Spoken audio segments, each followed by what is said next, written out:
house. They're not in the kitchen. They're out in the kitchen, yeah.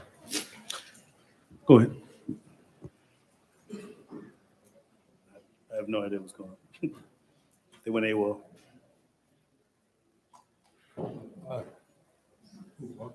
Mm-mm. Dawn and Jonathan. They skipped out. Walter trapped in the closet. No. Kashamba, I was wondering if I could borrow one of your amazing pens out of your collection. Sound like a student came to class unprepared, educated. What? You only have 10 today? I'm surprised you don't have about 35. Just try as much as you can. Just try to speak into the mics. That's the only way they'll hear you here. They can hear you at home, but they You know, can't hear you. Walter, did you hide Dawn and Jonathan? Where are they? Nah, not yet. Your mics are hot. Okay, thank you.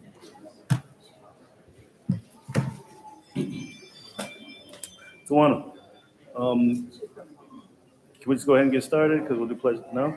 All right.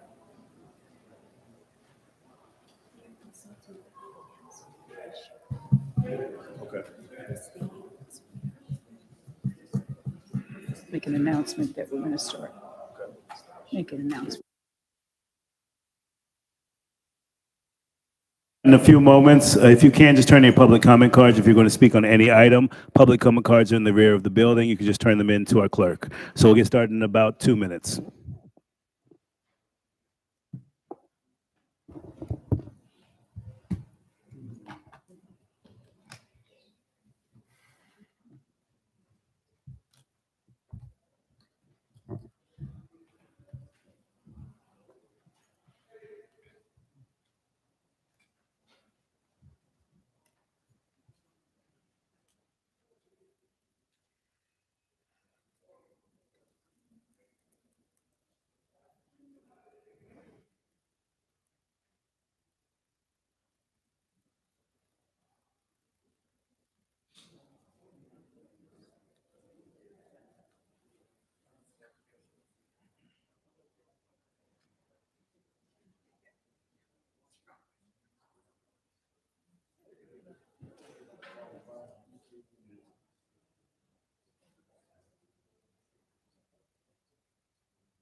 How many miles do you get?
Thumbs up, Walt?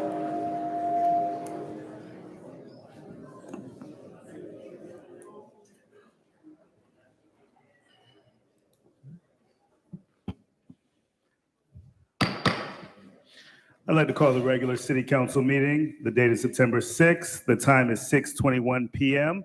We're calling this meeting to order. Madam Clerk? Mayor Ronnie Felder, Here. Chairperson Douglas Lawson, Here. Chair Pro Tem Shirley Lanier. Here. Mr. Chair, let the record reflect that Ms. Lanier is attending virtually. Councilperson Troderick McCoy, Here. Councilperson Kashamba Miller Anderson, Present. Councilperson Julia Botel. Here. City Manager Jonathan Evans, Present. Tawana Smith, City Clerk is present. Don Nguyen, City Attorney. Here. Mr. Chair, tonight we have our pledge by Ms. Zariah Lemonius. She is a student of Palm Beach Gardens High School. Thank you, Madam Clerk. If we can have a moment of silence, everyone, if everyone can please rise. I do have one of our students from here in this community, Ms. Zariah, if you can come to the front and join us. Zariah Lemonius is a 14-year-old young lady here from Riviera Beach. She was born December 12, 2008. Her parents are Kira Tipton and Zavarius Lemonis. Zariah is a bright ninth grader at Palm Beach Gardens High School. She's enrolled in the magnet program, and her dream is to become a doctor. Her mother is a volunteer with the Riviera Beach Chargers football team, and Zariah has been a Riviera Beach Chargers squad for 3 years, which is one of her natural loves. She loves to dance. She loves cheerleading, dancing, track, and hopes to help others. Ms. Zariah, thank you and welcome to the city meeting. If you can lead us in the Pledge of Allegiance, please. I pledge allegiance to the flag of the United States of America and to the republic for which it stands, one nation, under God, indivisible, with liberty and justice for all.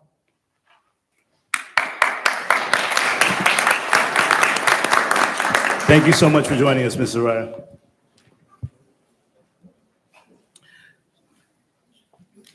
Do we have any additions, deletions, and substitutions?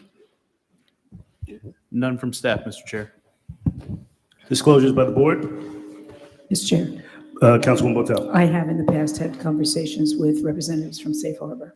Thank you. Chair, Councilwoman Miller Anderson. I've also had meetings some time ago with them as well. Thank you, Councilwoman. And I've had meetings with residents and also members from Safe Harbor. Mr. Chair, Councilman McCoy. I received communications and contact from agents of Safe Harbor. I've also received communications and contact from residents of Lakeview and then counsel for some residents from Lakeview. Thank you, Councilman. Motion to adopt agenda? So moved. Second. Motion been made and properly seconded. Madam Clerk? Councilperson Botel. Yes. Councilperson Miller Anderson. Yes. Councilperson McCoy. Yes. Chair Pro Tem Lanier. Yes. Chairperson Lawson. Yes. That vote passes, Mr. Chair, unanimously. Thank you. Consent agenda. All items listed under this are under consent are considered routine in action and will be taken by one motion. There's no separate discussion of these items unless a council person so requests, in which event the item will be removed from the general order of business and considered in its normal sequence. Does anyone want to pull any items from consent? Motion to- Yes, Chair. Madam Pro Tem? I'd like to get some more information on the item in regards to the $800,000 for the CDC, I think. Yes, Madam Clerk. I believe that's number 3K. Yes, sir. We're going to pull that from consent. Any additional request to pull anything from consent? Mr. Chair, Councilman McCoy. yes, I want to pull 1A, please. That's 3A? Or 1A, I'm sorry, minutes? That's correct. Yes, sir.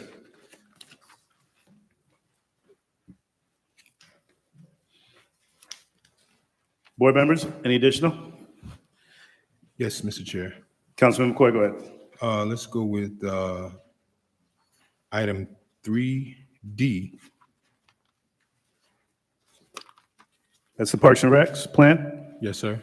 Thank you, Councilman. Mr. Evans, before we pull and vote on these items, are these items time sensitive? We want to get to these right after consent, move them to the end of the agenda, or postpone them to another meeting? What would be your recommendation, Mr. Evans? Mr. Chair, those items are items that staff can provide a brief explanation, so it shouldn't conceivably take a large amount of time to answer any questions the board may have. Thank you, Mr. Evans. We're going to move them right after consent. Can we have a motion to Motion to adopt approve the consent consent agenda with changes? with changes. Motion been made. Do we have a second? Second. Motion been made and properly seconded. Do we have any public comment cards for consent? Yes, Mr. Chair, we do have 2 public comment cards, both on item 3B as in boy.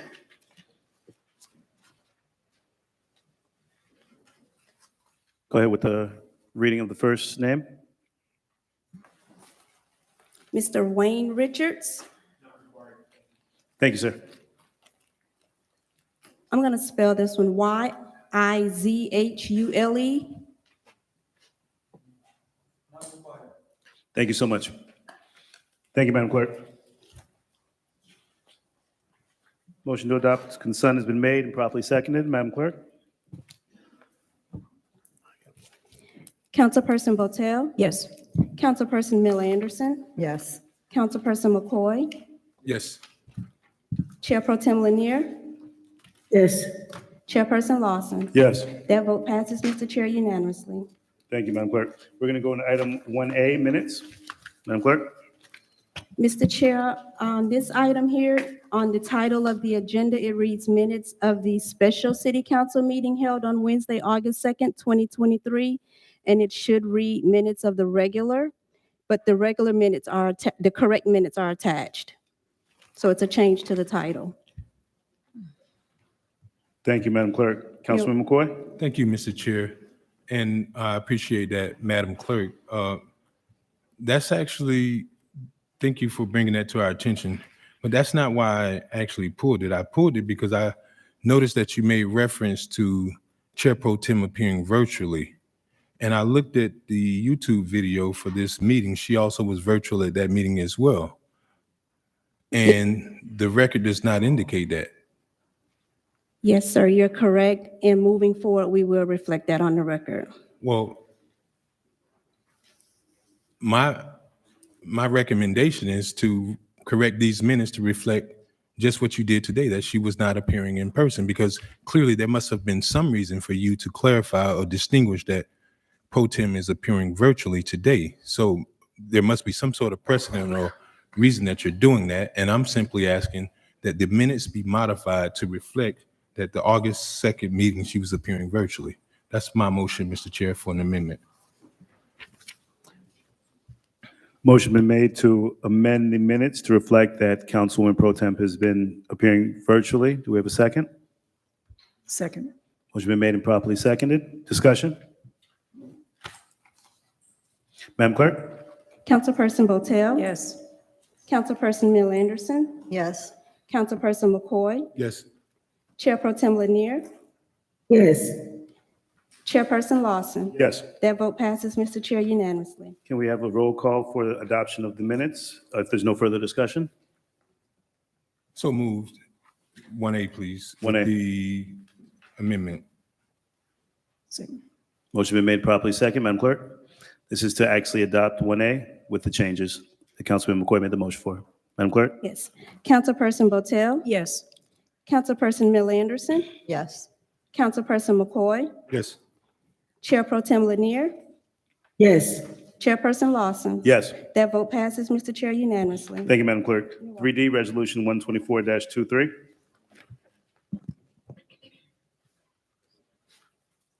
A resolution of the City Council of the City of Riviera Beach, Palm Beach County, Florida, accepting the Parks and Recreation Amendment Master Plan and providing for an effective date. So move. Second. Motion been made and properly seconded. Mr. Evans? Mr. Chair, members of the board, if I can have the Director of Parks and Recreation, Mr. Richard Blankenship, answer any questions the board may have with regards to this particular item. Good evening, Chair, Mayor, Council. Richard Blankenship, Parks and Recreation Director, here to answer any questions you may have regarding this item. Thank you. Councilman McCoy? Thank you, Mr. Chair. Mr. Blankenship, members, administration. So my reason for pulling this item is because I have concerns about amending our Parks Master Plan to substitute Inlet Grove. into the plan, which was not originally contemplated, specifically because not only item 3D, but item 11E also is a related item. And particularly the reason is because we don't even have so much of as an MOU with the school district of Palm Beach County. And the overall investment of $55 to $60 million into parks on something that's not going to generate any ad valorem tax revenue, to me, seems like another waste of resources and an additional tax on our taxpayers. So for that reason, I pulled this off of there because I cannot support this without having not even a conceptual agreement, a MOU with the school district, and to now levy another $60 million on the back of the taxpayers without having one iota of any kind of agreement or any possible ad valorem tax revenue to be generated off of $55 to $60 million tax. I respectfully can't support this. That's all I have, Mr. Chair. Thank you, Councilman. Board members, any other questions? Madam Clerk? Councilperson Botel, Yes. Councilperson Mel Anderson, Yes. Councilperson McCoy, No. Chair Pro Tem Lanier, Yes. Chairperson Lawson. Yes. That Thank you. vote, that vote passes, Mr. Chair, 4-1 with Councilperson McCoy dissenting. Thank you, Mr. Blankenship. Thank you, Madam Clerk. 3K, Resolution 140-23.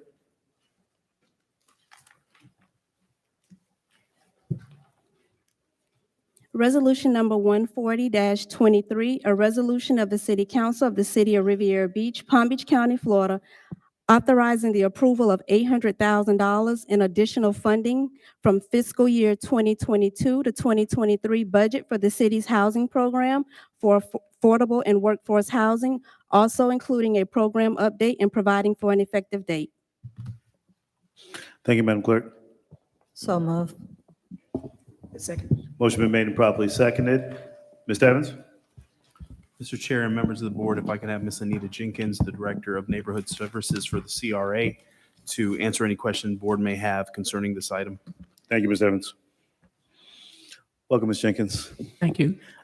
Good evening, Chair Lawson, council persons, Mr. Evans, City Attorney. Anita Jenkins, Director of Neighborhood Services. I'm here to present the item regarding the Reclaim and the Renaissance program, which was authorized back in January. And as we provided regular updates, we have quite a wait list for this program. We provided regular updates to the council as well as to the CRA commissioners. And this item is adding an additional $800,000 in funding, helping us to address some of the elderly residents on the wait list. So I'll answer any questions you may have. Thank you, Ms. Jenkins. Councilwoman Pro Tem Lanier, go ahead. Yeah, I think that one of my questions was to ask, a lot of times when we have these type of programs and programming in general, we very rarely get a timeline of when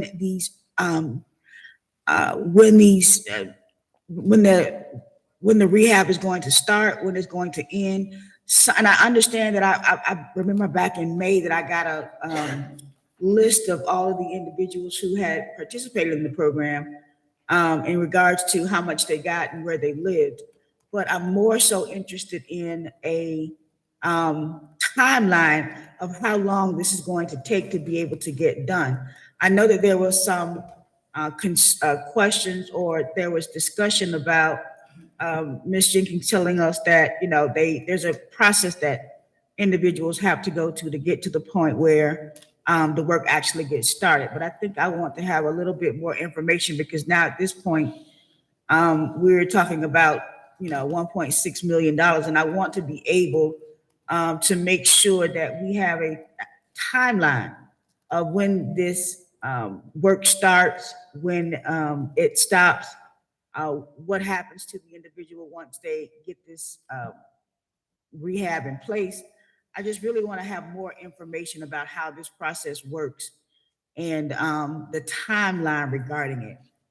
Because this was, you know, I think this was early part of the year that we got this funding for it. And then there's an additional 800,000. Now, don't get me wrong, I think that the funding is sorely needed. I just want to be able to have a timeline to be brought in the loop in terms of where it is, how long it takes for a resident to get this done, and the end point for it. Thank you, Pro Tem Lanier. Just, Go ahead. just to briefly state, the process is a rolling application process. We've not taken any new reclaim applications because we have scores of people on the wait list. We do have the ability to address additional homeowners within the CRA or a few additional home buyers within the CRA. Within the memo, you could see that the reclaim funds from the city are 100% committed. We go through a process which is outlined in the program guidelines where once an application is approved and notice is given to the homeowner, for instance, with reclaim, the application is assigned to an inspector. We go through a HUD. I don't mean to interrupt you, Ms. Jenkins. Chair, she Go ahead, gave Pro- that information. Go ahead, to Pro us. Tem. She gave the information to us. I don't need her to go through the whole thing. I just wanted to make sure that we have a timeline in terms of when this process starts and when it ends, and to keep us in the loop in terms of where we are with it. I think the biggest thing for me is to make sure that this is done in a timely fashion and that we don't be here this time next year talking about this same program and people haven't gotten work done. And I'm not saying that that's going to happen. I just want to ensure that it doesn't. Thank you, Pro Tem. So from my understanding, and just to make sure we're clear, you just want to get updates on the status of where we are and a steady timeline on the expenditures that we have for the dollars we've already put out and what we're allocating tonight. Yeah, and then too, at this point, to just provide the council with an estimated timeline. Yes, ma'am. Thank you, Pro Tem. Mr. Chair. Councilwoman Mill Anderson, go ahead. I just wanted to follow up in terms of people, when they're approved for their application, whatever it is that's included in there for the work to be done, that work is completed. For example, I understand there was a person who was approved for a certain amount of things to be done. I guess the work hadn't been completed for whatever reason within a certain time frame. The prices went up. And then they were told that they weren't able to get some of the things done. Is it when you have the application and get it approved, isn't it something in there that says, this is what we're going to do, this is what we're going to do, not linger on for 2 to 3 years or whatever, and then the prices go up and then say you can't get it done? I mean, is that our fault or would that have been their fault? If you're talking about rehab, and I believe I know the instance that you're referring to, the person added additional work. Okay. So once we get an inspection report, that inspection report is developed into a scope of work, which is put out for bid. Once a contractor is selected and they give us a price, they hold that price for a reasonable period of time. As you know, we've not been able to do additional reclaim homes because on the city side, we had quite a demand and we only had $200,000, which is about 4 homes. So for instance, right now, we've completed a number of inspections. There are about 10 packages that are out for bids that hopefully we're able to move ahead with if the money is allocated tonight. Okay. Okay. I just wanted to know. Yes. Going forward, how that operates. Yes. Thank you, Ms. Mill Anderson. Councilman McCoy?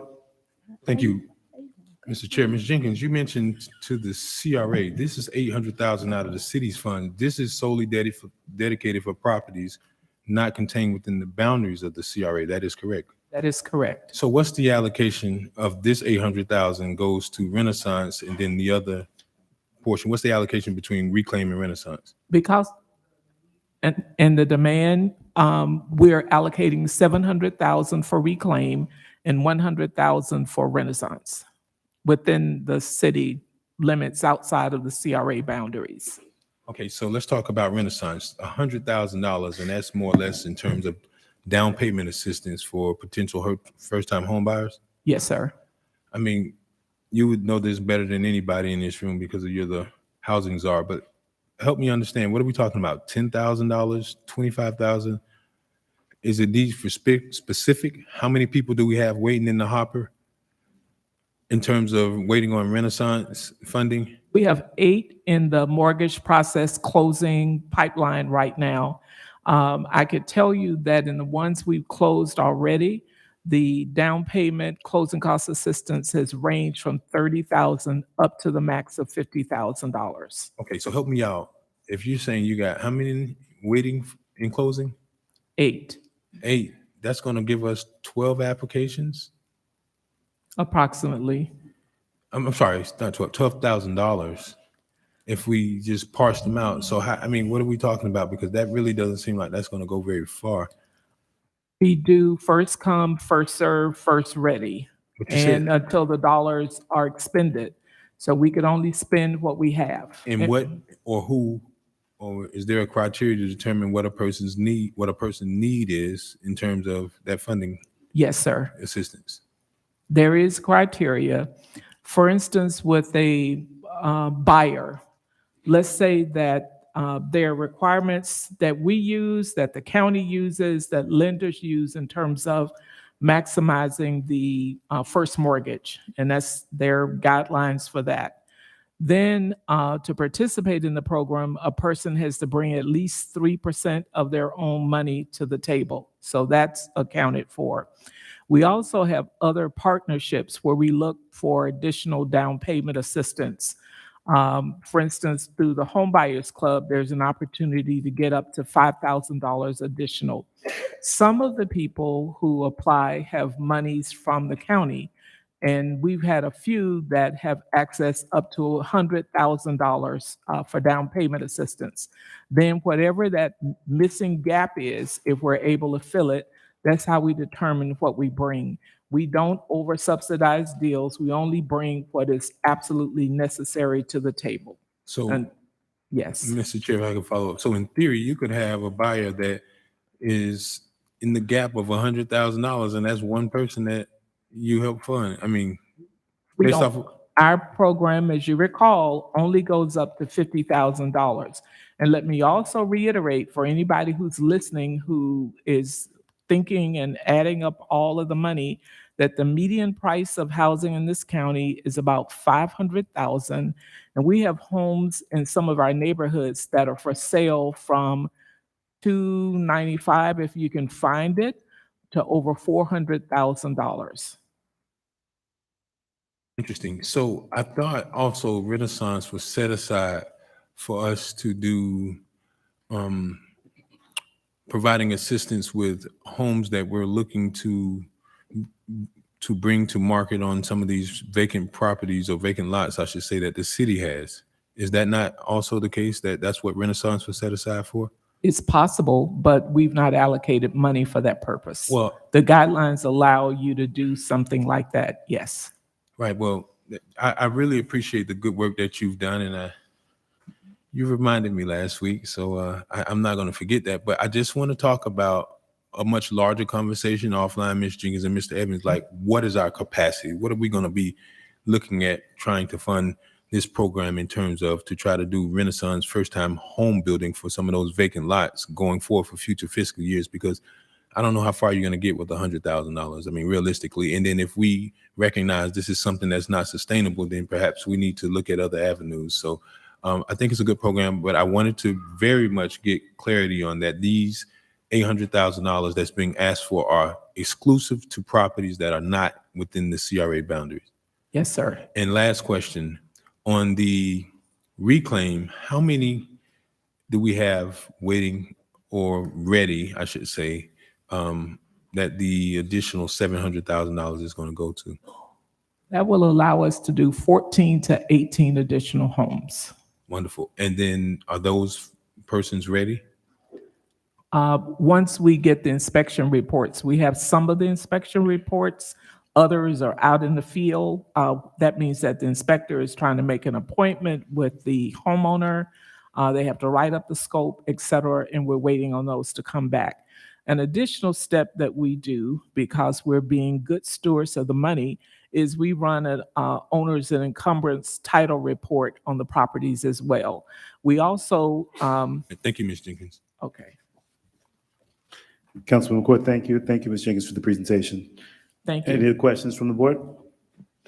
Madam Clerk? Councilperson Botel, Yes. Councilperson Miller Anderson, Yes. Councilperson McCoy, Yes. Chair Pro Tem Lanier, Yes. Chairperson Lawson. Yes. That vote passes, Mr. Chair, unanimously. Thank you, Madam Clerk. Thank you. Thank you, Ms. Jenkins.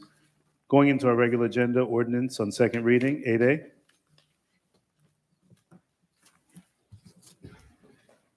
Ordinance number 4231, an ordinance of the City Council of the City of Riviera Beach, Palm Beach County, Florida, approving an application ZA-22-0002 from Safe Harbor Marinas, requesting a zoning map amendment from DR Downtown Residential District designation to DM Downtown Marine District designation, and a small portion of Downtown Core DC to Downtown Marine DM, and providing for an effective date and for other purposes. Mr. Chair, we do have 44 public comment cards on this item, and the acceptance of public comment cards for item 8A is now closed. Motion to approve ordinance number 4231. Motion has been made. Do we have a second? Second. Motion been made and properly seconded. Residents, before we get started, please, the noise travels to the front, and we're going to need everyone to please keep it down during the presentation so that the board can hear all the questions. If you do want to speak to each other, you can't step outside.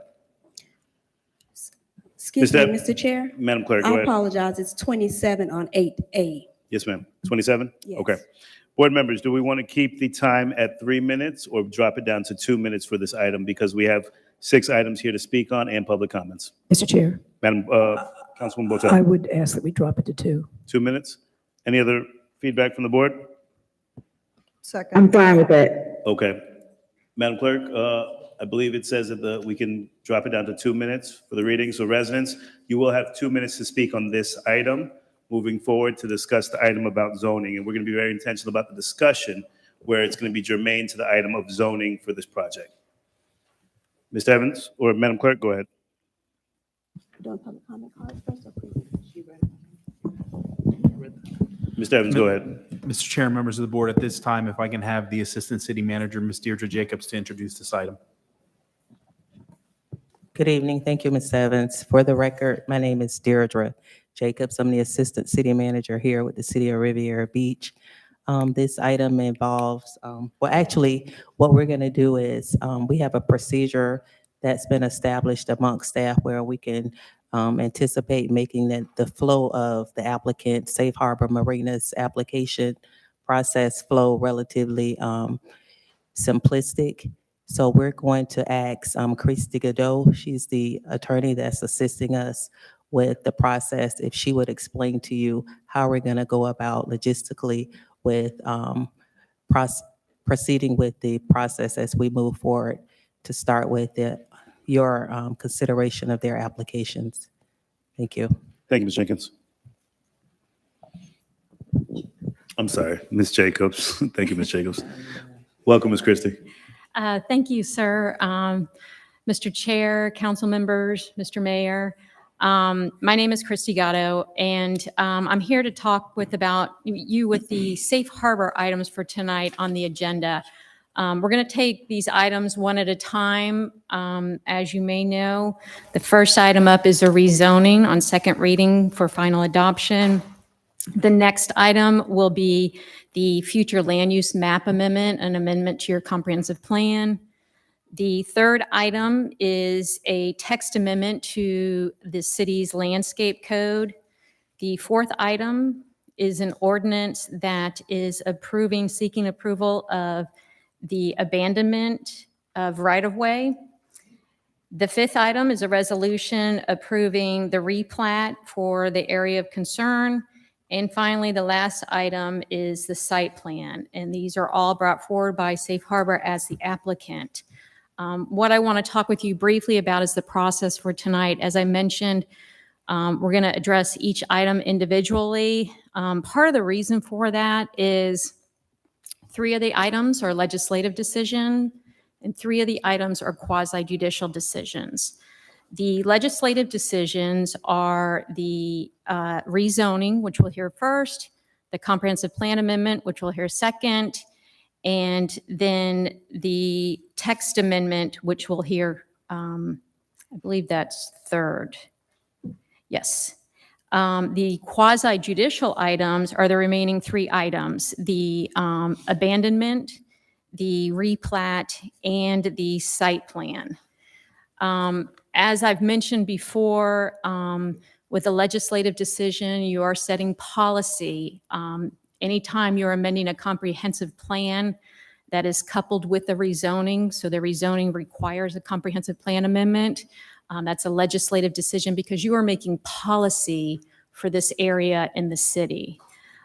Likewise, a text amendment to your land development code, which includes your landscape code, that's also a legislative decision because you're making a decision for the entire city, so you're setting policy. The remaining items are quasi-judicial because you've in essence already set the policy and you're applying policy to your decision. So the replat, the site plan, and the abandonment, you have criteria that you're applying to those applications and then making your decision. So that is essentially the difference between the decisions you're going to be making tonight. In conversation with the city attorney, what we have talked about in terms of logistics for the process, for the initial item, the rezoning first, we have received a notice from a party intervener, meaning that that's a nearby affected property owner. So for the rezoning, there'll be 3 presentations, one from the city staff, one from the applicant, and one from the party intervener. Due to the nature of the rezoning, we would recommend 10 minutes for each of their presentation. The next item for the comprehensive plan amendment, there should be a shorter presentation there, so we're recommending 5 minutes each for the same parties for their presentation. Likewise with the landscape, the text amendment, the quasi-judicial hearings that will then occur on the abandonment, the replat, and the site plan. Again, we would recommend 10 minutes, but since your code allows under the quasi-judicial procedure rebuttal, that they can then take those 10 minutes and reserve some time for rebuttal. So that is our recommended process for tonight to try to keep things orderly and moving forward. Are there any questions? Thank you, Ms. Goodall. You're welcome. If we went into 7:30 with public comment, are we able to stop or we have to finish until? It is the pleasure of the board. I would like to finish the item because we have 26 items where we're going to go through this. Each presenter has 10 minutes, which is going to take us right to 7:30. And then we can take public comments, dispose of the item, and then go into public comments after we've disposed of this one, which will bring us to about 8:30. So instead of public comments being at 7:30 tonight, it's going to be about 8:30 after we finish this item, rough, give or take. All right. Mr. Evans, we just started with the presentation. We're going to start with, I believe, our staff. Mr. Chair. Or is it Councilman McCoy? Go ahead. So the time scenario you just laid out here, I mean, practically speaking, if we're going to have, how many interveners do we have, Ms. Godot? 1? And then we have the applicant and then we have staff. That's 30 minutes. I mean, how long does Mr. Sermon anticipate on his presentation? No, we don't So- anticipate, I'm sorry. 2-minute public comment plus the 30 minutes between the Excuse three. me, excuse me. I was trying to see if he had a response. How long is your presentation on zoning? Ms. Jacobs, go ahead. Or We've- Mr. Sermons, It's okay. May I? please. Thank you. We've decided that we won't take the entire 10 minutes to make the presentation, possibly half of that amount of time for each of those. So things don't get confused, and this is why I'm asking, not just because I hear some emotions in the crowd, but at what point do I get to ask questions? Are we going to allow an hour and a half to pass by before the members of the board gets to ask clarifying questions between? Councilman McCoy, I thought it was clear. I said we're going to go through this item, dispose of this item, then go into public comments. Okay, that's not what I heard. I heard you say. I understand, and I'm repeating it so you can hear it. We're going to dispose of this item and then go into public comments. You said we're going to go in at 8:30. Give or take, we will go into public comments after we've disposed of this item. And my question, I repeat it again, if you don't mind me, allow me to finish. Of course, Councilman, go ahead. At what point will I be permitted to ask clarifying questions? Is that going to be during the presentations of the staff? Is that going to be during the time of the applicant? Is that going to be during the time of the intervener? It would be a standard presentation like we've been doing since we've been on this board, Councilman. So you can do it anytime during the presentation. Okay, thank you. Thank you, Councilman. We will be going in the order of staff first. Thank you. Mr. Sermons?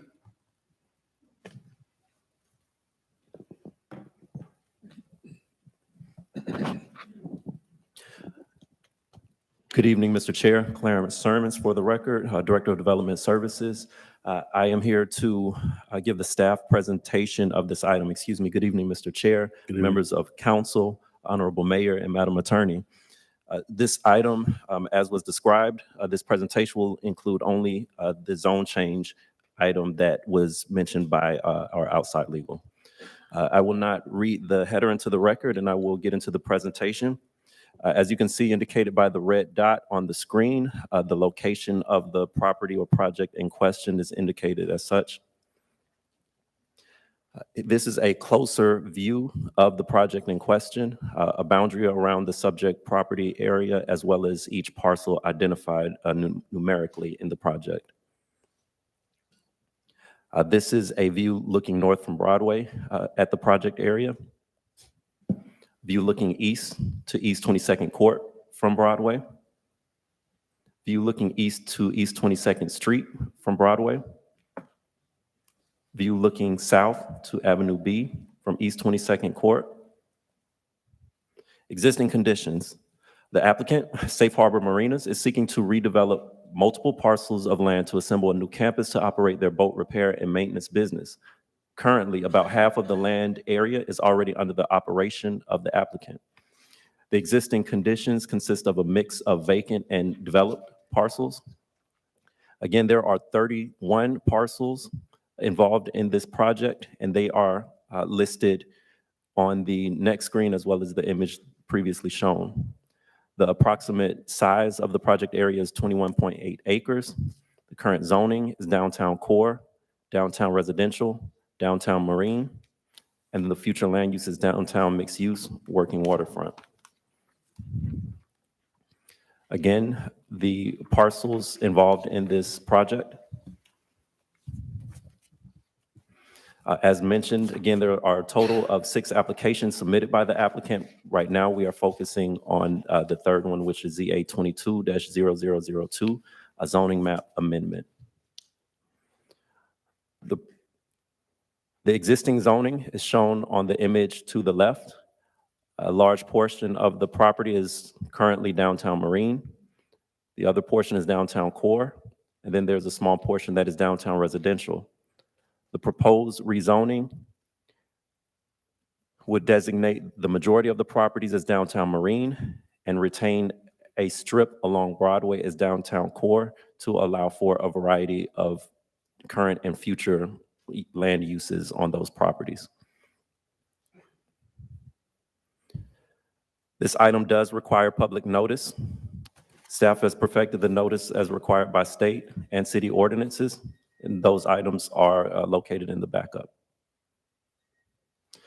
Staff. Mr. Chair. Councilman McCoy, go ahead. Excuse me, Ms. Moore. So, Mr. Sermons, this is exactly why I wanted to ask these questions. So I think I just seen 3 different maps. So if you can help me out and go back a little bit, I want to make sure I get this right. Thank you, Mr. Chair, for indulging me. Thank you, Councilman. Okay, so specifically, so I'm looking at the existing zoning, and the red area over at proposed zoning, that's the downtown core. over on the left side under proposed zoning. What's particularly standing out to me is right at the corner of 22nd Street and US 1, there is the locksmith shop, there's the boat owner's warehouse, and then I think immediately to the south of that is also D's Teas. What's being proposed here, and if you jump back one more slide, go back one more slide, one more. If you look very closely over at that shaded area, there appears to be a carve out right there.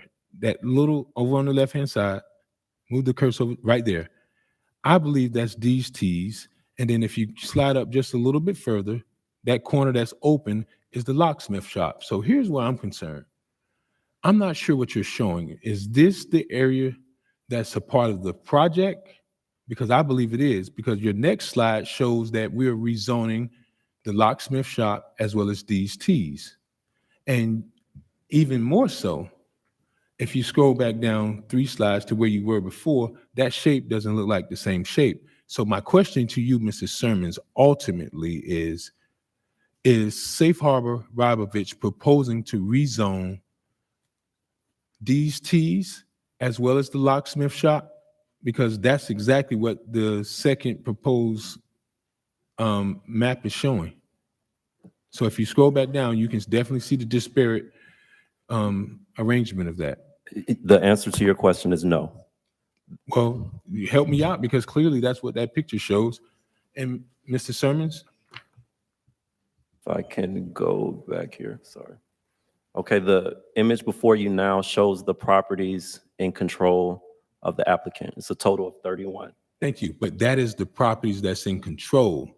That is not what's being proposed for zoning change. And here's why I'm asking this question, Mr. Sermons. It's because in your staff report, there's no indication of the total acreage that's being proposed to be amended, the zoning that's proposed to be amended. When I look at this, I'm reading it from the title that says project location.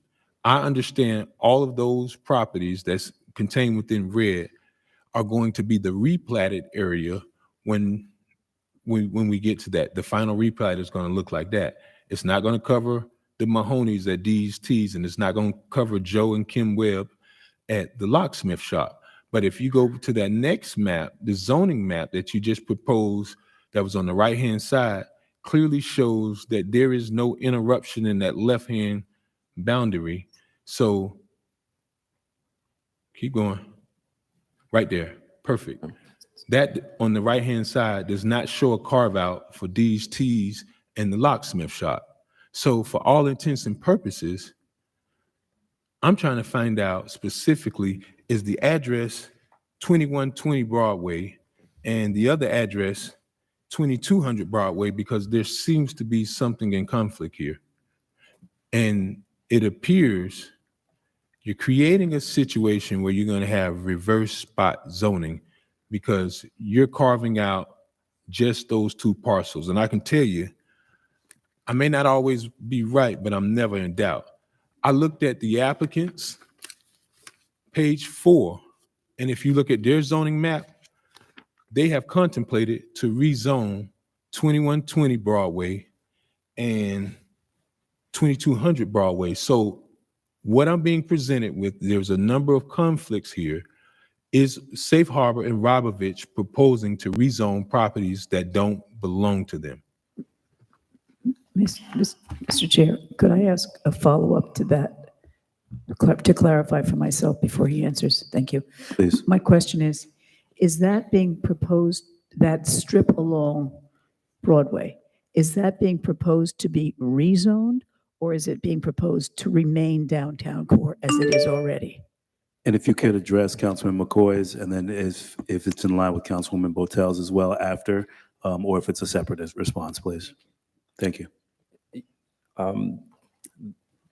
To address Councilman McCoy, no, the applicant is not proposing to rezone any properties that are not within their control.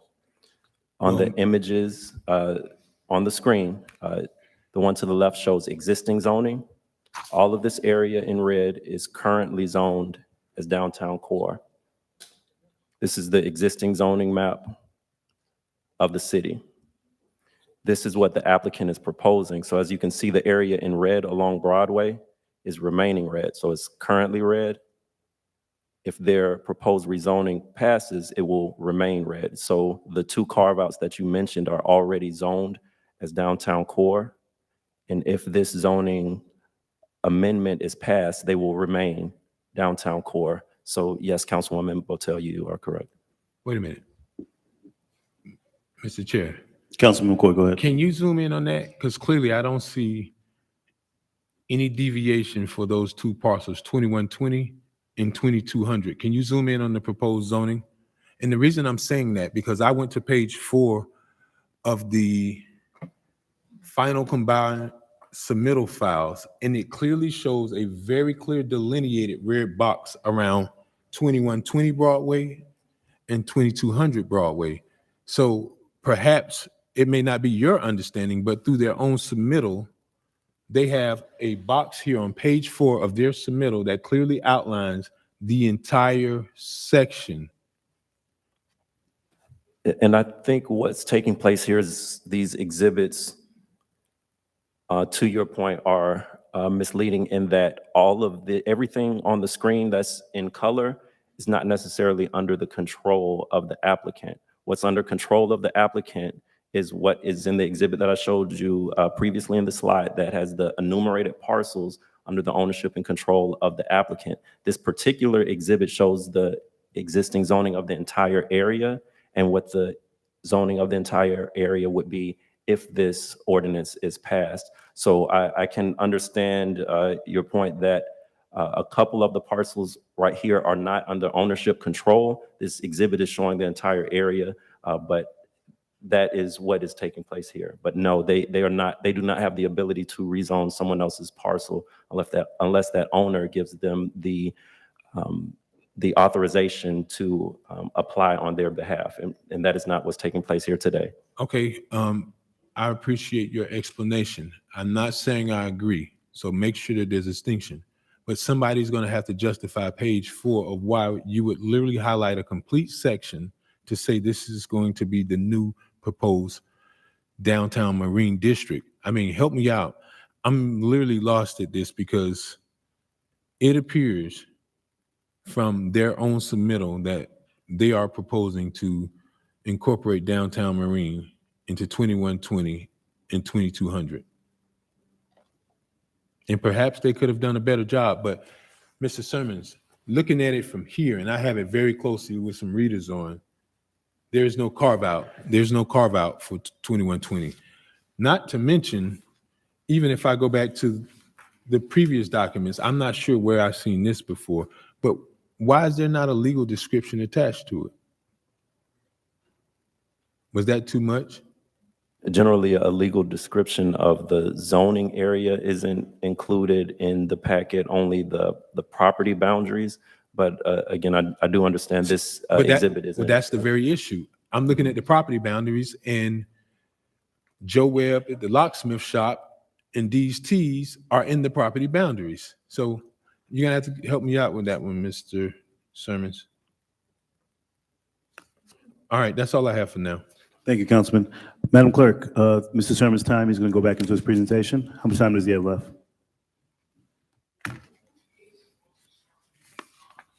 He has 7 minutes. Thank you. Mr. Sermons, if you go back into your presentation, please, you have over 7 minutes. Just a little over 7 minutes. Thank you, Mr. Chair. The public notice was executed for this item.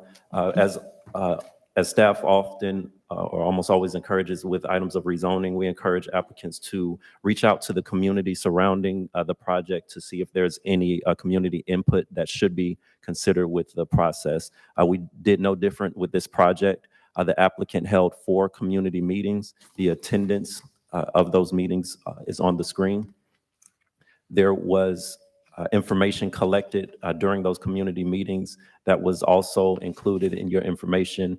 All of them not necessarily related to zoning, so I won't get into detail on those right now, but there were 4 community meetings and multiple responses were collected during them.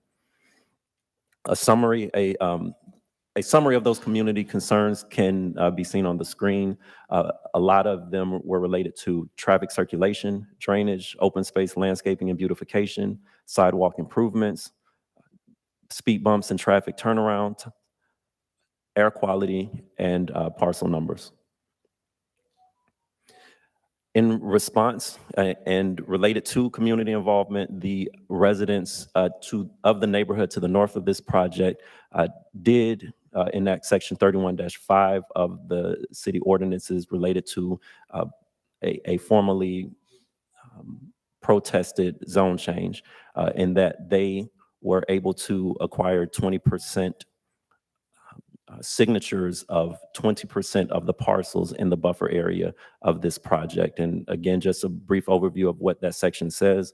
There are 3 different criteria that can be met to allow for a contested or protested zone change. The community met the requirements of number 1. This is the buffer area that staff looked at going up 500 feet across the street of the area to be rezoned. Staff looked at the number of parcels in it, which was 88 or 17.6, and they produced enough signatures such that to approve this zone change, it will require a supermajority vote of City Council. Staff recommends the approval of this item because the project is consistent with the Comprehensive Plan Policies 1.2.13, Comprehensive Plan Policy 1.2.21, Comprehensive Plan Policy 1.8.1, as well as Policy 1.3.5, also the Downtown Mixed Use Future Land Use District of the Comprehensive Plan. Additionally, the project is consistent with the CRA plan, as evidenced by the vote of that board. Number 3, the project meets 4 out of the 7 purposes and intents of the Downtown District's Code. And I won't read all of those to you, but all of this went into the staff review and informed our recommendation for approval of this item. And that concludes the staff presentation. Thank you, Mr. Sermons. Any questions from the board? We're going to have the applicant give us the next presentation.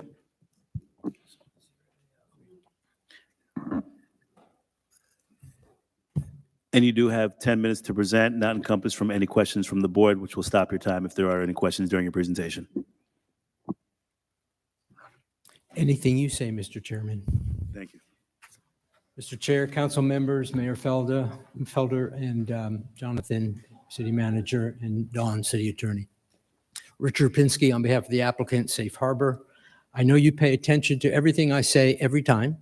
So you took note in the past presentations, I labeled them all a different title. This one is called Realizing the Possibilities. I know you're excited about that. We are. And this is the Safe Harbor facility in Riviera Beach. I mean, in West Palm Beach. That we're moving to West Palm Beach that we've seen several times. So let's quickly talk about how we got to where we are now. January 1st, Safe Harbor purchased the Rybovich Boatyard in West Palm Beach. And in March, Safe Harbor announced the relocation to move their facility to Riviera Beach. This is a significant date, quite frankly, because between January and March, not there's any one person, you didn't have Ms. Maxwell on as your economic development person yet, but we had numerous conversations with city council members, administrator, staff about what a great thing this would be to come to the city. Safe Harbor had other choices up the road, actually. We convinced Safe Harbor that Riviera Beach was going to be the best place to land to develop their international headquarters for super yacht repair facility. October, we started our meetings with development services. In December, we presented our first concept plan. We wanted to do it in phases. We met right here in this building, as a matter of fact, and then again in February, right here in this building. And in June, we finally submitted a complete site plan application. Then from the submittal is when public input began. In September, we started receiving site plan review comments, and at the same time, we planned and held our first neighborhood meeting with the Lakeview Park Neighborhood Association. February, if I'm talking fast, it's because I'm on the clock now, so I apologize. February, we hosted a second meeting, again with the Lakeview Park Neighborhood residents. And then in February, we held a citywide, and most of you attended at Inlet Grove. And then in April, we held another meeting with the Lakeview Park Neighborhood Association.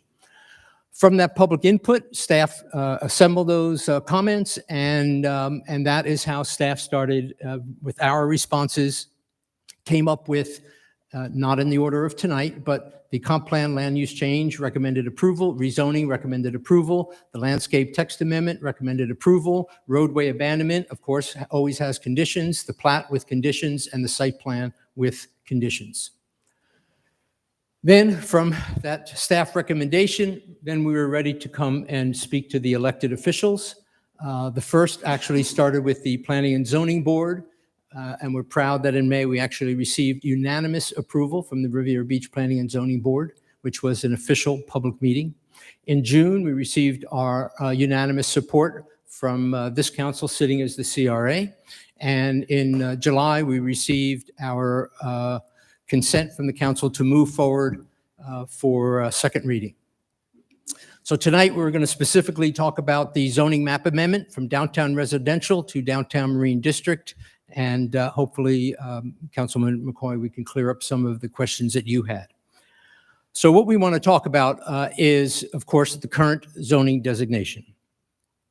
Sorry. The light. Which one's the light? I need the pointer. Does that one, Clarence, is there a light on that one? No pointer on that one. No pointer? No wonder. The staff gets the good one, but the applicant gets the, okay. So this is what we're talking about. This currently is downtown core. So the properties, Councilman McCoy, that you were talking about are already in downtown core. They already exist in this downtown core.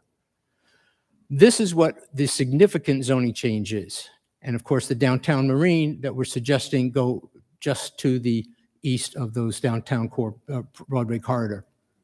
This is important because the downtown marine by right, as well as downtown core by right, allows us to do today exactly what we're doing today.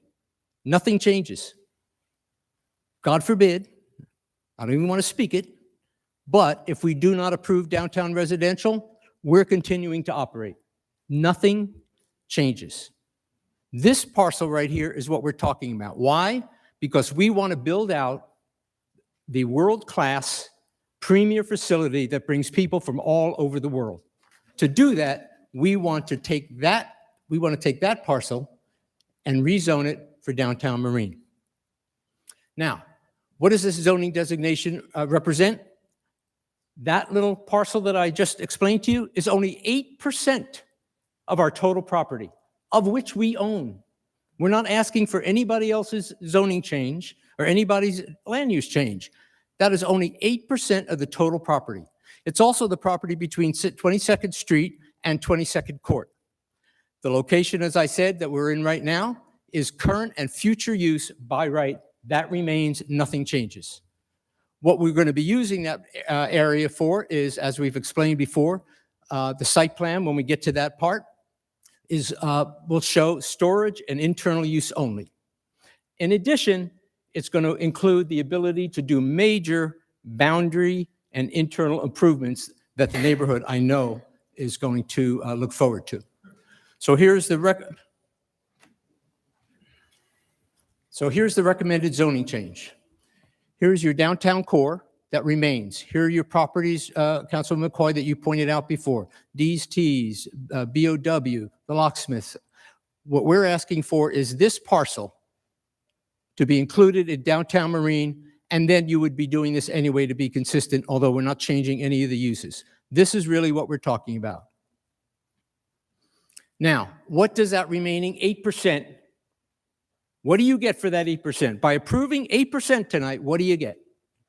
Well, you get an existing property owner to use 100% of their property. Thank you. Hopefully you will do that. You also are going to be securing a major publicly traded company into the city. $25 billion value of this company. You also are going to be fostering the marine industry as a key economic engine. It's a third largest, fastest growing industry in the state of Florida behind tourism and construction industry. Currently, we have 270 full-time jobs that are going to be relocated into this facility, into this footprint. We expect with that 8%, with that zoning change, we're also going to be able to finally add 80 new jobs with that ability to bring in some more vessels to the south, bringing our total workforce up to 350. Again, the 8%, it's new business opportunities for locally based subcontractors. We do business now with folks, vendors, and subcontractors headquartered in Riviera Beach. But we also do business with folks outside of Riviera Beach. This is an opportunity for Ms. Maxwell, your economic development person, to recruit those businesses. They all want to come to Riviera Beach and open at least a storefront so they can operate and don't have to go back and forth to Fort Lauderdale or Port St. Lucie. What do we do with our subcontractors? On an average, $40 million is paid each year to subcontractors that we do business with. Madam Clerk? There's 1 minute and 30 seconds left on this presentation. Thank you, Madam Clerk. Go ahead, Ms. Pinsky. And of course, the job training program, what else do you get for the 8%? You're going to get $420,000 over and above what you are receiving now as a city. New revenue, $420,000 in new ad valorem. Indirect multiplier of approximately $75 million to the city. Part of that comes from the Yacht Crew Impact. We do over 500 transports currently of 1,000 passengers a week. You are developing your Marina Village. This is a perfect synergy to shuttle people from here to your Marina Village, to eat in the restaurants. When folks who operate the boats, own the boats, they want to stay in a hotel, you're now going to have it. Also, you now have direct connectivity through these shuttles to the Ocean Mall and the beaches. But the biggest, which I wish I had more than 30 seconds, is the national and international branding opportunities that Riviera Beach has. I'm telling you, this is significant. Right now, West Palm Beach, no one even heard of West Palm Beach. Now, in the super yacht industry, they even did a TV show trying to do filming in the West Palm Beach facility. Riviera Beach is going to be on the map. Here's who we do business with. These are all Riviera Beach businesses that we do business with right now. And we love working with them, and they're great. Thank you.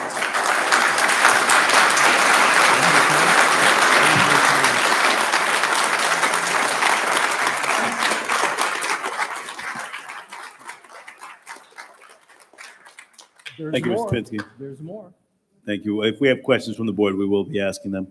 Next presenter, Madam Clerk. Mr. Evans, who's our next presenter? Mr. Chair, if I may. Please. At this time, it would be the appropriate venue for the party intervener to present on their behalf. Representative, do we have a name for the party intervener who's going to be presenting?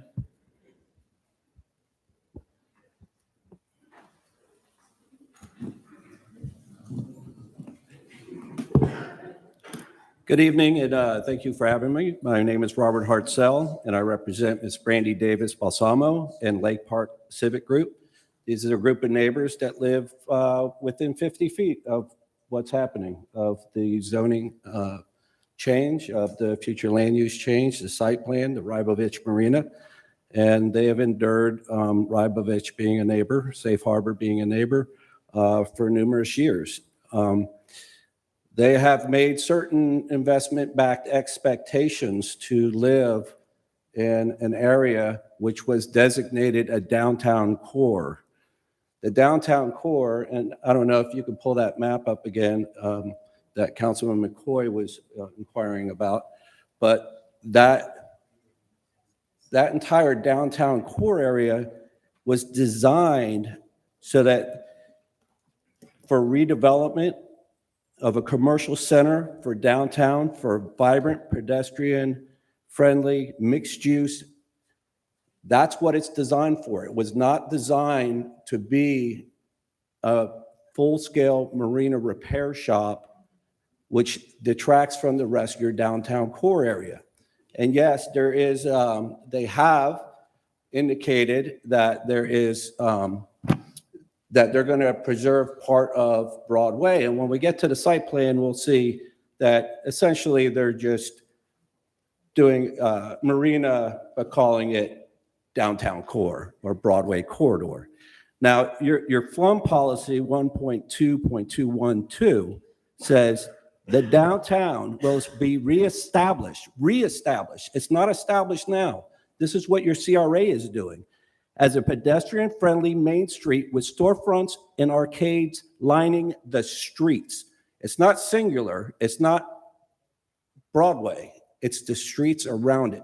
The streets that you have included that are now going to be absorbed into this zoning change. That's wrong. That's not what you intended to do with your long-range planning for a short-term gain today. The other issue is, and I bring this up, and Ms. Godet and I go at it sometimes with disagreement, but this is a quasi-judicial hearing. Under Section 163, this is supposed to be considered quasi-judicial, and it's a major distinction between a legislative policy issue. It's what the evidence shows you rather than a policy decision. That's extremely important. And I would say that, and Ms. Godet had made the issue that there's case law that says, yeah, if it travels with a plan amendment, then it is considered, and I don't mean to get into a lot of legal jargon, but if it travels with it, it's legislative. That means a comprehensive plan under the Newsom case is legislative, always legislative, even if it travels with zoning. It did not say that zoning, rezoning, which you have here and you're considering legislative, becomes legislative if it travels with an amendment. That is not true. That's not what other jurisdictions do. It's not what the Supreme Court of Florida says you got to do. The Florida Supreme Court has said in Snyder case that zoning changes are absolutely quasi-judicial. And I believe that this is reversible error. We're going to do most of, and I'll tell you why. I'll give you an example of why that's important, right? Because today, right now, you're going to vote on a zoning change that's inconsistent with your future land use map because of the order. You can't look at this and say, hey, it's consistent with our future land use map, which is one of the considerations you have to give. You can't because you haven't even adopted the future land use map that they applied for. So it's inconsistent as we sit here today, and if you vote on it, it's already inconsistent with the future land use map. So that's the reality. That's how it works in real life, and how a comprehensive plan is. That's the static, semi-dynamic thing, and then everything has to be consistent with that comprehensive plan. And here, the residential zoning district is inconsistent with FLUM policy 1.221 sub 2 by establishing that core downtown area. Stick with it. You have it. Stick with it. Is that my timer? No, sir. Okay. That was for public comment. We're gonna reserve the rest of our time for the site plan and future land use map. Thank you.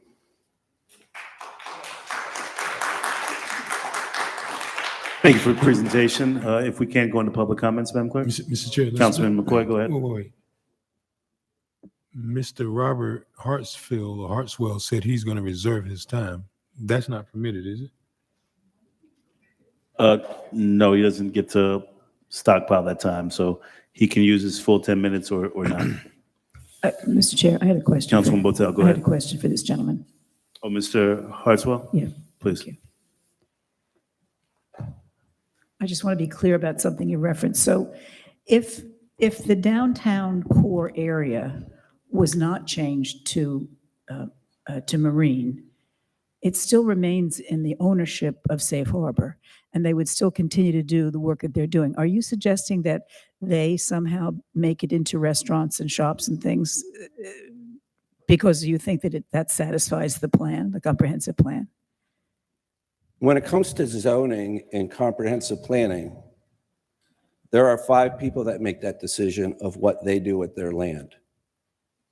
Those are you guys here today. Or those people make the decisions on what you want to see. You can downzone a property if you want. That's permissible by law. And your counsel will back me up on this. You're allowed to downzone property and tell people, yes, if you're not using the property, we're allowed to downzone it. You don't have to upzone anybody's property. If you have a plan, they purchased it and they knew most of those houses were residential. They knew they were in a downtown core. They knew you had a plan for it when they bought it. They were on notice. In 2013 is when it was adopted. Everybody knew when they bought their land exactly what the zoning was and what the future land use was. Now, do they have to do retail shops? They can do whatever they want within the confines of what you guys say they can do. And that's how zoning works. Otherwise, everybody goes, you know, I bought a house, I should be able to put up an apartment building. Yeah, but it's not compatible with the neighbors. It's not compatible with the plan that we had to have a single-family residential area. Thank you. I think my question may be better addressed to Mr. Sermons. Thank Go you, ahead, sir. Councilwoman. Appreciate Okay, it. thank you. Thank you, Mr. Mr. Arza. Sermons. So, Mr. Sermons, is the use that property that's considered downtown core currently being put to, that use, it's legitimate use for that property as it is zoned now? The way they're using it now, even though it's marine and a marine industry business, they're using that downtown core to do the operation that they're doing, and that's legitimate. So the downtown core zoning district does allow certain marine uses, primarily offices that support the manufacturing uses, but downtown marine is the zoning district that would be needed for the full scope of operations in terms of boat repair. Okay, so that's why they have to change it from downtown core to downtown marine, because they want to do the kinds of things that they do in the easternmost portion of their property. Correct. Okay. Thank you, Councilwoman. Madam Clerk, we're going to go into our comments for item ordinance 4231. This is just going to be the comment cards. We are going to be doing 2 minutes for residents to speak on behalf of this item. Mr. Chair, if I may. When I call your name, I'm going to indicate if you're at the left podium or the right podium. So the left, if you're facing the sign, this would be the left, and then that's going to be the right. Mr. Noel Martinez, left podium. Mr. Frederick James, right podium.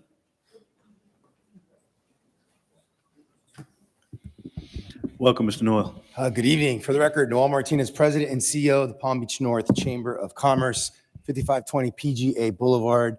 Good evening, Mr. Mayor, Mr. Chair, Council. Thank you so much for the opportunity to be here tonight. So I'm here tonight to express the Chamber's full support of the Safe Harbor Marina project. I'd like to start by acknowledging that there is a clear-cut economic advantage that this project brings to the table. Studies conducted back in 2013 and 19 for the Rybovich facility in West Palm Beach revealed an annual economic impact of approximately $600 million. As we consider the future landscape of Riviera Beach, projections indicate a conservative annual economic impact of at least $300 million by the end of 2025. That's a lot of money. That's a huge figure, one that represents not only an economic boost, but also an investment in the city of Riviera Beach.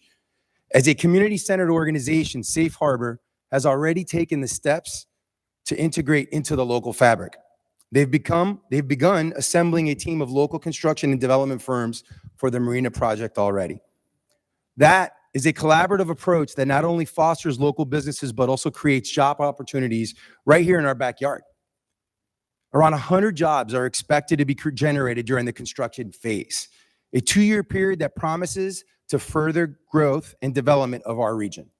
Those people are going to shop in our stores, get gas in our gas stations, eat in our restaurants. The application put forth by Safe Harbor is in complete alignment with the Palm Beach North Chamber's mission. We advocate for economic initiatives that not only promise financial growth, but also aim to enhance the quality of life for our community. For those reasons, we strongly recommend that the council follows the staff recommendations and approves this game-changing project. Thank you for your time, your service, and your consideration. Thank you for your comments, Ms. Miller. And residents, please be reminded while our speakers are speaking that to keep the chatter down and the personal conversations because it does travel up front. Welcome, Mr. James. Good evening, commissioners, city administration, Frederick James, 2525 Avenue M, Riviera Beach, Florida. I don't think there is anybody in Riviera Beach that is more pro-progress in Riviera Beach than me. I'm extremely proud of our city and the direction that we are headed in. This project spearheads and is the prime example of what we are to expect and create the face and the new Riviera Beach. I collected a substantial amount of signatures in support of this project over the weekend, extremely fast. There are a lot of people in that community around that area that are in favor of this project and excited about the city moving in a positive direction. So I'm here just to represent that and encourage you all to continue moving forward. And thank you very much. Thank you for coming, Mr. James.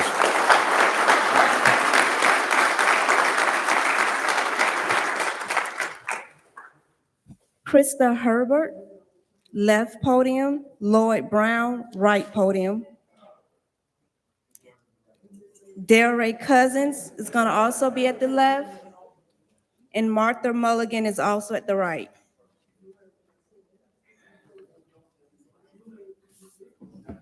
Residents, if you can, please keep the chatter down. And if your name was called, please walk up to the podium so we can keep the public comments going. Residents, if you can, please keep the chatter down.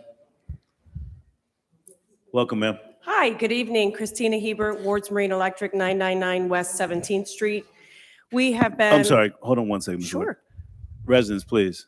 We do have a long meeting tonight with a lot of comments. We want to get through them, so we want to make sure that every resident is heard. So please keep the chatter down.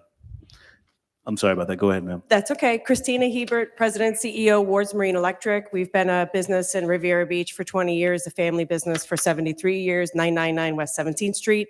We're also a tenant at Rybovich for the last 3 years. Couple of comments. One, as a past president of the Marine Industry Association of South Florida, I'd like to kind of dovetail off the comments of the gentleman from the chamber. This has been a long time in planning. I don't know all the dates, and I'm sure somebody will come up and correct me, but I do believe that it was part of the working waterfront plan to be able to protect businesses. Despite, contrary to popular belief, the marine industry struggles. You cannot service and repair vessels that are not along the water. They have to be able to get onto the water to get onto the hard to get them. A facility like Riviera Beach, like Rybovich in Riviera Beach, is not just a boatyard. It is the single boatyard in the eastern coast of the United States, the biggest in the world, that will allow boats that will never go to any other country to be able to get that work done. And they bring that to the city, they bring it to the Tri-County area, they bring it to our state. The economic impact is one thing, but let's talk about people. I'm a third-generation business owner. My brother is back there, he's part of that. My nephew is back there, fourth generation. We plan on being around for our 100th anniversary, and we hope to be able to bring jobs to that as well. Again, this is not just about the money or the rich people against somebody else. This is about the economic impact, bringing in jobs. All of my employees, 100%, except for Chase, which he's gonna own homes and pay property taxes, and we'd love to bring that to Riviera Beach. Thank you.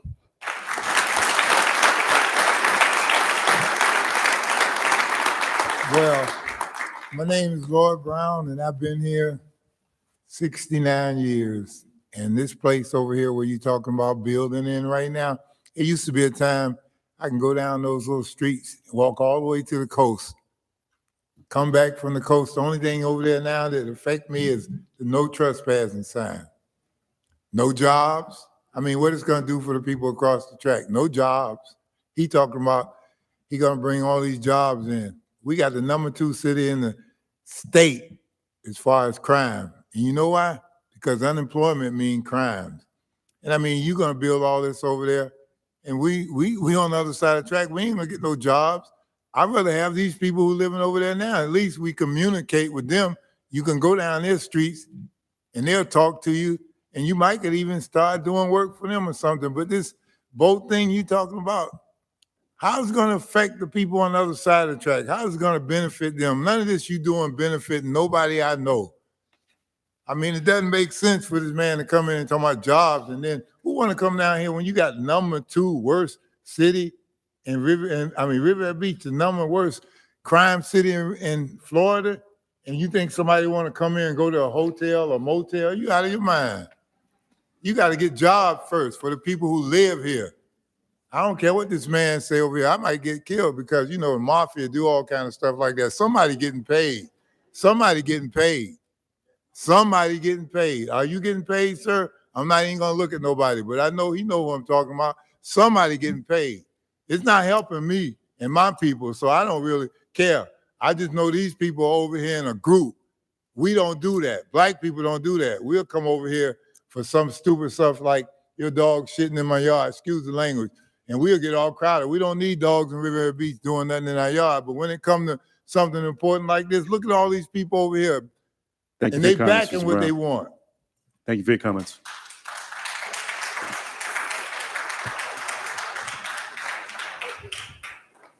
Martha Milligan, you're gonna be at the right podium, and Delray Cousins, you're gonna be at the left.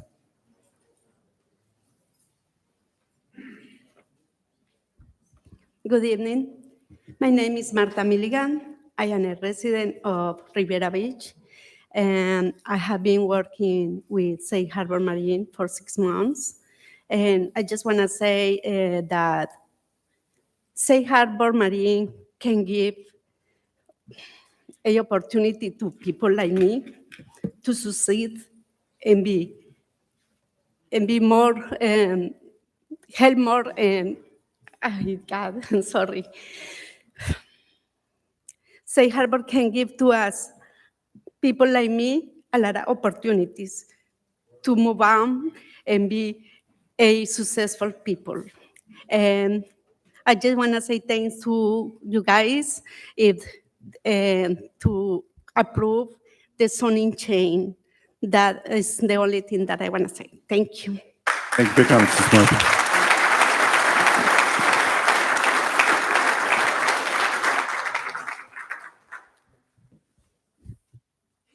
Good evening.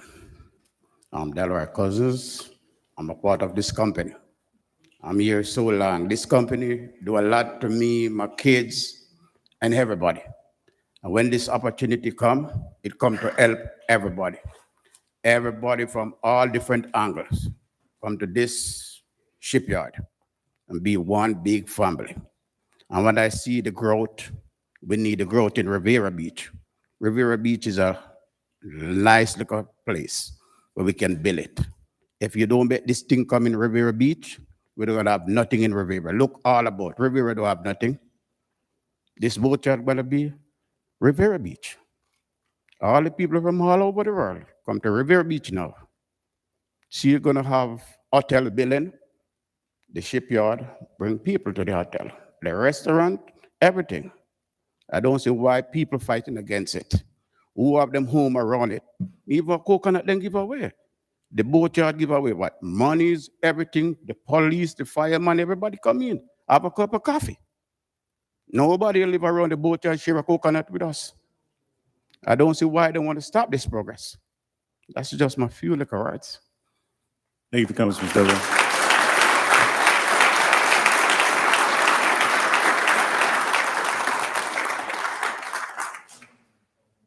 Bruce Mullahan, you're gonna be at the left podium, and Harrison McFarrell, you're at the right.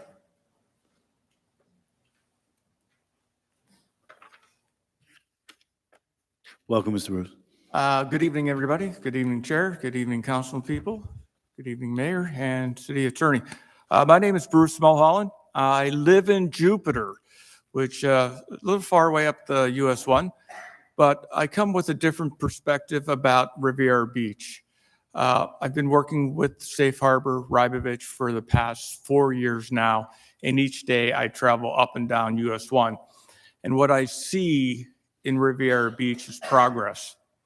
Every day, there's a new building being built, high rises, apartment buildings up by the Dunkin' Donuts. I see vacant lots being cleared for possible redevelopment somewhere along the ways. I see progress. So I'm here to say that I'm in favor of continuing the progress with the additional zoning amendment change for Safe Harbor. And as I was reading one of your, on the agenda, you say that the best waterfront city in which to live, work, and play. And I think this is a step towards that. Thank you for your time. Thank you for your comment, sir.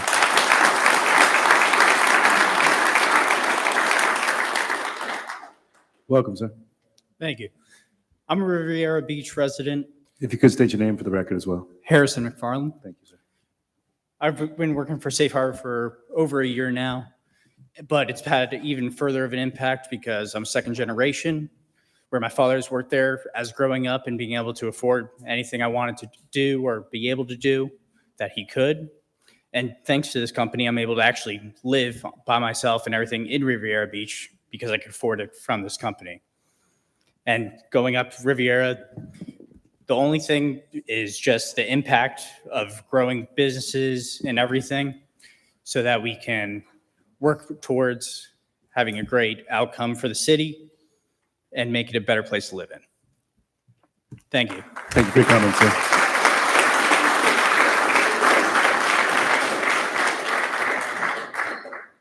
John Toledo, left podium. Travis Kotzel, right podium. Travis.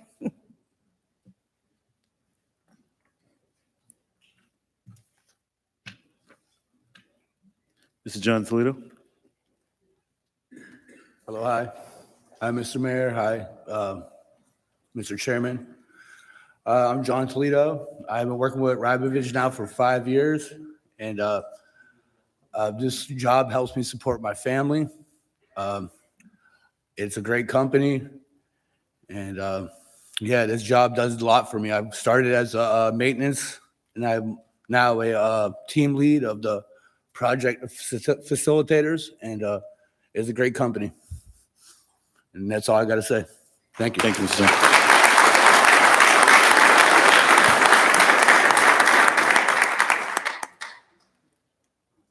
Go ahead, sir. Hello, my name is Travis Caldell. I'm a resident of Riviera Beach, and I've been with the company for 5 years now. Prior to working for Rybovich Safe Harbor, I worked a lot in general construction, and me and my family struggled a lot. 5 years ago, I joined the team, and I know we were talking a lot about job growth. Rybovich didn't just offer me a job, they offered me a career, a well-paying career. And we're talking a lot about that tonight. 2 years ago, me and my wife made the biggest financial decision of our lives, and we purchased a house in Riviera Beach, actually right across the street. I don't believe that would have been possible without Rybovich Safe Harbor. I love the decision. I think it's a lot of growth, and I believe it's going to be great for the job opportunities in the city. Thank you. Thank you for your comments.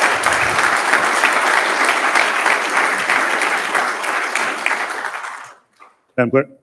Lucas Mora, left podium. Bill Wolf, right podium.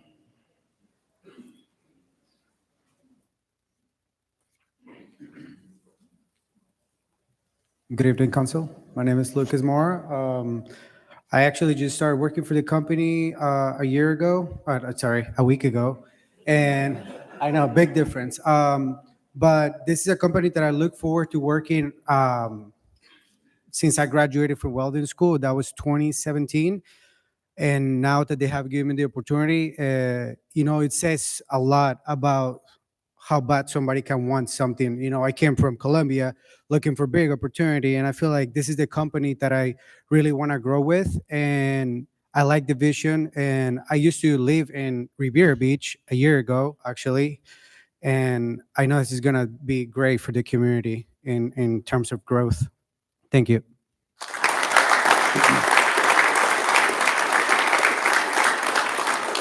Welcome, sir. Hi, good evening. Good evening. My name is Bill Wolf. I represent an international marine coatings company.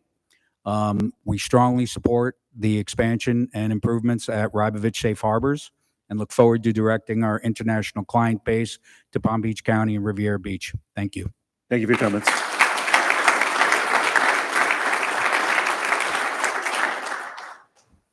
Hardier Thomas, left podium. Charles Frey, right podium.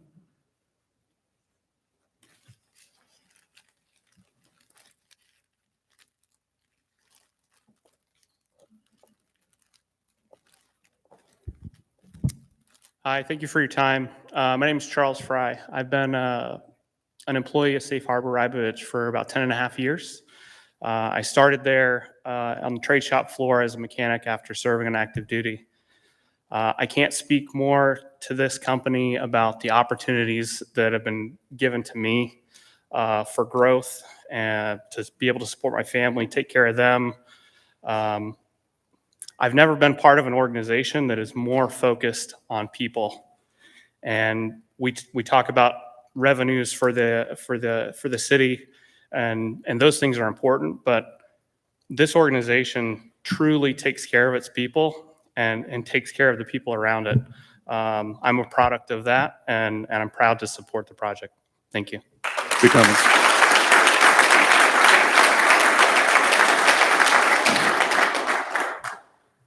Good evening, everyone. My name's Cartier Thomas. I've worked for Safe Harbor for about 5 years now. I started in their security department. They saw something in me and decided to promote me up to run the security department in Riviera Beach.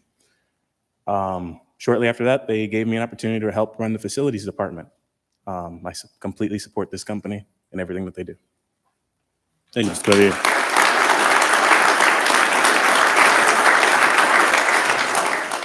Paul Perez, left podium. Jeannie Liffman, right podium. Good afternoon, Paul Perez. I've been with Safe Harbor Rybovich now for 1 year, and it's an amazing company, and I respect, and I would hope you guys would approve for the projects. It's a solid company. Also, it's done a lot for me. They provide a lot of opportunities for future employees.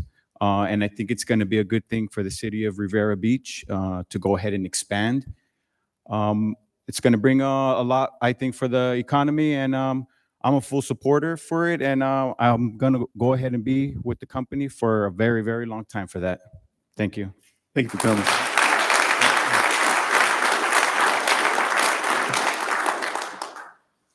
Good evening. I'm Gene Whalen. I'm with Autotality, the division of Filterworks USA. We are a contractor that has the pleasure of working with Rybovich and now Safe Harbor for a number of years.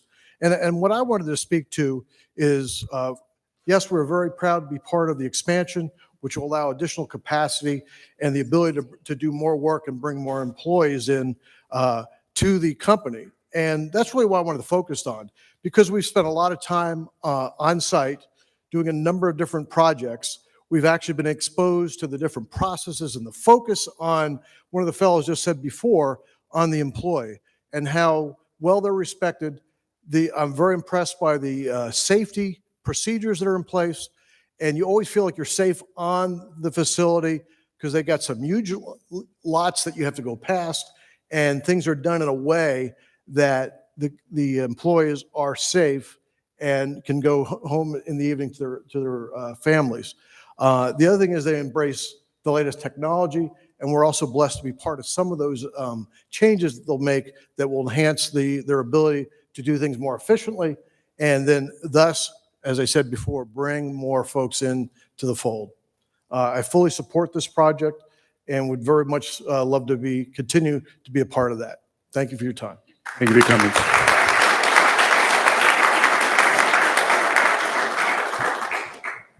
Jonathan Feldman, left podium. Charles Rivera, right.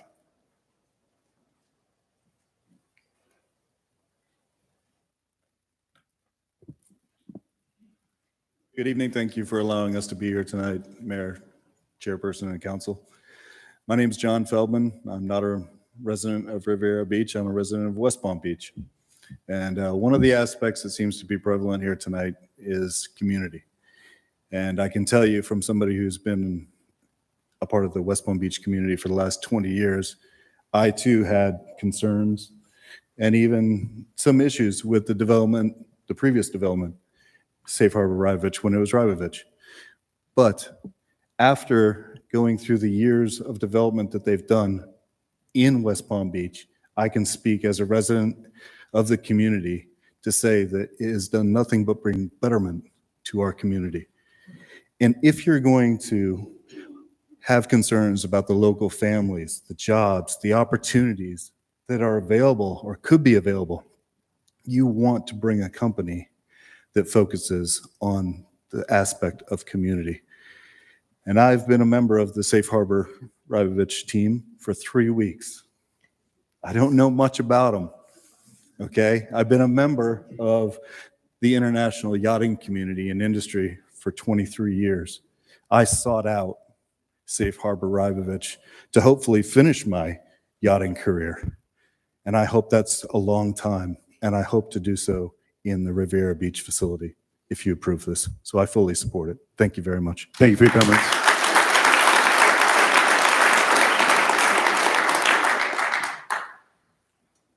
Welcome. Good evening, Mr. Mayor, Ronnie Felder, City Council members and staff. My name is Charles Rivera. I live in West Palm Beach. I work at Safe Harbor Rybovich in West Palm and in Riviera Beach. It's 2 different locations. I've come here tonight to talk about Safe Harbor Rybovich application for expansion. I support the Safe Harbor Rybovich expansion plans because I have worked at other shipyards and boat yards, specifically up in the New York, New Jersey area, the super boat yards up there. And in this boat yard, this shipyard, this is the finest group of professionals I have worked with. The level of excellence at Rybovich is well known in the boating and yachting community. The 100-year history of Rybovich in this area is well known. We have inherited that history. Upon my arrival at Rybovich, I immediately knew I was with a great company. This is why I joined the Safe Harbor Rybovich company. Our clientele, the boating community, are a fine group of professionals whom I daily interact with and enjoy. Safe Harbor Rybovich expansion will modernize the entire proposed facility. And from this point forward, after your approval, the name Riviera Beach will be on the minds of the worldwide boating community. With the approval of this necessary expansion, Safe Harbor Rybovich will further the goals of local government and will ensure a diversified economy, shift ad valorem tax revenues away from other overtaxed homeowners, and encourage growth in high wages employment. The increased tax revenue from this expansion will benefit homeowners, Riviera Beach schools, recreational facilities, and local businesses. In summary, I believe this expansion will directly benefit Riviera Beach community and its residents, both economically and socially. Thank you for your time, Mr. Mayor and City Council members. Thank you for your comments.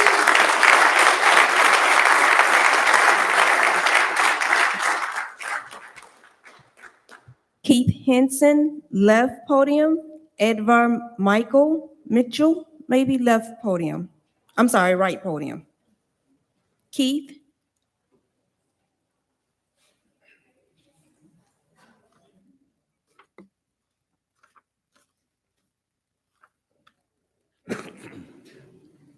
Welcome. Welcome. Hi, I'm Keith Hansen. I live in Port St. Lucie. I've been working for Rybovich for just over 25 years. Started as a mechanic, worked on the crane, a lot of sailboat work. They gave me an opportunity to run the haul-out crew and the bottom painting team. I've been doing that the last 15 years or so. The company's really put my daughter through school, landed me a house, beautiful wife, great family. All the guys are treated well, well respected. It's a great place to work. The turnaround that we'll do up here in Riviera Beach is what's needed for this county up here. We did it in West Palm, we needed Riviera, and I think that's it. Great place to work. Thank you for your comments.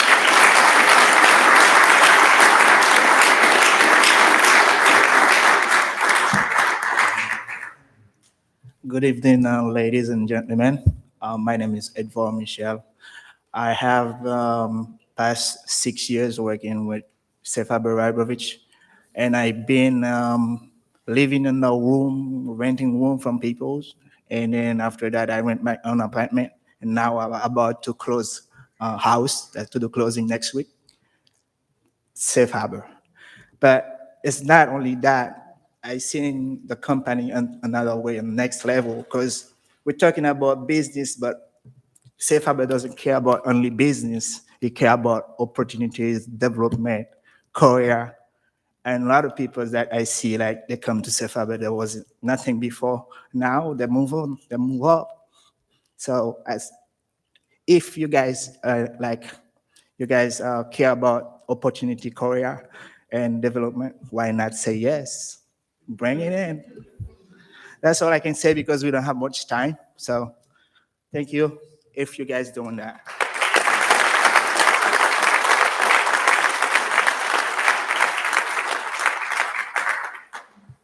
Thomas McGowan, right podium. Jerry Robertson, left podium.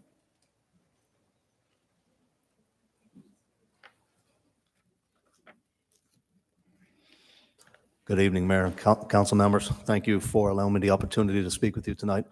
My name is Thomas McGowan. I'm the president of a small business called Engineered Yacht Solutions. We're actually based in Fort Lauderdale, but we have a service center in Safe Harbor Rybovich and Safe Harbor Riviera Beach. We've been a tenant for approximately 2.5 years, and what started as a couple of guys in the shop has now grown into 16 full-time employees in Riviera Beach. We expect to increase that by threefold with the expansion and with the additional yachts that will be able to come to Riviera Beach. Boats are moving north out of Fort Lauderdale into the Palm Beach and Riviera Beach area because of the access of deep waters, and that's an issue down in Fort Lauderdale, and so that's a key factor for Riviera Beach. You've got the ability to get some of the bigger boats, bigger yachts here, and as time continues, the yachts are getting bigger. What used to be a big yacht was 100 feet. Now it's 200 feet and 250 feet. So you've got the ability up here to service those yachts, and that's why we're putting so much effort into our staff here. One key factor, I think, is the jobs that we're going to create, but also the careers that we're creating.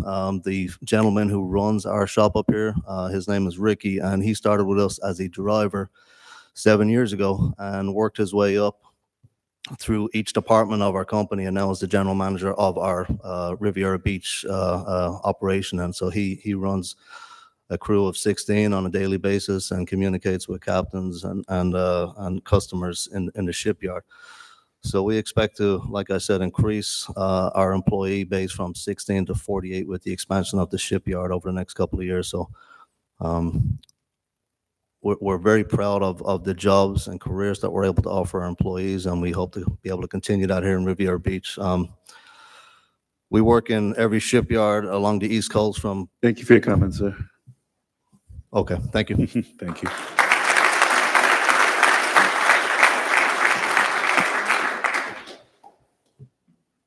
My name is Jerry Robertson, but everybody call me Jay.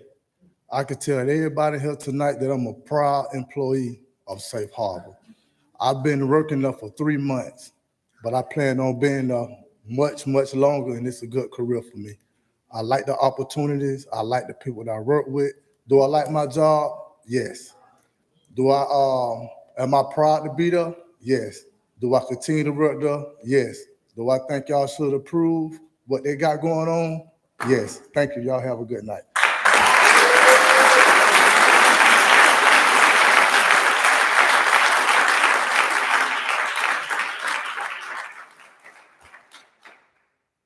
Randy Davis, Balsamo, right podium. Julie Logson, left.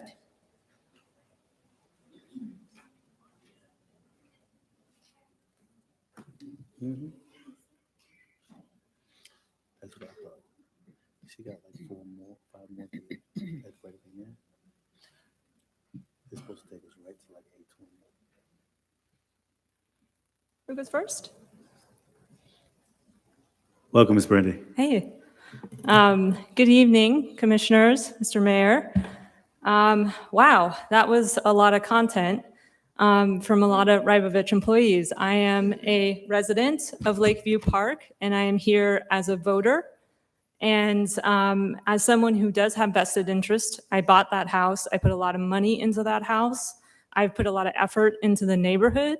I've been engaged in the community, and I attended all these meetings. And so I'm a bit frustrated to sit through all these people's accounts of why this is going to be so great and how it's going to benefit everyone, when I very clearly asked for some very specific things that are not unreasonable, because this will harm our neighborhood. That is clear. This is bringing industrial. Someone said it's going to put Riviera Beach on the map. Riviera Beach is already on the map for industrial. I don't think that's a surprise to anyone. If you look at next door, people talk about Riviera Beach. If you live on Singer Island, most people take the back way, so they don't have to drive through Riviera Beach. That is sad. So I wasn't opposed to this, but I don't think that this is some amazing thing. And if this was quasi-judicial, we wouldn't have everyone's opinions. We would actually be listening to experts say, hey, I'm a property appraiser. Is this going to affect this person's property? But instead, we're hearing everyone's opinions. Everyone can pontificate on whether this is a benefit to the city or not, but we have no evidence. And we are changing the comp plan, and that wasn't part of the future. And everyone keeps telling me that, oh, working waterfront, this is what we wanted. You already have working waterfront. Per your comp plan, you have the working waterfront that you allotted, and it doesn't seem to be doing that well. So if you expand it, I'm not sure that we're going to get this great engine. And I also disagree that this is an 8% change. Thank you for your comments, Ms. Brandy. Thank you. Thank you, ma'am.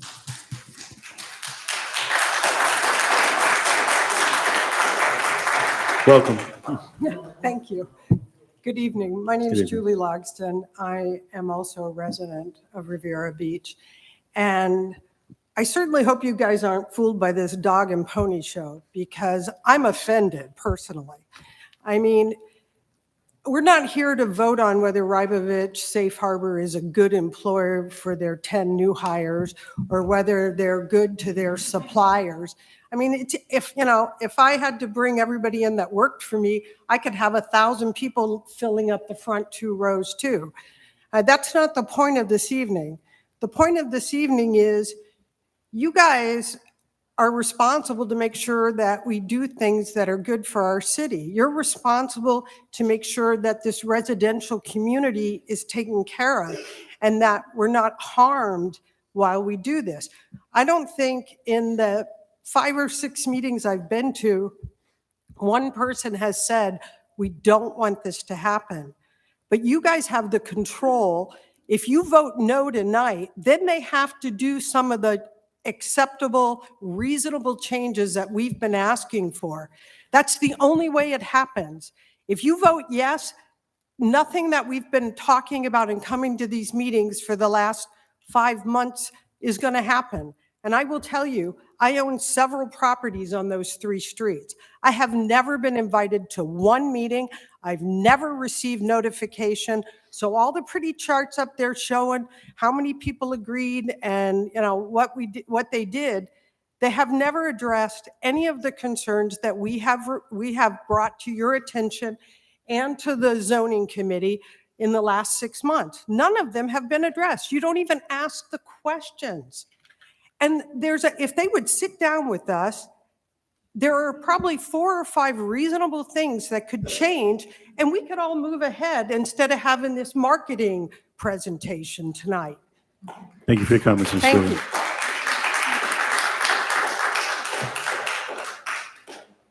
Travis Bethea, right podium. Colleen, or is it Colin? Aldemino, left.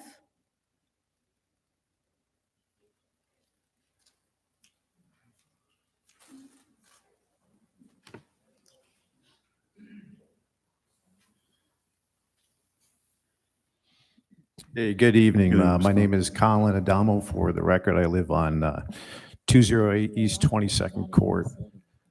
Council members, Chairman, Mayor, thank you for your time.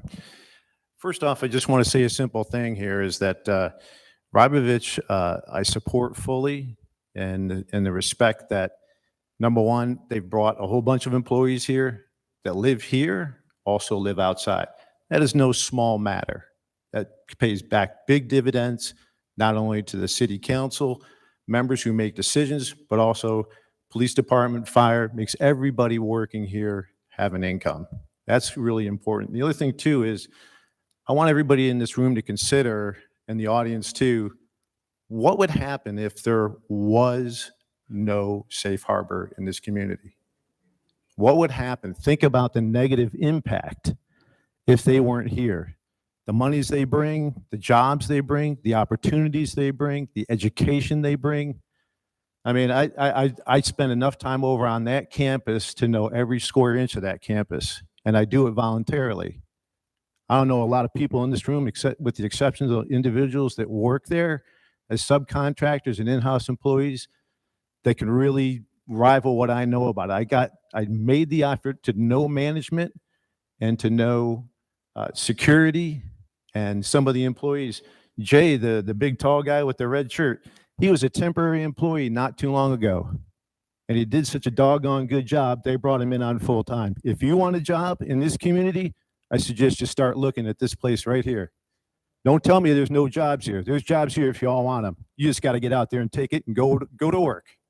Go to work. Thank you. Good comments.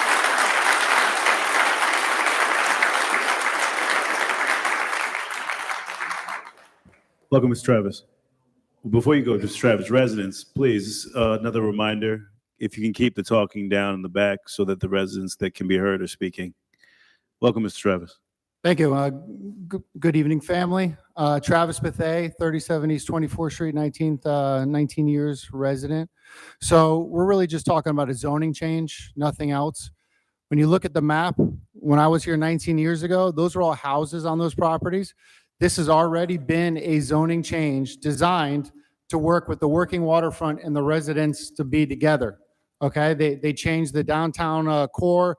They put a downtown residential area in to be a buffer. So it's already been worked out. That's what the plan should be, and just follow. Okay, if you guys change everything to working waterfront, we don't know what's going to happen. I live 3 blocks away. I smell fumes from there. They like to come out and tell us there's no fumes coming off the property. There's no water escaping the property. I go there and I watch flood water every time it rains pour off of their property down our sewer drains, polluting our waterways. Okay, we're going to be famous one day from a spill from these guys, and that's going to make us on the map. Okay, national news one day. We don't want any of that. They're managing here. They're here. We're not getting rid of them. But we need a buffer between the residents. Sermon's called the 88 parcels the buffer. We are the buffer, okay? Our neighborhood is the buffer to this community here. I've driven down Broadway. I can smell the fumes coming down the street there when the wind's blowing the other way. So it's even going to be the communities on the west side are going to be affected. And we're going to expand this. Okay, there needs to be some kind of limitation. You can't just open end and give everything to them, okay? They're supposed to be building restaurants and all that. Yeah, that's what the question was. When you look at the map up there, the downtown core, there's boats on the property. They're doing work on property that's zoned downtown core right now that they're not supposed to be doing. And the city lets it happen. So we've already been going through expansions, growing pains, and it's like, how much more are we going to take? When they do this, I'm not leaving, but it's slowly going to be pushing people out. There's already low-income houses they've torn down. Thank you for your comments, Mr. Travis. Thank you. Thank you, sir.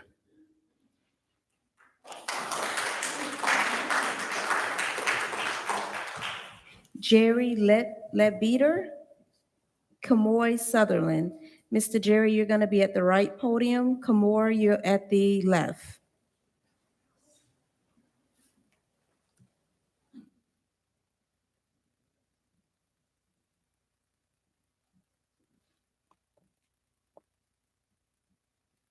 We call 2 names, Mr. Yes. Jerry and who's the other one? It's Miss Jerry. Welcome, Miss Jerry. And who? Tawana? I'm sorry, Madam Clerk. It's okay. Kemoy. Kamoy. Sutherland. Going once. Kamoy, all right. No Kamoy, next person. Marlissa Martin.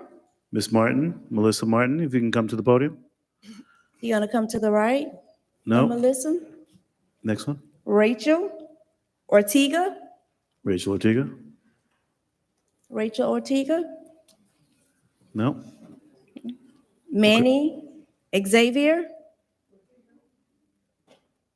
Okay. Ortega's here. thank you, Mr. Mint. Welcome, ma'am. Thank you.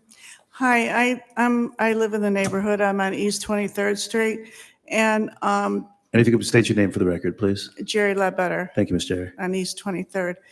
And I don't have a problem with Rybovich as it is now, but I am extremely against the fact of rebuilding, the expansion.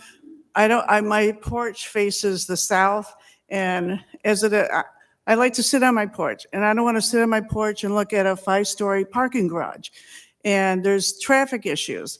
I mean, when there's, traffic back up on Broadway and Blue Heron, people are cutting through on East 23rd Street a lot, and they're speeding. And I've got grandbabies, that come over, and, and that's a concern, the traffic, and just all the extra people. Today I came through onto 22nd Street, and when I got to the end, I had to sit there and wait for 3 cars coming from the south, before I could pull out.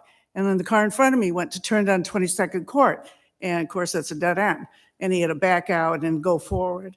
And like I said, it's a small community. My husband and I bought that house as a retirement house and, to live our days out there.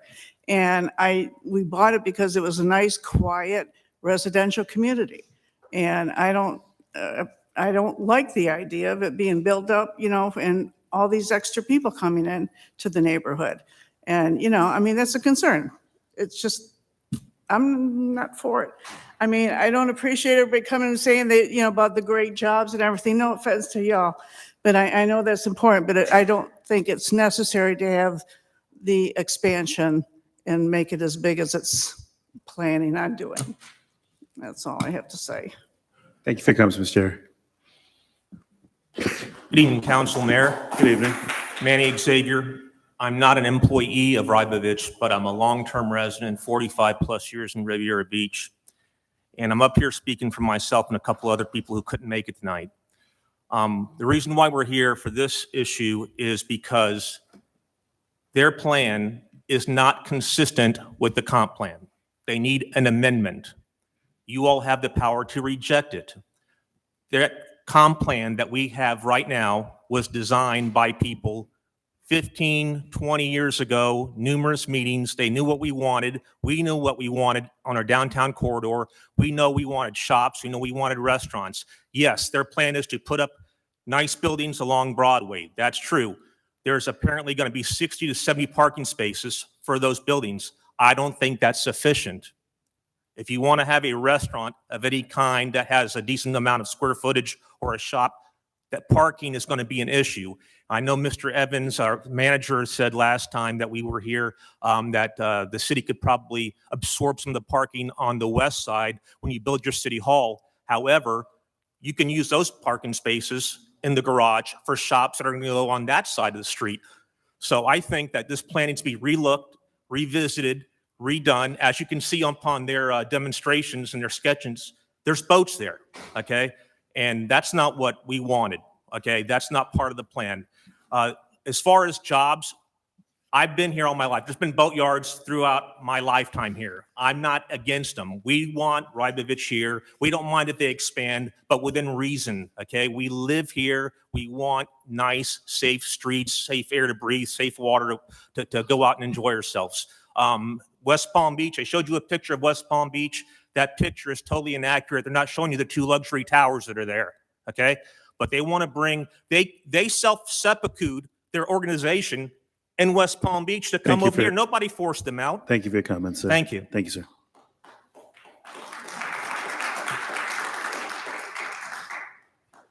Last name Fleming. And then Rachel Ortega. Is it Abigail Fleming? No? Okay. Rachel Ortega, Rachel Ortega. Next card, Madam Clerk. Ella Duckworth, right podium. Ms. Duckworth, Ms. Ella- Ella Duckworth. Ella Duckworth. Robert Hartzell.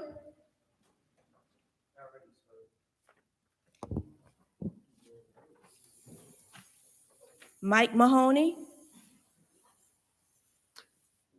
Any other cards, Madam Clerk? These were duplicates. Okay, so Mr. Mahoney's the last speaker. Yes. Thank you, Madam Clerk. Good evening. Mike Mahoney, 2120 Broadway, 2135 Broadway. I'm for development, for Rybovich Safe Harbor. I don't have anything against them. I've been here 63 years. I've had a business in Riviera Beach probably for 30 years, almost 30 years. So, you know, as you heard tonight, Mr. McCoy, I appreciate him standing up for us on the zoning issues, our concerns. And my main concern as a business owner along Broadway is that we keep the zoning that we have, meaning, I guess, downtown core. Apparently, I was looking at the map. I think we're going to stay that way, you know, so we can keep operating what we're doing. My problem in the past, and I've heard people talk about Safe Harbor, and like I said at the last meeting, the small boat repair business that's next door to us, and there's another one down on 22nd Court. What I've seen from my standpoint is a problem with the smoke and the fumes and the pollution stuff. I've been having to deal with it for the last 20 years. And actually the business, I won't mention it, but the business next door to me had a permit from the city back in 2003 to move in on a temporary basis only. And to my knowledge, they've never applied for a new permit. And I brought it up to the city. So anyways, to make a long story short, I'm looking forward to Rybovich moving in and keeping things, you know, doing things different. As long as they abide by the city's codes, you know, and my concern again, under the code 29-65A, it talks about parking, zoning, setbacks, et cetera. And that's my concern, that we get some parking in any areas where they're going to be doing new buildings, where they have to have setbacks, and roads, new roads, which they're apparently going to be doing, and utilities. So the parking issue for me is a main concern. Of course, new buildings and stuff's a positive thing too. So, Comments, sir. yes, sir. Thank you Thanks. for your comments. Mr. Chair, before you proceed, may I? Thank you, Madam Clerk.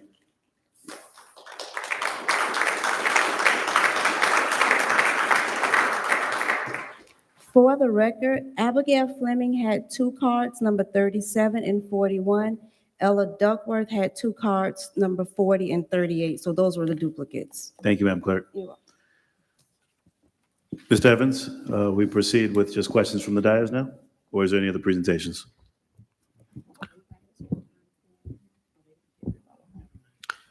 Mr. Chair, staff is prepared to answer any questions.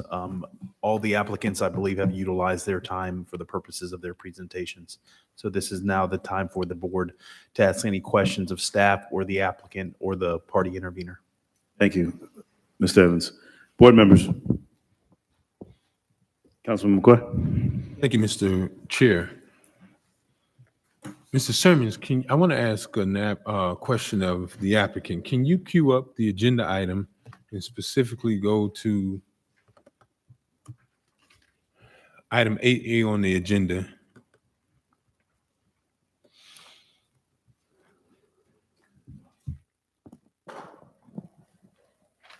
I'm sorry, you wanted the slide for item 8A? No, see, and that's, so members, attorney, administration, I want to make sure that we're all clear.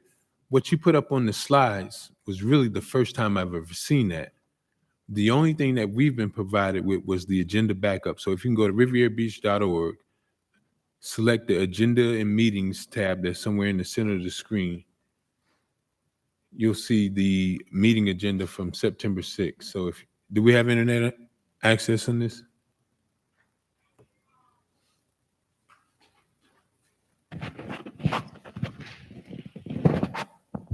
And I think this needs to be resolved. I mean,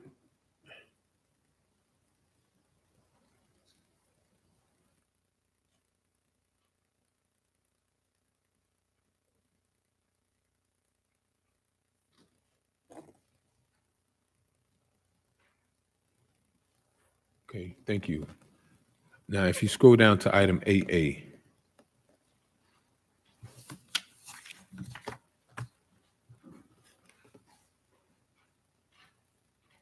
And members of the board, administration, and residents, pardon me for this because I am very much confused. And I'm going to say 1, 2, 3, 4 down is final combined submittal files. And what I understood this to be was the applicant's application.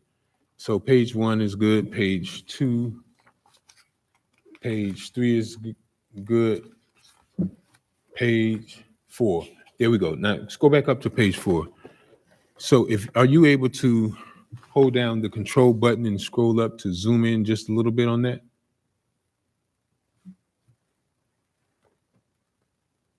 What I'm looking at,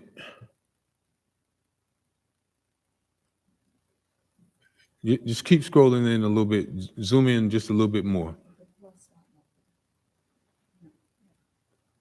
Correct, more. Now, that's exactly what I want to get at. Right there. So that blue outline is what I understood to be the zoning amendment area. If you look back, that starts, and that line that's in between the middle of the red is DC on the left, and to the right. Is there a pointer? Can I have it? So I can make sure that I'm.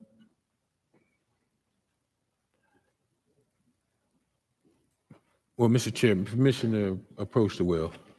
Please, Councilman.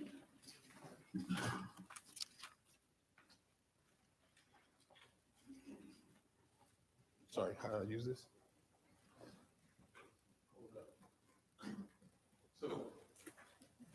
And this is where I'm confused, members, and this is not common that I've ever came on this side, but this is on page 4. And clearly, I understood the zoning change. In fact, who's controlling? Can you scroll up just an inch to the top of this page? Okay, one more, just a little bit more. But this paragraph speaks of the site primarily split between the downtown core, DC, and downtown marina zoning districts. So when I read this, and this is the applicant submitting this bluish purple box represents the area that's going to be rezoned. And if I'm not mistaken, this parcel right here is the locksmith. Just about right here is going to be D's T-shirts. So it's really not impractical that my suggestion that I had the impression, based off of what was submitted, that there was an application submitted for zoning. That's why I asked the question, was there a legal description, Ms. Christy Godot, that accompanied this? And I even went further, right? If you go down to the next page, it says almost the same thing, and I'm trying to figure out, and wait, I'm sorry, if you can back up just a little bit. This text further explains a formal rezoning request is to change the downtown residential core located, and it was my understanding, Ms. Godot, these zoning changes had to be contiguous, because if you just did an outline, that would be more or less spot zoning. Is that not your understanding, Ms. Godot? Please, Ms. Goodell, go ahead. Thank you, Mr. Chair. My understanding has always been that the Safe Harbor rezoning application is only rezoning the parcel under its control. I understand absolutely your point that perhaps that blue outline is misleading, but they're only seeking to rezone their parcels. The downtown core area, though, that's adjacent to Broadway is not actually being rezoned. So the parcels that you've pointed out are currently zoned that way, and nothing's changing right along Broadway for any of the parcels, whether they're owned by Safe Harbor or third parties. Not true, Ms. Godot. East of Broadway is being proposed to be changed to DM, Downtown Marine. So I'm boat sorry, owners- where east, Okay. along Broadway? Can you grab the pointer there? Yes. In So, 22nd Street. let me see. This is Okay, right Broadway, there. right? That is That's Broadway. Correct. Right, so the That parcel red, right there. the red is downtown core. That's your existing zoning, correct? So what Rybovich Safe Harbor has proposed is to rezone this area that is your downtown residential, and this area that's south of that, not all the way to Broadway, but south of that to downtown Marina, rezone this area and a little bit up here, but the parcels adjacent to Broadway on the east side of Broadway are all retaining their current zoning designation as downtown core. Well, I'm afraid you're mistaken because I actually spent the time to go through and look at the parcel numbers, and there are several of them between 22nd and 21st that are proposed to be within the zoning area. Am I not correct? I don't believe you are, because it's my understanding that when an issue came up previously about the partial control numbers, city staff went back and specifically went through every single parcel to make sure that the list are all the parcels that are under Safe Harbor's ownership and control, and that the existing zoning adjacent to Broadway is not changing. Okay, well, if that's true, then why do we have this highlighted in this fashion? That clearly shows a blue. And I think you're absolutely right about that issue. I think when the way that this was done is that I think the goal was to bring your attention to the project area, and it's misleading because it leads you to believe that entire area within the blue is being rezoned, and that's simply not the case. So I absolutely see why it's misleading. Okay, I understand, and I appreciate you clarifying that. What I did not see in staff's report nor in the applicant's submittal was what was the total square acreage of the proposal that's being zoned, that's being proposed for zoning change. I'm not sure if they have the exact acreage of the parcels that are in the existing downtown residential or the existing downtown core that are becoming the downtown marina. I don't know if they have those numbers or if staff has those numbers. They just didn't make it to the backup. I don't know. Thank you. Well, I appreciate that. I really got a good understanding. I think I understand it well now. I appreciate that. But I do have one question from the applicant. Mr. Chair, if you'll indulge me. Councilman McCoy, go ahead.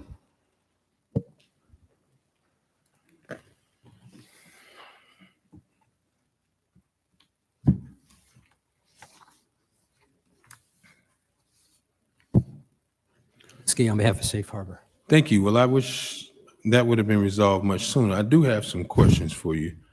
I did highlight, and I got a property appraiser's view of 2200, and that was the locksmith company that I just pulled up, and then also 2120 Broadway.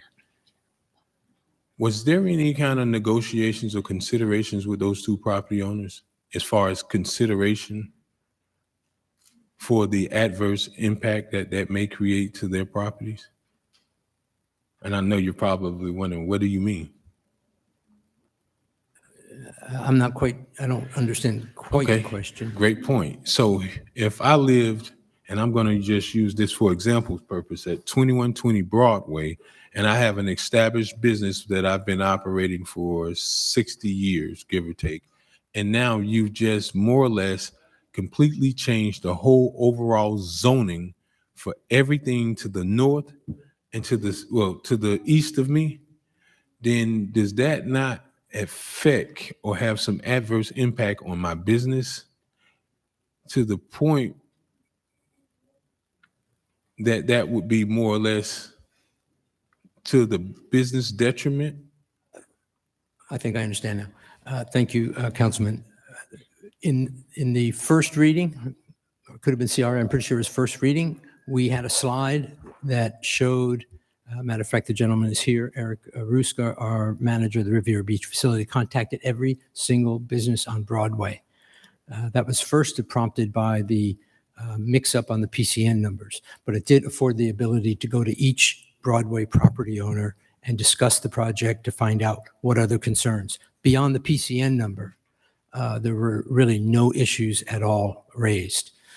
So the zoning and Ms. Godot is correct, that from this, if you go take a line from the yellow line straight down, that stuff, that remains. That's a downtown core.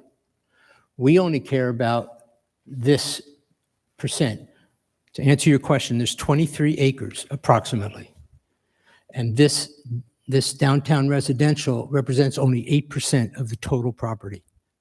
And I wasn't able to finish, but this is where we're putting the buffer. So there's no uses that we have by right, and I contend, Mr. Sermons, other than setbacks, we can do by right what we're doing right now. Otherwise, you'd be citing us. So we obviously can do what we can do. So other than setbacks, which would happen when we do the rezoning of this piece. So we only care about this piece, but because your staff is cleaning up your underlying future land use map, it does make sense to go straight across and make it downtown marine. We support that because it will help setbacks, but we can keep going.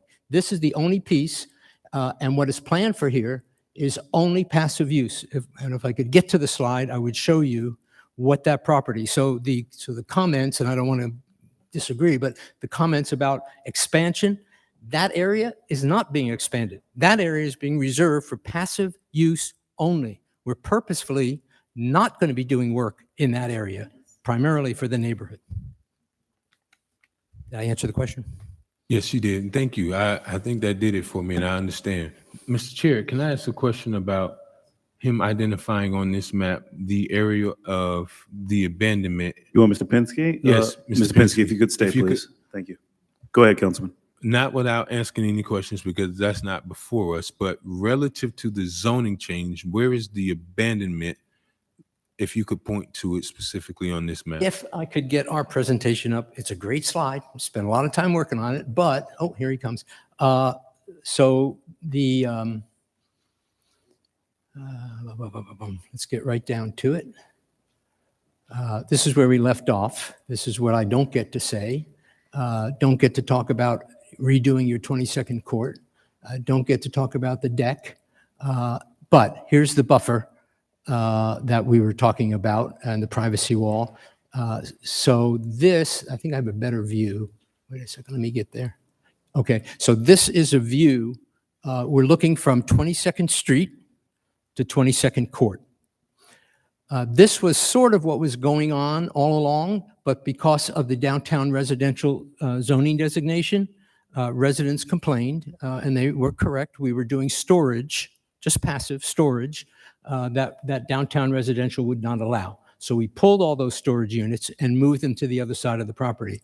But once you change it to downtown marine, this is the buffer that's going to go from the main entrance on 22nd Street, which will be the main entry into the facility and into Viking. This is only going to be, wait. Oh, gave it too much away there. Don't want you to see the good stuff yet. Okay, so this is going to be a passive use buffer area. The storage units are 8 feet high. They will not be above the wall. And so, I don't know why I can't do this. I'm not a big pointer person.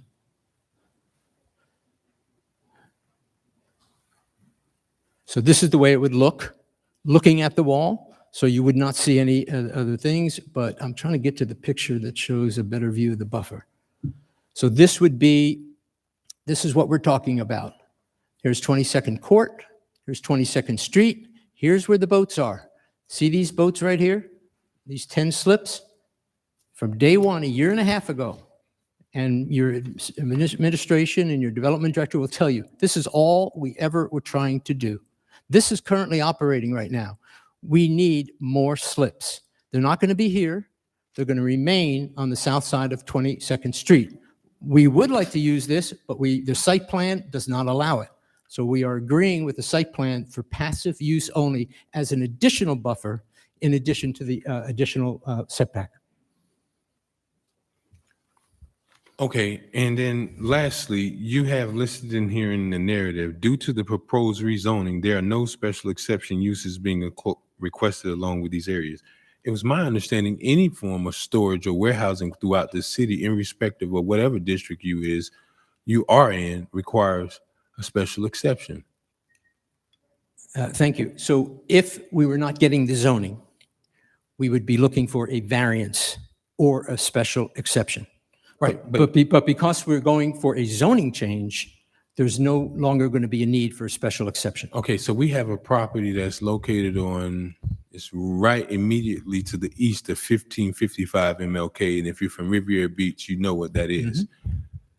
That place was a LTL warehouse that did storage, may have been short-term storage, but it required a special exception. And that's been true for all areas throughout the city, irrespective of whatever zoning classification you have. Mr. Sermons, would you agree with that? That all storage and warehouses are only approved by special exception?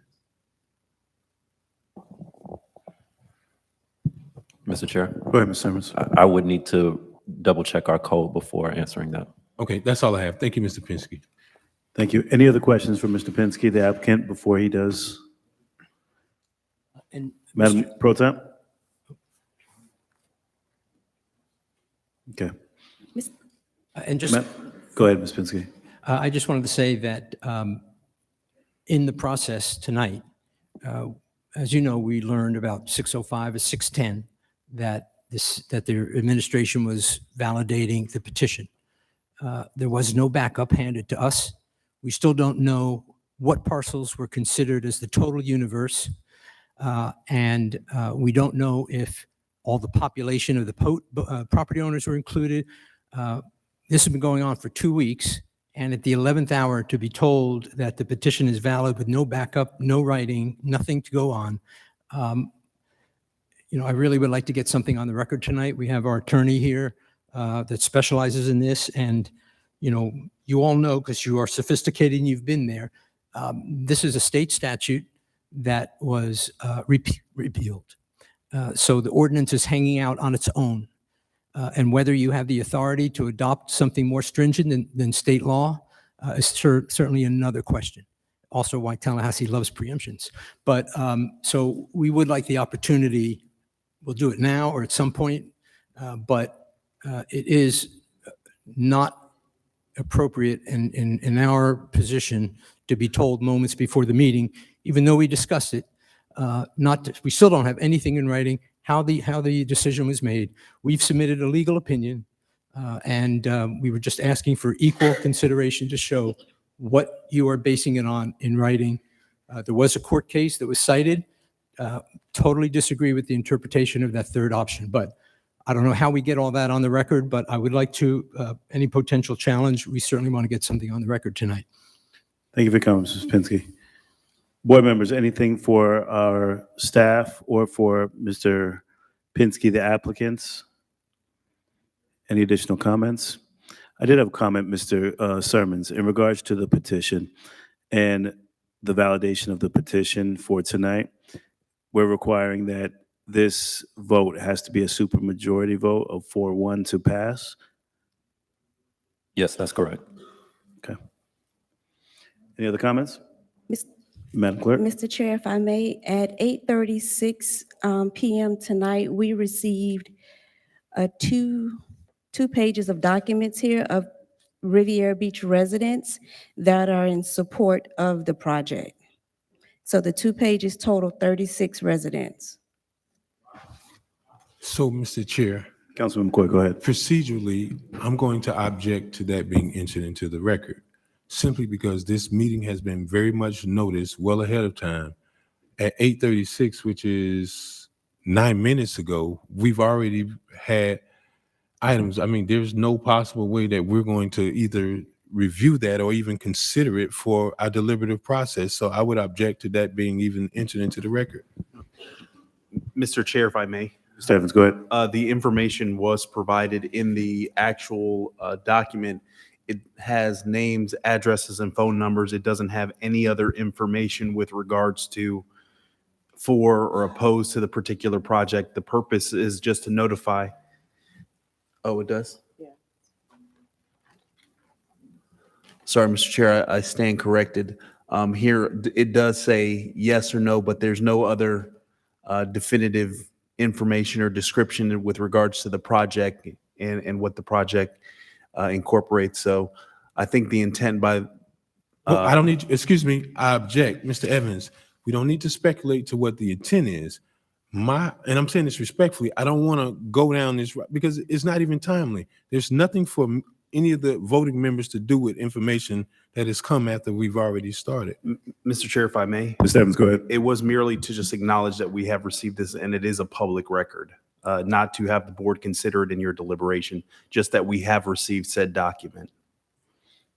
Mr. Chair. But to that point, and I guess my concern with Councilman McCoy is that none of the information has been validated. That information as a public record has been submitted as just a piece of paper with names on it. We don't have any other information, and we can't even agree to submit that to the record. I would agree with Councilman McCoy on that.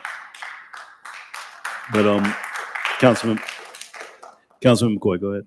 Thank you. That actually was what I was going to say. I mean, I might as well write a handwritten note and pass it to everybody inside the city council meeting if that's the case, because I mean, I don't know what it is. And certainly I don't have any intentions on going back to revisit this issue again when this is second reading of the city council. Plus there was also 2 public hearings done at the Planning and Zoning Board. So I would just reject that because it's not timely. The clerk can certainly take possession being the custodian of record, but that should not be a part of this record because I have no idea and haven't seen it. And I'm saying that respectfully because at what point does it stop? Somebody else is going to walk in at 9 o'clock and say, hey, add this to the record? Mr. Chairman, with your indulgence. Well, we're actually deliberating, Mr. Pinsky, so if you Well, can. I just wanted to point out the young man who Well, spoke. if you can't allow for us to deliberate and continue with the discussion, Mr. Pinsky, thank you. Board members, any additional questions for the board or for the staff, for the applicants? Mr. McCoy, Madam, Madam Pro Temp, go ahead, and then Councilman McCoy. Go ahead, Pro Temp. Yeah, I wanted to ask a couple of questions in regards to the community meetings, and also I heard some of the residents having some concern about some of the suggestions that were made to Safe Harbor in regards to what they were looking for. They talked about it being a quasi-judicial hearing, and it was supposed to be on the law. So I wanted to get some feedback from Mr. Pinsky in regards to those concerns from the community, how they address them, and how that fits into the quasi-judicial hearing form that we have here. Mr. Pinsky?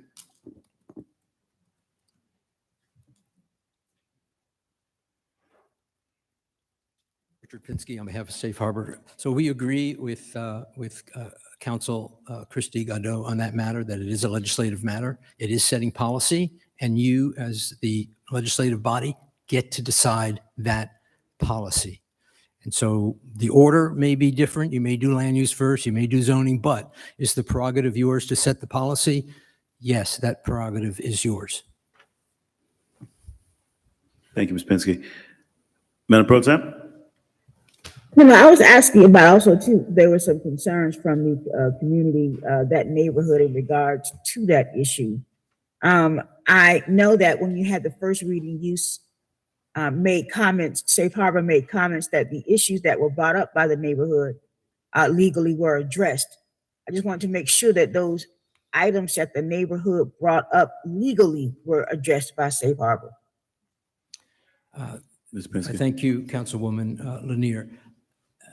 So earlier today, for the record, and we did put it on the record, and it was merely a chronological representation of the last year and a half of the multiple questions that came from the neighborhood. not just from the public meetings, but there are numerous emails sent to, I know there's at least 3 commissioners that received emails that you then sent them to us. We responded to those. And so we distributed today, I think, 10 or 12 pages of just ongoing, whether they came from Clarence Sermons. So I know there was one resident that said they never get answers. They may not like the answer, but issues on fumes, I mean, the comments that are just not true, we corrected the record not once, not twice, but dozens of times, as was handed to you to document that. Thank you for your comments. But while he's up there, Yes, please. if I could, Mr. Pinsky, Councilwoman, please, Ms. don't, Pinsky. don't run away from me, please. Ms. Botel, go ahead. So this is my question. If we don't approve this zoning change, which really, let's focus on the residential. If we don't approve it, you'll continue to own the property, right? You won't improve the sidewalk. You won't put a wall in to block what you've got going on. You won't put the landscaping in. You won't fix the road over there. You won't do the deck. So all of those things go away because we say we're not going to change the zoning. That President, is, please, if we cannot have any shouting from the back. Go ahead, Ms. Pinsky. Councilwoman Patel, that is correct. And I don't think there's anybody. Hold on one second, Ms. Pinsky. Residents, please. We are trying to hear up here so we can make a decision. And thank you for your patience. Go ahead, Ms. Pinsky. So I don't think staff, as elected officials, the neighborhood, no one, I think, is in favor of continuing to look at that property in its current condition. But that is what has to remain without that change. That's why the zoning change, which again, it's our property, it's such a small portion, but will it allow to move items that are passive to that area between 22nd Street and 22nd Court.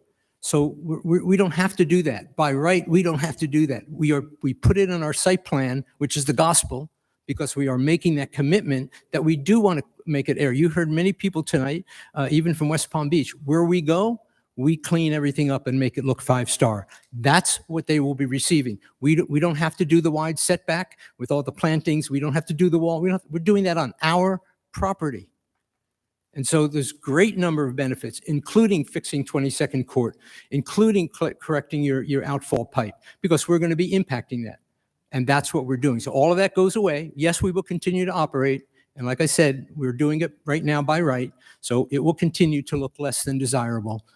And we really do want to fix up the neighborhood. We want the city to be proud of it. And the vote yes on zoning will help us do that. Okay, one more question, maybe more than one. You've spoken this evening on a number of occasions about the number of jobs, and I think you, maybe more than any other person here, knows how passionate I am about workforce development. I renew my objection. This is not germane to zoning issues. Councilman McCoy, I would object to that. Job creation would be germane if stated in regards to the zoning and the improvement to the residents and the community. So if Councilwoman Botel is inquiring about jobs, it is germane to the zoning. Thank you, Mr. Chair.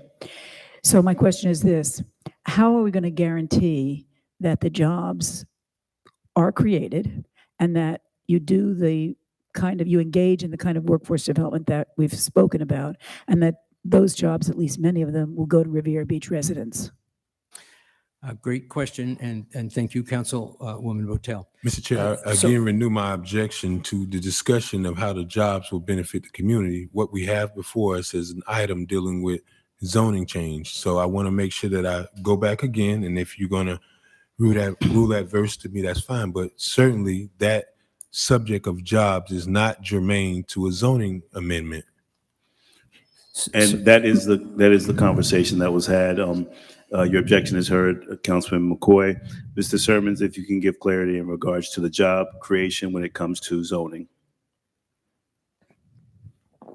Yes, Mr. Chair.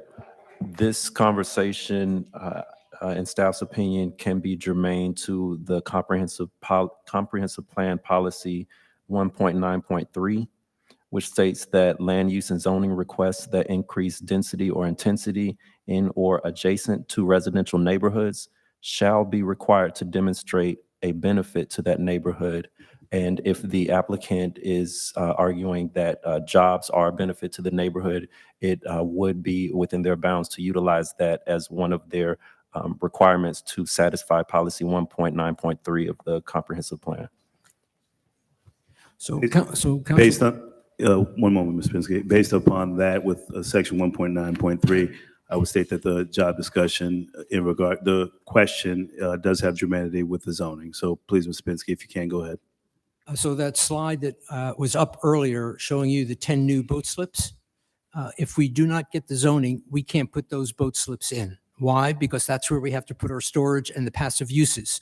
So the jobs, and I think you remember from the last meeting, of that 270 current jobs, almost 70% are already being transitioned up to Riviera Beach. So we don't have to say promising and hoping. It is happening right now. But we can't expand the additional 80 new jobs, which are going to be generated by those 10 new slips if we don't get that zoning. So Dwight Stevens is here tonight. Be happy to talk about the construction, but as far as the zoning goes, that is directly related to how much of an increase in business we can do, which translates to jobs. Don't take my word. Just go to West Palm Beach and you'll see how we do it. Okay. Thank you for your comments. Board members, any additional comments? Madam Clerk? Councilperson Botel? Yes. Councilperson Mel Anderson? No. Councilperson McCoy? No. Chair Pro Tem Lanier? Yes. Chairperson Lawson? No.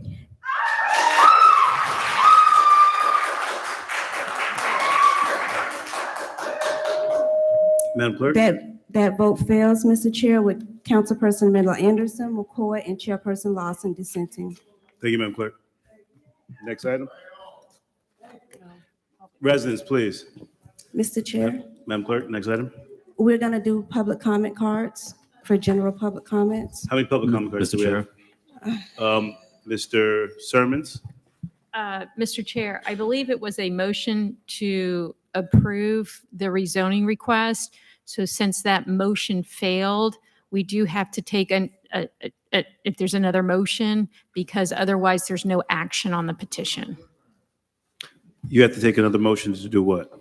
If the will of the council is to deny the petition for rezoning, then the motion should be a motion to deny the petition for rezoning, because there has to be some affirmative action taken. And since the last motion failed, you'd have to take affirmative action to deny the petition.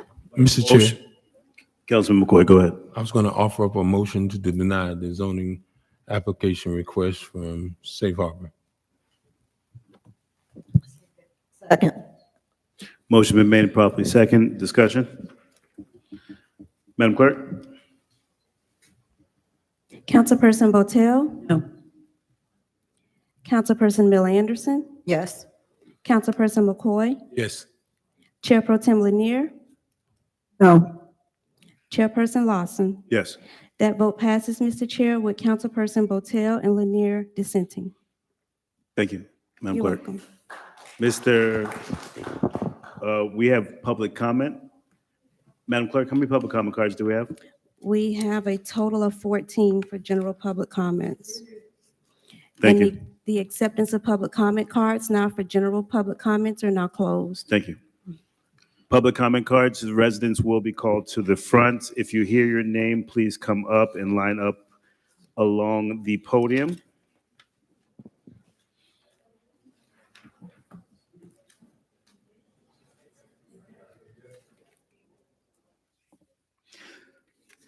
Public comments shall start at 7:30 unless there's no further business of City Council, which it will begin sooner. In the event there's considered items that go past 7:30, it will begin immediately following the items be concluded. Please be reminded the City Council Board has adopted rules of decorum governing public comment during official meetings, which has been posted at the front desk. In the effort to preserve order, if any of the rules are not adhered to, the City Council chairperson may have any disruptive speaker or attendee removed from the podium, from the meeting, or the building if necessary. Please govern yourselves accordingly.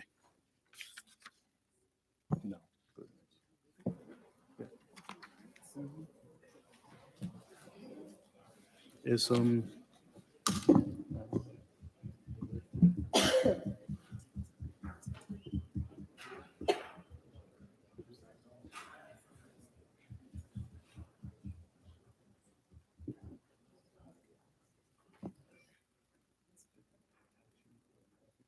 Clerk, public comment, Are we doing the left and right podium for general comment? please. Okay. Mr. Lloyd Brown, you're going to be at the left, and Ms. Dosha Nubo, you're at the right. Hello, my name's Lord Brown. Let me tell you, I got 2 dogs, right? And I feed them. So whatever I tell them to do, they're gonna do.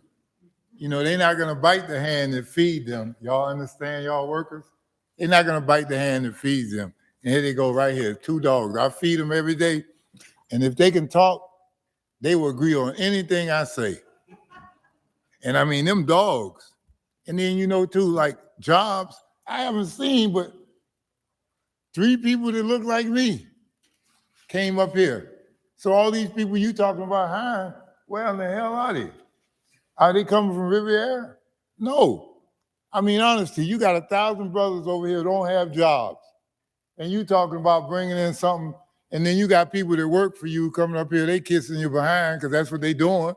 They come up here and they acknowledging that it'll be such a great thing.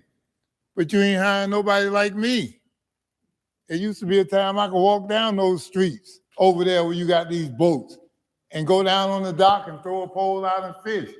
I'm 69, and I'll soon be 70 in April.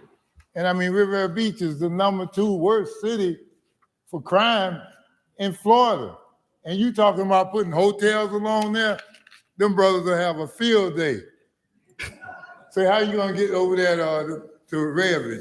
Well, you gotta take a plane and catch a helicopter up here in Jupiter. It'll drop you off because you can't come down Blue Heron. And then y'all talking about jobs. Man, there's so many brothers over there don't have jobs. I don't see none of them in here. And the 2 dudes, the 3 dudes that came up here that look like me, I mean, like my dogs, I feed them. So they gonna do what I say. See, you ain't gonna bite the hand that feeds you. And I'm gonna tell you another thing. My friend and them got a door put on. Now they got a door. They paid $5,000 to get a door put on. The people who put the doors on couldn't even speak English.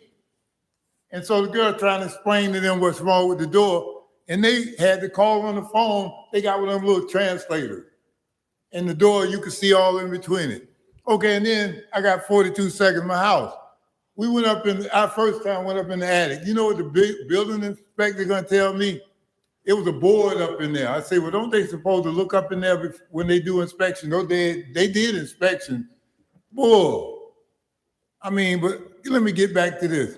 Those people that live over there, they probably lived over there when I was coming up. They don't want this.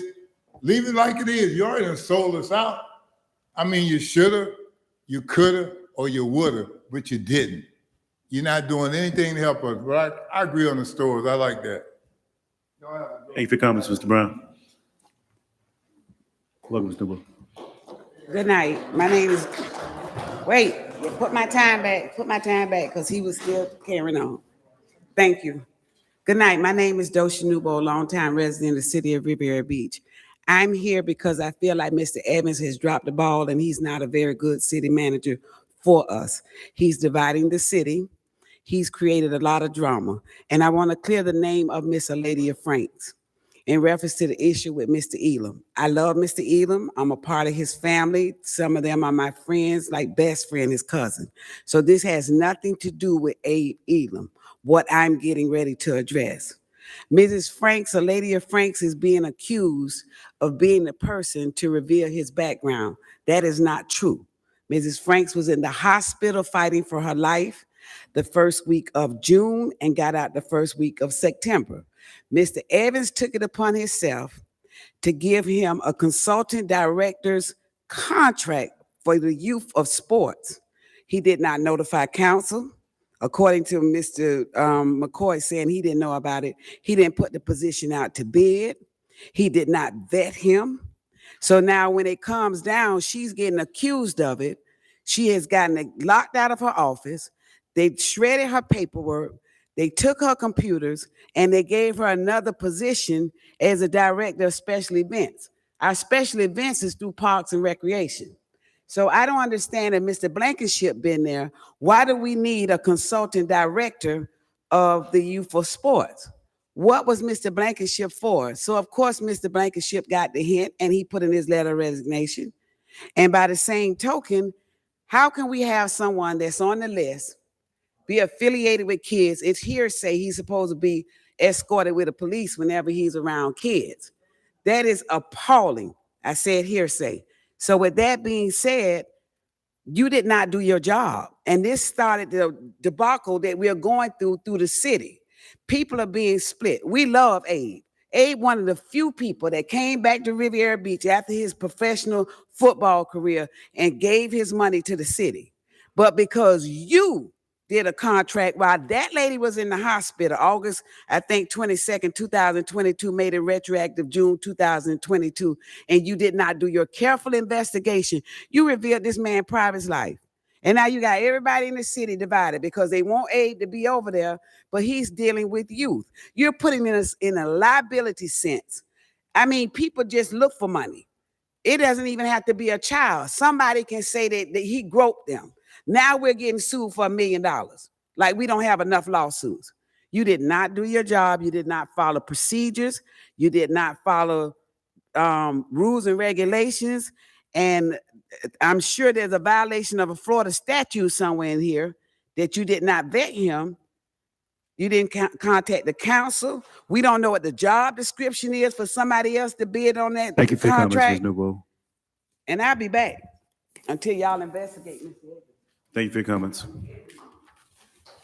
Ms. Eric Ward, left podium, Travis Bethay, right. Welcome, Mr. Ward.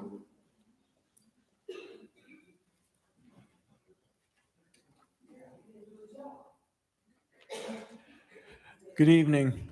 I'm Eric Ward. I've been a Riviera Beach citizen since 1985. The issue of the Lone Pine Golf Course, it seemed like that first phase was finished and then we could move on to what a more appropriate usage of the land would be. But now the developer has come back and now they're trying to blackmail us by invoking the Live Local law, which according to them means that if they want to put in high-rise, low-income housing, they can just do it without a zoning change. However, I reviewed the law. Thank you, Mr. McCoy, for providing it. And it clearly limits this provision to land that is already zoned for commercial, industrial, or mixed use. Therefore, it does not apply to this parcel, which is zoned recreational. This was confirmed last month's meeting on August 2nd when Christy Gatto gave her presentation and stated that so this law does not override your ability to control the zoning. Imagine if it was true the way they're saying it. Somebody with money could go in and buy a house in Lost Tree Village and then submit a proposal to tear it down and then build a high-rise, low-income building there. You think the city council for them would be required to approve that? That's preposterous. And but that's the interpretation that the developers are trying to push. We shouldn't be intimidated by the threats and lies that are being put forward by the developer. Although I opposed the development of the golf course into a housing development, I was previously sympathetic to the landowner, but that's no longer the case. This land was never of high value because it's always been zoned, or at least for decades has been zoned as recreational. And they bought it with that knowledge. They don't have any particular right to the windfall that they're looking for. And we have to stand up and not allow them to take your authority to control the land use. Thank you. Thank you for your comments, Mr. Ward. Go ahead, Mr. Travis. Thank you. Like I said when I first came up here, good evening, family. I'm very happy with this decision you've all made. State your name for the record, please. sir. Travis Bethay, 37 East 24th Street. And let's go ahead with Margaritaville. Let's get our jobs in the hospitality restaurants, continue in that direction with the city. Just like you heard in the presentations, what brings in more money to Florida than boatyards? Tourism. Thank you, guys. Thank you for your comments. Madam Clerk? Manny Xavier, left podium, Anna Bergny, right podium. Mr. Manny Xavier? Who are the next two, Madam Clerk? Anna Bergny, she's going to be at the right podium. And then after that, who are the next two? Mike Mahoney, left, Lady March Goldwild, right. Residents, if you can be ready, Mr. Mahoney and Ms. Goldwire, after these two speakers, please come up.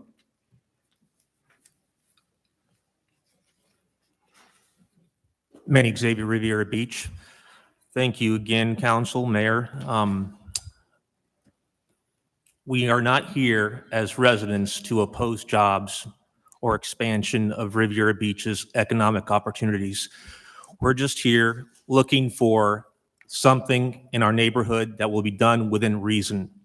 And based upon our assessments, things could have been improved. Also, with the vision that we had 15 to 20 years ago with how Broadway should look, we all agreed at that time it should look like it did in the 50s, 60s, and 70s along US 1, or Broadway as we call it.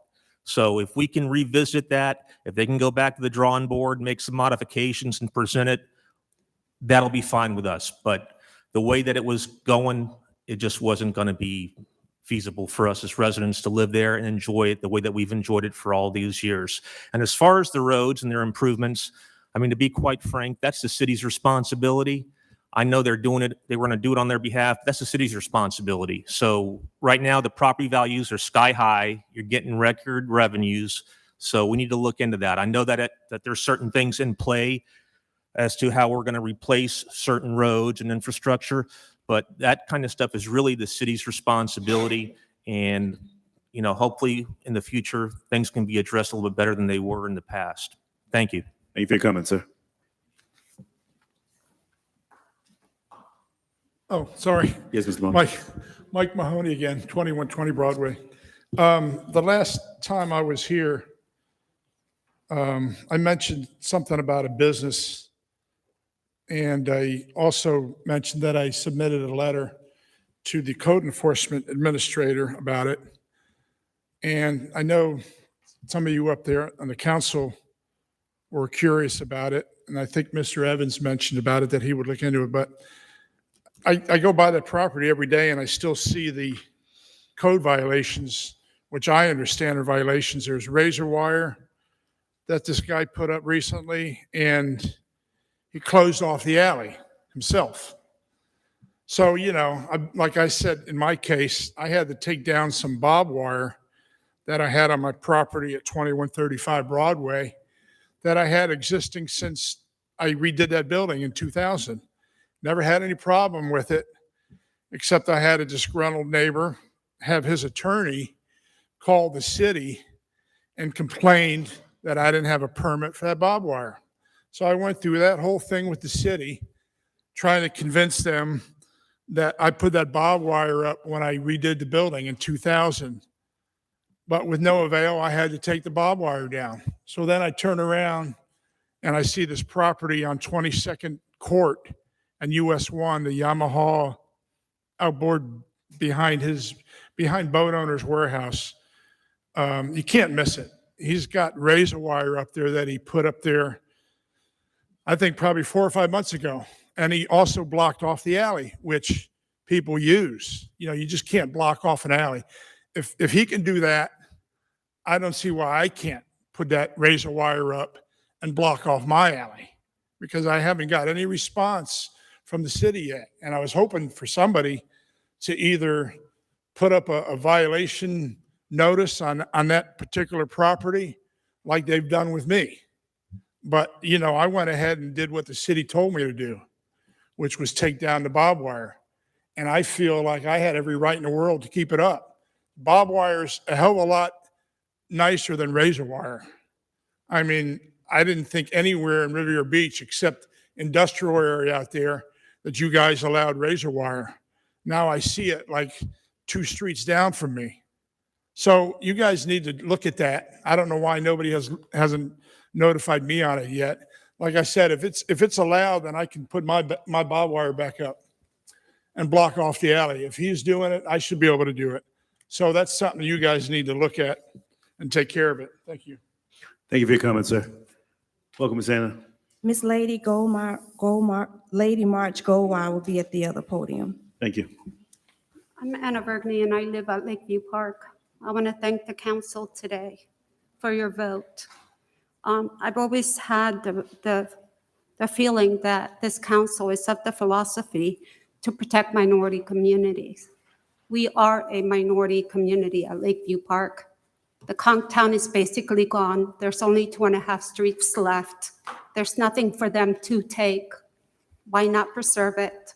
Thank you. I want to thank the University of Miami and Mr. Hartzell for coming today.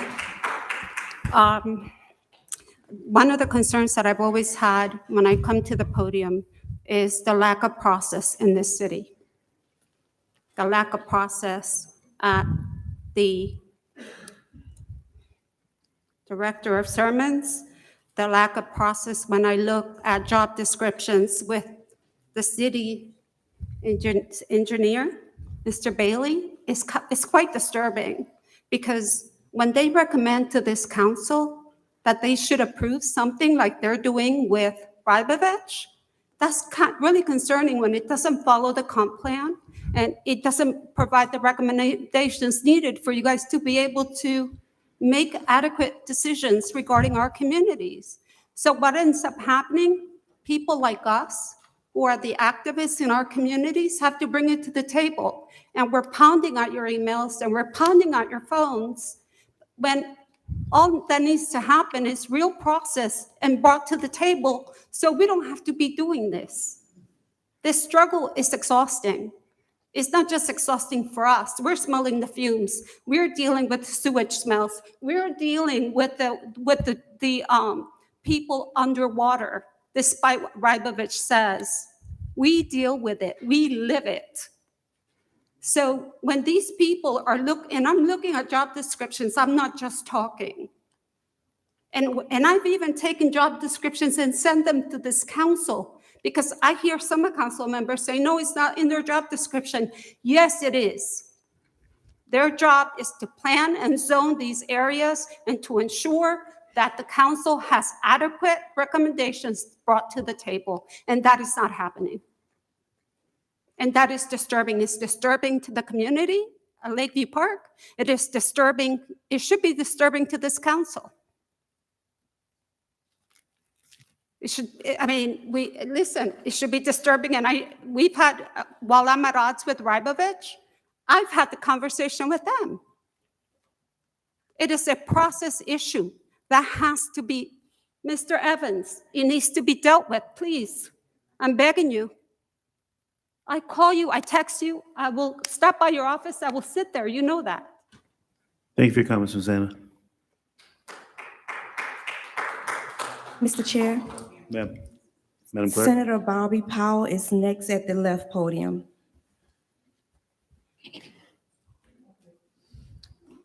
Welcome, Ms. March.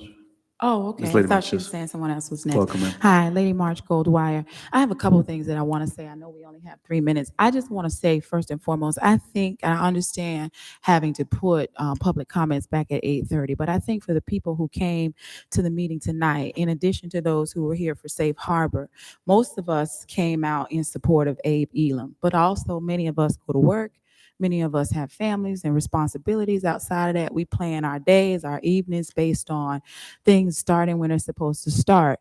You have somebody in here who is doing a presentation, and the audacity that they walk through and about the room as you guys try to deliberate and make decisions. I'm talking about the gentleman in the gray suit that just kind of has his way back and forth as you guys do what you're supposed to. It just seems so out of order.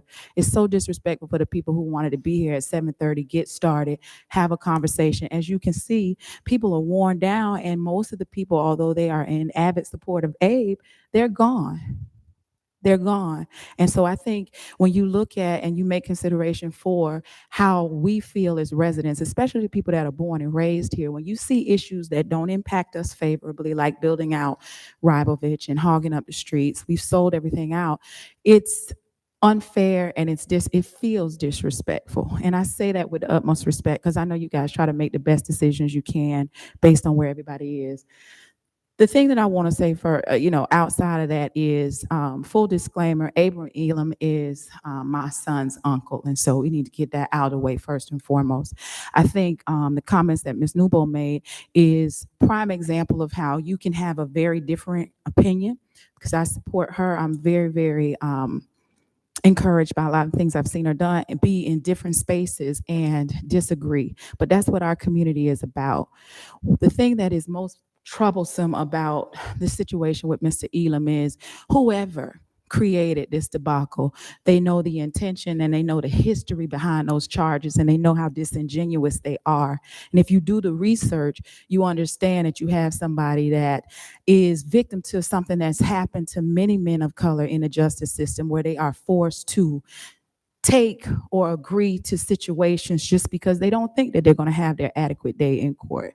You have that, but in spite of that, you have somebody who came back here anyway and 20, 30 years in has given and given and given. Every time the city is asked, they've given and given and given without hesitation. We have more athletes from the city of Riviera Beach who have gone on to play professional sports and to be guided and led by somebody of that capacity when our Parks and Recreation Department was on life support, to have them come and resuscitate the program and to see the vibrancy and then have this type of thing happen for whatever reason, be it vindictiveness, be it an effort to have Mr. Evans removed, whatever the case may be. And anybody and everybody knows our history, but this isn't the hill he needs to die on. I think we need to do different. Thank you for your comments, Ms. March.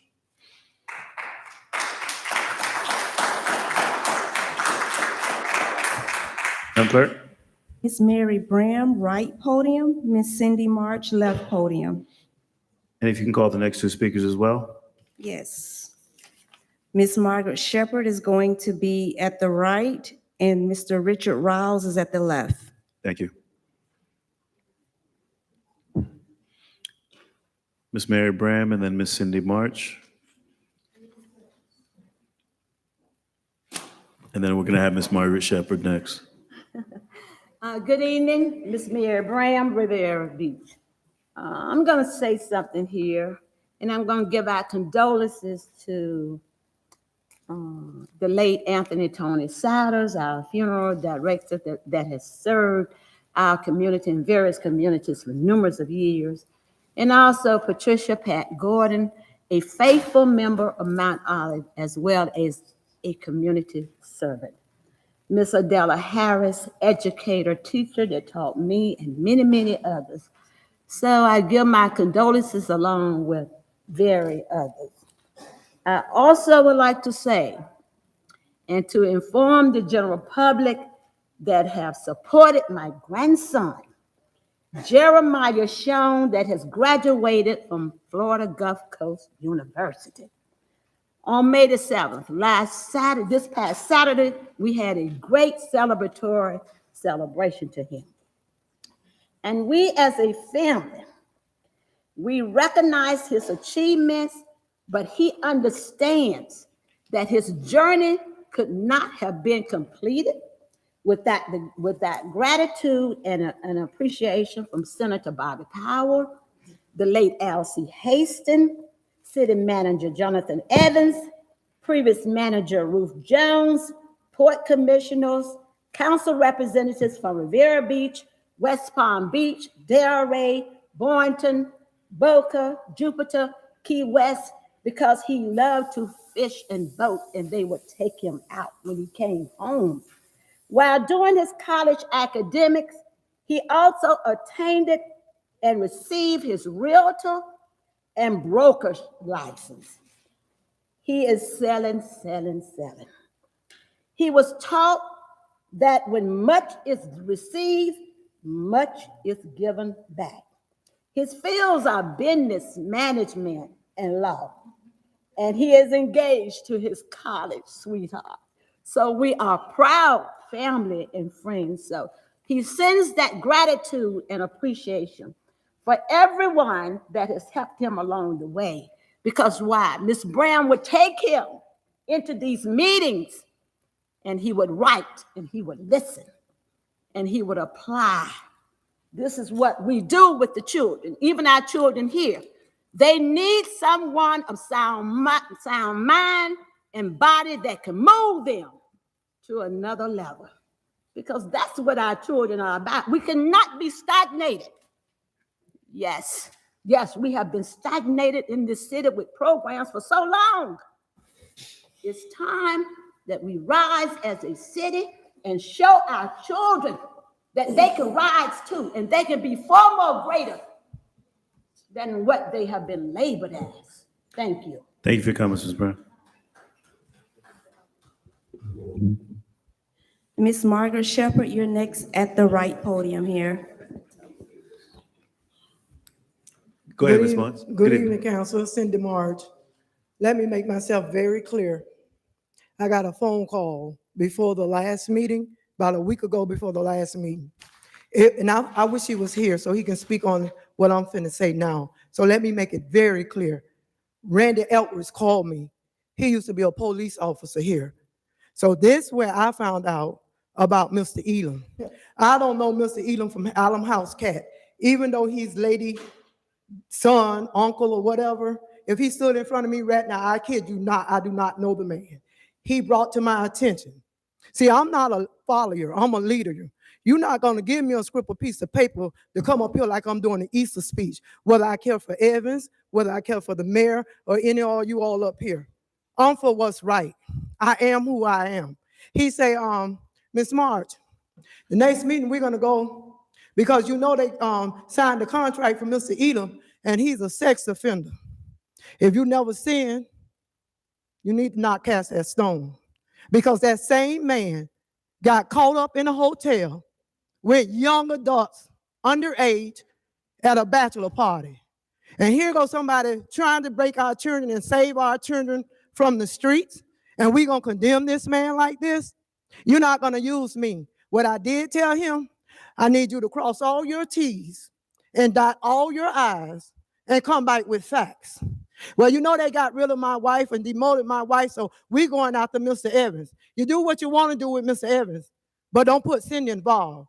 Because if anytime I wanted Mr. Evans, it was when what y'all did to Lady Marge, thanks to Julia Botel. But God got a way of making your enemy your footstool. I always told her, be still and watch how God works. And she's been successful ever since she left here. And some of you all still call on her. You still depend on her. And to take this man's character from 20-something years ago, and you was a police officer here and got caught up in a hotel, and just because they demoted your wife or whoever she may be, because I don't even know her.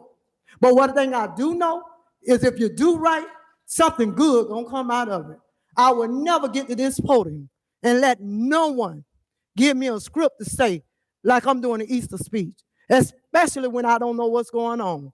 I would have had to leave town if I would have had to follow up that foolishness, because my heart wouldn't let me stay here.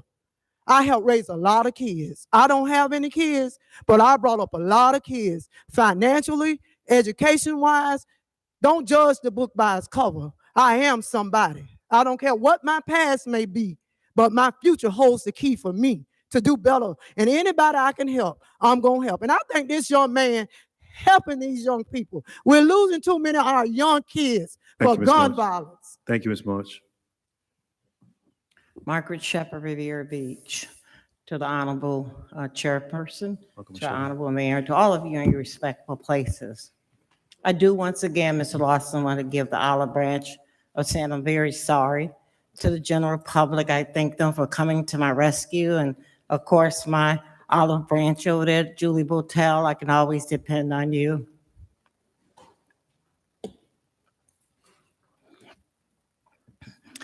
I'm kind of like Cindy March. You will not use me as a stepping stone.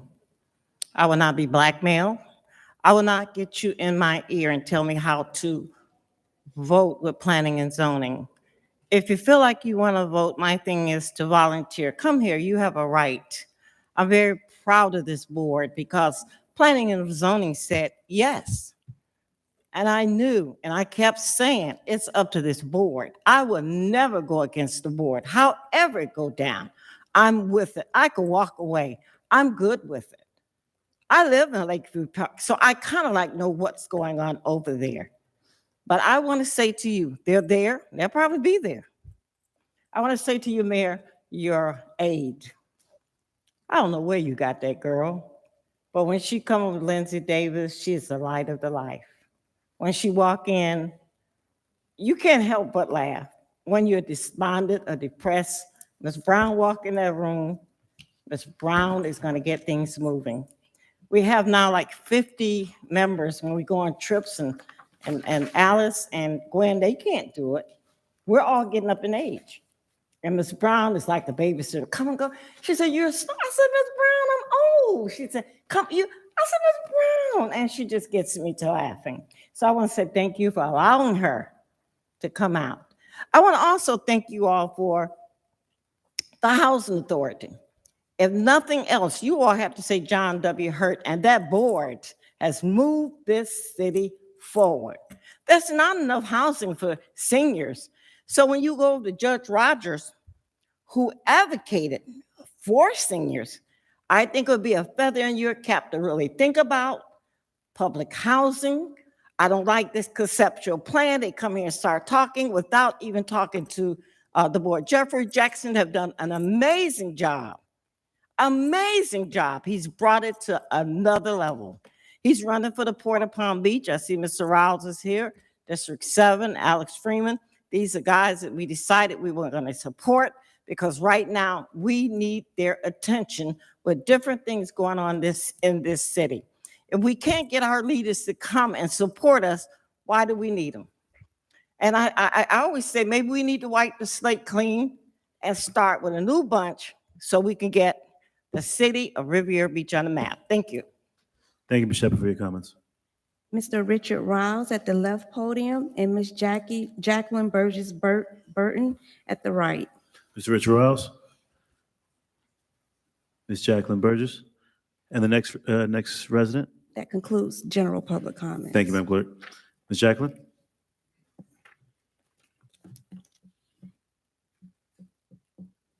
Good evening. Jacqueline Burgess, former deputy city clerk. I came tonight because about a year and a half ago, I came to this exact board and I asked about the staff at the recreation department because they would not file my paperwork for clearance for a coach. I also asked that you allow Mr. Blankenship to do his job and stop having staff harass him. But that same staff that harassing him is because they're not satisfied is now harassing Abe Elam. I worked with Mr. Edom last year. However, these same people wanted him to get me off the board that he had me on because they said I was too voiceful. Well, I'm voiceful because I care about our kids. Evidently, they did not. You can't hurt someone that has done a great job with our kids. I worked very hard with Mr. Edom last year. We improved the numbers. So the numbers that they got this year came from Mr. Elam, Mr. Lawrence Baker, that's no longer here, that was harassed at the recreation department, and myself, along with other coaches. So we just had a problem. I know Pop Warner has their rules. I worked on that board also. They do have their rules. We have to abide by their rules, but we can still fight. There's ways of fighting Pop Warner in regards to Mr. Elam. And I hope that you guys will take every step to do that. And I can tell you exactly how to do that if you like. But their plan, as it was kept saying in every meeting, was we want our own recreation. We want our own conference. Pop One is one of the best that you can be on. They highlight our kids. Our kids are well known. Mr. Elam's brother, Matt, we went to a game one year. They came here from Jacksonville just to see him play, to see the players that we had. Our players are highlighted, and we need to change that. So we need to back him, but don't leave Pop Warner. Find a way to back him up. My other thing was about the quorum for tonight. Some years ago, there was a council person that was out trying to do virtual, and it was noted that if you have a quorum in person, that person does not vote. Now, you can research it, but I believe Ms. Ward had researched it, and if a person is out, even though they're virtual, if you have an in-person quorum that you need, that person on the phone does not vote. You may want to look at the Attorney General opinion 2020-03 to confirm that. And I know some cities are making changes to what the state had when it came to the COVID and they was doing virtual. So some cities are making Comment. changes right now. Thank you for your comments, I'm ma'am. sorry. Thank you. Thank you, ma'am. Thank you. Mr. Evans, did you want to comment on any of the public comment? Mr. Chair, with respect to Mr. Mahoney, the Assistant City Manager had a conversation with Mr. Mahoney and is going to look to resolve that particular issue. That concludes my comments, Mr. Chair. Chair. Mayor, go ahead. I have a question, Mr. Evans. Is Mr. Elam still up on the contract? Mr. Chair, if I may? Mr. Evans, go ahead. No, his contract has expired. Are we working on a new contract? That was an item that we originally put on the agenda to have a discussion with the board, and we did remove that item off the agenda. So there has been internal conversations about the possibility and probability of having a discussion related to that topic. I want to ask my colleagues, are we willing to allow Mr. Evans to go into negotiations with Mr. Elam to get a contract done? It was on the agenda. Well, it was on the agenda previously. I know we were having a discussion. I wasn't sure why we pulled it at that time. Mr. Evans, you could remind us why we pulled it? The purpose of that item being pulled is staff wanted some additional time to have some conversations with regards to the item. The deputy city manager drafted that item to look at a provision in the procurement code that allows for us to negotiate over what the manager's threshold is of $25,000, and that's what that particular item was provided for. And so we removed that item from the agenda for the purposes of some additional research and some additional information that was provided to staff as well. So right now he's asking more than 25, which he'll have to come to the board, correct? Mr. Chair, if I may. Go ahead, Mr. Evans. Yeah, any contract that exceeds the manager's threshold would require the board's action. So, Mr. Chair, is there any way you can make a motion maybe to have that negotiated and bring back to the board for consideration? I mean, I would allow for Mr. Evans to bring it to the board. I know it was previously there, so I would be in support of it. I'm not sure if we would need a motion for Mr. Evans to begin and to finish negotiations, but if he wants to see a consensus, I'd be in supportive of that. I'm not sure where my colleagues would stand, but I'd be in support of seeing him bring a discussed negotiated contract with Mr. Elam. Mr. Chair, Councilwoman Miller Anderson. I have no issues with that. I would assume that the issue had been worked out with Pop Warner, whatever I thought it was. I mean, the last information that I got, I thought it had been kind of resolved or. That is correct, Mr. Chair, if I may. Ms. Evans, go ahead. Yes, we did receive correspondence from Pop Warner and resolved what their issues were and provided them with a copy of what the contract calls for. And it's pretty explicit in the contract as it relates to Mr. Elam's roles and duties. And nowhere in the contract does it ever specify anything with regards to Pop Warner. And youth is only mentioned, I believe, once in the particular contract. And I believe it's the third provision in the contract that states that he will have no direct contact with youth participants. Also, the other component, Pop Warner did send additional correspondence, and we have since resolved those particular issues. So we're in good standings with Pop Warner. We're going into week 3 of our season, and so we have no issues with respect to if Mr. Elam continues in that particular role, complying with what's required as provided by Pop Warner. Thank you. Thank you, Councilwoman. Councilwoman Botel? I'm fine with Mr. Evans. Mr. Evans, I don't know. Councilman McCoy, any comments? Absolutely. Please. I'm not exactly sure what you mean by go into contract. I think for my 4 members who have kindly blindly agreed, what exactly is his scope? Because truly, honestly and truly, I'd have to ask my members to take a step back. We are currently out of a Parks and Rec director. We're out of an assistant Parks and Rec director. We're out of a recreation superintendent. So my question is going to be simply this. What is the role or what is the expectation? What is the scope? Mr. Evans made it clear that he did not have any direct contact with the children. And if we're already in the hiring process currently, why wouldn't anything that Mr. Elam could possibly be consulting for is not already captured within the same administrative positions? So I want to understand, first of all, what is it that's so specialized that he's doing? Is there any kind of specialized credentials? And outside of that, we literally just had this issue come up. We're in September now. In May, we just had the same exact issue come up with e-roadmap. And it was specifically laid out by the attorney that once that contract is up, you have to go back and competitively solicit it. So I don't understand, is there something that I'm missing here? Because clearly what we've applied for the e-roadmap situation, when their contract was up, it had to go back out and be publicly solicited.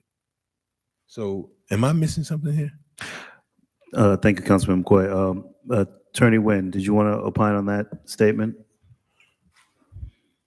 Only to say that if you are going to contract with someone, you always have to follow the procurement code. So whatever that means, as it relates to soliciting services, goods and services.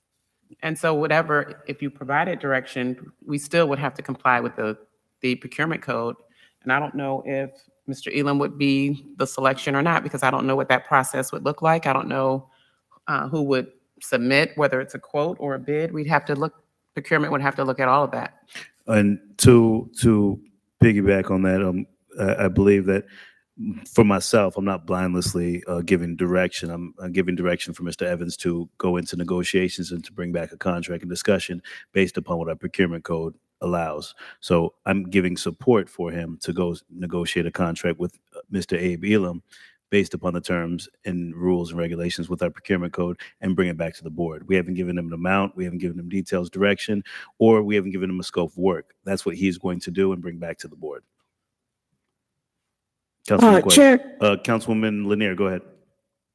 I do want to have this discussion, but I don't think that this number one is a very hot button item. This item needs to be discussed with the council, with our legal, and there's a lot of moving parts to this. It was not on the agenda, and I don't think that us discussing it in such a tight time frame will accomplish anything. I think that what we need to do is that if it's going to come back to the council, it has to come back to the council under the procurement code and whatever else is supposed to happen for it to get to the agenda. So having this discussion now is not fair to the city or to Mr. Elam in regards to how we're going to work this out. This is not enough time. It's not on the agenda. And I think that even the public wants to weigh in on this issue. And I would agree with that, Councilwoman Lanier. My sentiments were in support of the mayor asking if I would be supportive of that and allowing for our city manager to go into discussions to create a scope of work and to discuss the terms and details of this contract. So I wanted him to go ahead and get that done and bring it back before the board so that we could vote on this and have the public opine on this. Councilman McCoy, go ahead. Okay, let me, first of all, since apparently you're not understanding my questions, let me phrase it in this fashion. Ms. Nguyen, under 16.5 of our procurement code, any solicitation above $25,000, does that have to be competitively solicited? There has to be, I believe that there has to be some form. Procurement is probably here and they can address that. I'm sorry, repeat that again because There has to be some form of competitive solicitation or selection, whether it's a quote. I mean, they're different, as you already know, different forms of solicitation that you can do. You can have quotes, you can have bids, you can have RFPs, RFQs. Mr. Chair, if I may. Before you do that, Councilman McCoy, could you state that code again, the number, please? 16.5 is our procurement code, but what I'm trying to understand why you're already at the point of entering into a contract when our code says anything above 25,000 has to be competitively solicited. Mr. Elam's two boys are my first cousins. As much as I would appreciate to see him continue this great work, I swore and took an oath to uphold the city's code of ordinances. I'm not sure exactly how the board and you specifically, Mr. Chair, are jumping directly to say, give him a contract when our code says anything above 25,000 has to be competitive solicited. So I think if you're going to provide direction, the direction should be go back to have staff come up with a solicitation process that is lawful and authorized under the city code as opposed, because let me see, there's a gentleman out here on 1, 2, 3, 4, 5, maybe the 6th row wearing a nice long sleeve blue shirt. Mr. Evans, can you give him a $50,000 contract just because the board said so? I mean, that's essentially what we're doing. Let's make sure that there is a legally defensible process that we're doing. And he smiled because he likes that. And I'm sure Mr. Elam would like that. But we're duty bound to follow our code of ordinances, and it was just restated by our city attorney. So I think I've said enough on that. Mr. Chair.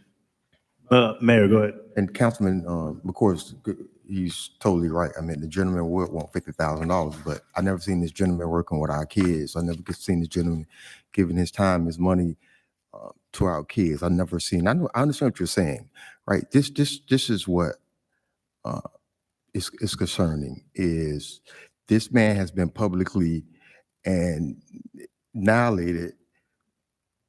You know, people want to come at Mr. Evans. He's been back here up under other directors, assistant directors. None of that stuff came up. Not even from this board. And what's a shame is, you know, we can sit here and play games all day. A lot of our athletes don't come out to the city. They're leaving because of something like this. And what I'm afraid of is we can talk about our kids. You know, I run a recovery program. These, you know, we're trying to stop kids from entering that. And so if we don't take care and stand behind the guys, the women that's going to, you know, came through the city, made it, you know, research his story. Because people are saying stuff about this man that's not true. A lot of our black men are up undertaking these, you know, charges that are not right. And I'm kind of aggravated that, you know, we kill the people that has come and given everything when they don't for our kids. Because you know what? If we can do it the right way, I mean, you know, the man spent the first year rebuilding our program and giving the $25,000 we gave him back into the program. I think it's a lot of personal issues that people have. And you know, it's not about the freaking kids. It's about personal issues that people have. And our kids are the one that suffers. I don't give a damn about being the mayor. I'm gonna stand up for what's right for people. Because when you do people evil, I hate that.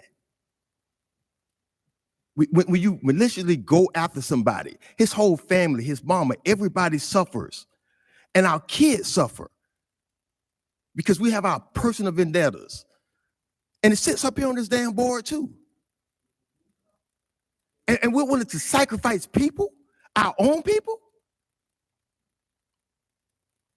See, I got a story to tell, so I can't, you know, my story, I mean, all of us have a story to tell, whether it's us, our brothers, our sisters, somebody has a story up here that we have to have grace for somebody. But to take and demolish a person that have come back, that beat the odds, that have come back to the city and given back to our kids and don't ask us for nothing, but we ask for something. We ask them to give us. Come on, man. Because you know what? I can say to hell with this because this don't make me. But doing people right, that's what makes me. I'm not a career politician. I can tell you that now. But if you do people wrong, let me tell you something. I have no respect for that. And I don't care about no system. Sometimes we got to go past the system because nobody from, and I know y'all want to stop. I don't talk much, so give me my 5 minutes now. See, because nobody from Pop Warner is coming to teach our kids. Nobody from Pop Warner is coming down here to coach our kids. Nobody from Pop Warner is making sure our kids, whatever.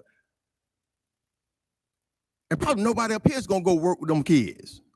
But somebody that has the money, that don't need our money, and his choice is to keep coming back here every time he's getting knocked down. Come on, man. Let shit go. Thank you, Mayor. Board members, the time is now 9:51. I can tell you We have- something, Mr. Chair. I made a proclamation to my 9-year-old son that I'm not staying in a city council meeting after 9. Mr. Mayor, I appreciate what you're saying, but Councilman McCoy, I'm sorry. If you could give us a moment to just go ahead and determine. I'm sorry, I understand, but I'm going to go ahead and continue to lead the meeting and see if the board would like to extend this motion. And once we make the motion, and if you have any unreadiness, you can make your comments. Madam Clerk, we want to go ahead and the meeting is now 9:52. Do we want to extend past 9 o'clock? Do we have a motion to extend the meeting? So moved. Second. Do we have time?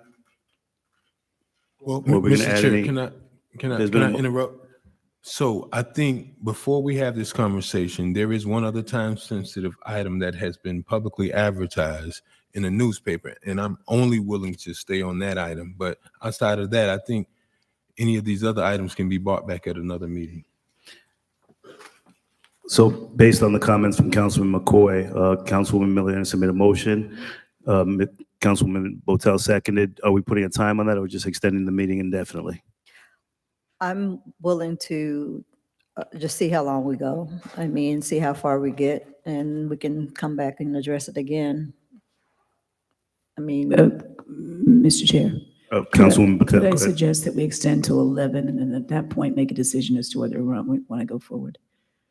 I mean, Mr. Chair, Councilwoman Miller Anderson, go ahead. I mean, we could, based on what we just went through for the first item, that is going to take us more than an hour. I mean, are we, based on the vote that we took a few minutes ago, are we still have to go through the other items, or where are we with that? We've only completed one item. No, So- I know, but I'm saying with that one not passing, does that impact the others at all, or no? Mr. Chair, if you can give the city attorney and Director Sermons a minute, Thank you, Mr. Evans. And actually, if we can, while we're doing that, if we can take a 5-minute recess to go ahead and take a bathroom break, come back and allow for us to continue the meeting with the extended time once we dispose of this motion. And After we- Mr. Sermons, of course, comments.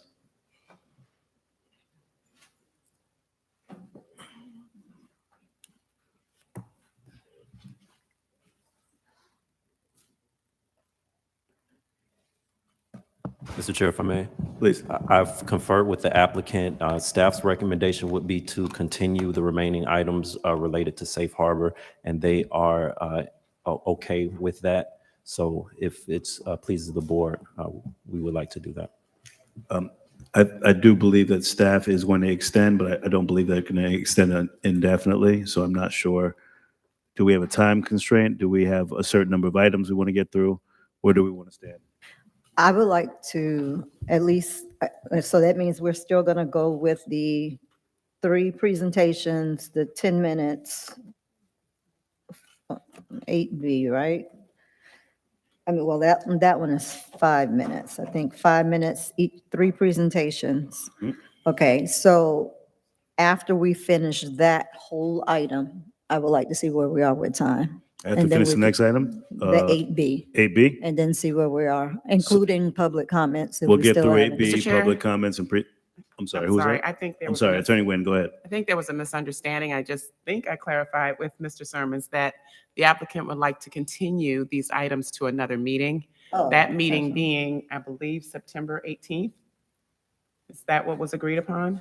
Yes. Oh, I don't So- know what he said. So you would make a motion individually to continue, I'm sorry, So then we can't finish the agenda September 20th. because then there's only one item. There's only Yeah, the 20th. the Parks and Rec. All right, so if we can't have them, well, What do you want to first, say? let's Say dispose of the something. motion that we have on the table, and then we can make a motion to discuss how we can proceed. Right. There's been a motion made and properly second to continue. Did you say 11 o'clock or indefinitely? Ms. Miller extend. Anderson? Ms. Miller Anderson? I The know. motion was, well, I know you want to get clarity for that, but do you want to extend I just said, well, to see how far we go? that was what I said. Yes, ma'am. And you want to stick to that while we dispose of that, and then we can, Yeah. we'll vote these to the next meeting, the next four. Mr. Evans? Do the motion to extend first. Because we need to extend, it's 9:56. Go so ahead. Can you make the motion to extend and We vote on did that that. first? We But did I- that. We made the motion by Ms. Miller Anderson and it was seconded by Councilwoman Botel. It was carried? Yes. No, We're we gonna haven't we're gonna taken a actually vote take yet. It the, was not. we were in discussion. We're gonna carry the vote now. So that's what we're waiting on. Madam Clerk? Councilperson Botel? Yes. Councilperson Miller Anderson? Yes. Councilperson McCoy? No, I don't know what we're voting on, but no. Chair Pro Tem Lanier? Yes.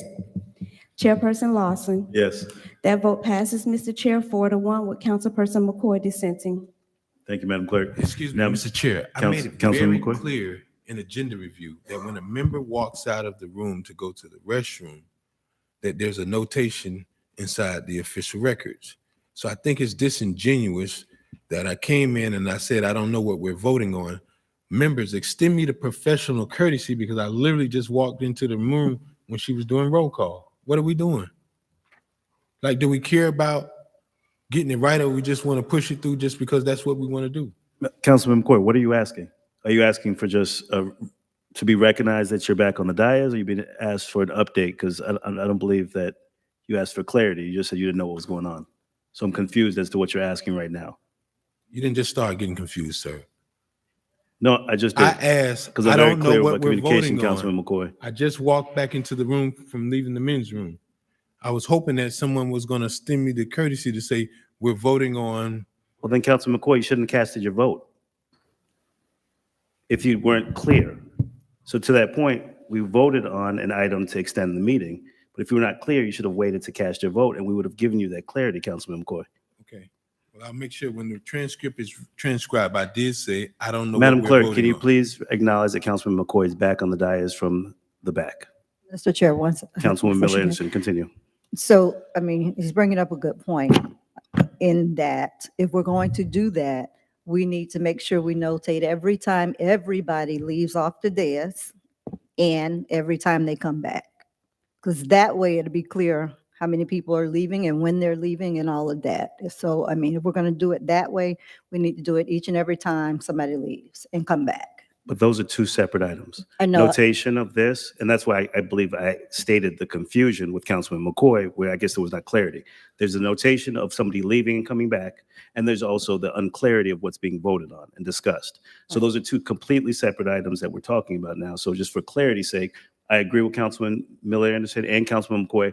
Please notate the record every time someone leaves and returns, and we will make sure it's acknowledged at that time. In regards to the item that we're voting on, we have clarity now with what the vote is. Or in the alternative, Mr. Chair, I can just ask the Madam Clerk, can I be excused to go to the restroom? And then when I come back, I can say, well, Madam Clerk, I'm back. Thank you for your comments, Councilman. Attorney Nguyen, you stated that you would like for us to dispose of these items, move them to the next meeting. What was the direction that you're giving? Or Mr. Evans? Mr. Chair, if I may. Mr. Evans, please. So your meeting on the 20th, that is the second and final reading of your budget and millage rate and the like. If the board would indulge staff, I would prefer that there would be a situation where we would utilize the September 27th meeting for the purposes of handling these particular items. If the board is so inclined to support that. And that those would be the only items that would be on the agenda, and we would only have one CRA meeting this particular month. So what is the exact date you'd like for us to? September 27th, Wednesday, September 27th. Thank you.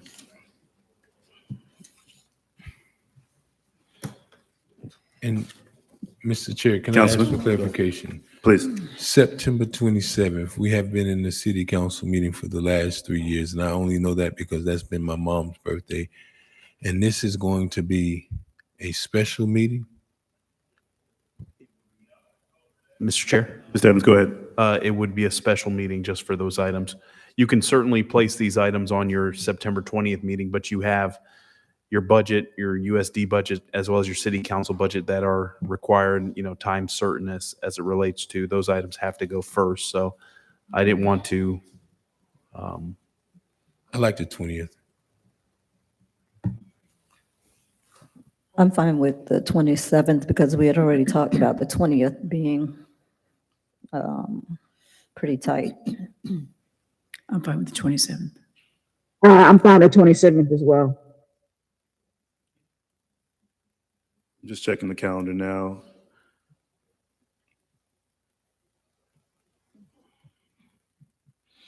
I'm actually good with either date.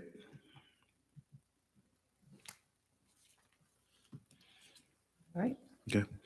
Well, So yeah, you have to have a motion to that effect, sir. a motion to do, Make a motion to have the special meeting for just items, these items for Safe Harbor to come back on September 27th. Second. Attorney Nguyen, did you say we have to vote for each item individually? Not the way that Ms. Miller Anderson phrased it. However, if you could include the item numbers or even the 8B, 8C, and 8D. 8D, 11A, and 11B. So, Mr. Chair. Councilman McCoy, go ahead.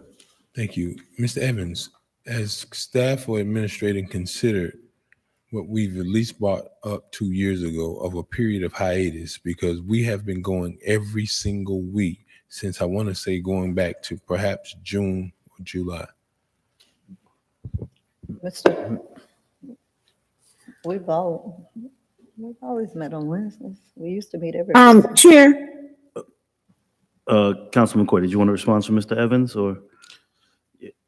Yes, Mr. Chair, if I may. Mr. Evans. Yes, we've looked at 2 periods whereby we would like to create for a situation that allows for an extended break for the board. We've looked at around the holiday time as well as during the summers. And that's one of the things that we want. It's very common in a lot of government agencies that you do have a period for at least 3 to 4 weeks where there is no bona fide meeting. So we do have some suggestions for the board to consider. Thank you, Mr. Evans. Chair, Madam Pro Tem, go ahead. I'm sorry. I thought we were going to get a 5-minute restroom break. No, we're not. Wait. I mean, I thought you said that. I mean, is that not what I heard? We're going to get a 5-minute break so that we can go to the. Madam Pro Tem, we're just organizing the rest of the agenda, then we're going to take a 5-minute break and then finish the agenda. Thank you, sir. Thank you, Madam Pro Tem. Mr. Chair, you do still have to carry the vote. Carry that motion. Motion been made and properly seconded. Discussion? Mr. Chair, may Sure. I add, will this be at 6 o'clock? 6 p.m. 6 p.m. Okay. Madam Clerk? Councilperson Botel? Yes. Councilperson Miller Anderson? Yes. Councilperson McCoy? Yes. Chair Pro Tem Lanier? Yes. Chairperson Lawson? Yes. That vote passes, Mr. Chair, unanimously. We're going to take a 5-minute recess, and when we return, we'll be going straight into item 11C, which will be Resolution 6923.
It's Walter back in the closet. Calling the meeting to order. The time is 10:15.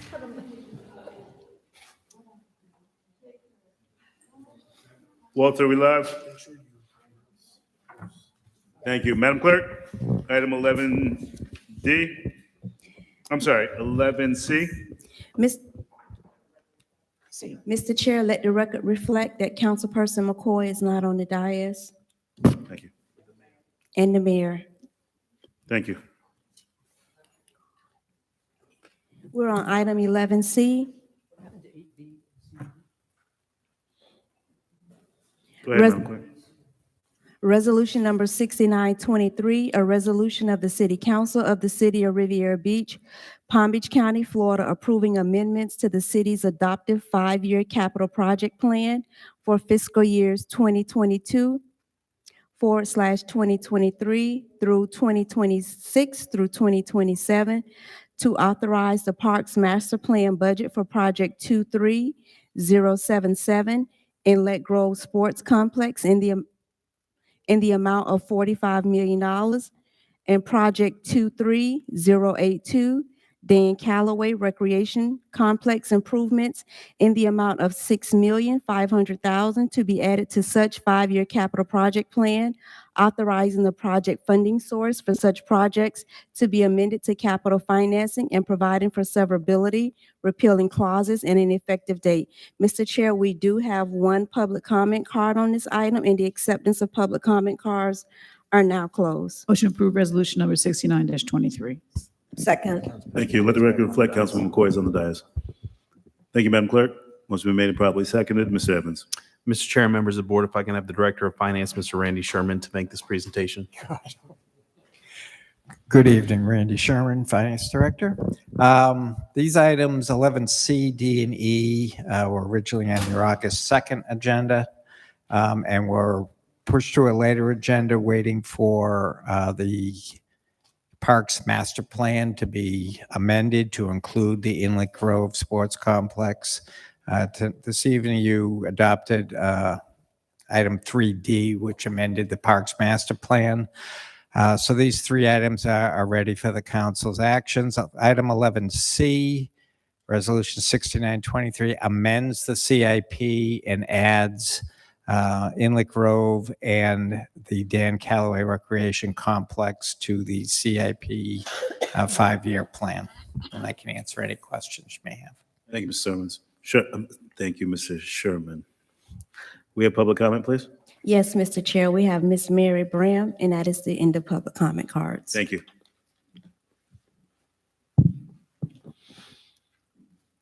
Welcome, Ms. Bram. Ms. Mary Bram, Riviera Beach. I'm gonna share something with you. And this is the history, extensive history. Ms. Bram has a collection of artifacts and history about this city. Like I said before, that was handed down to me in reference to moving and doing the things to bring us from then to where we are now, but put it at a different level.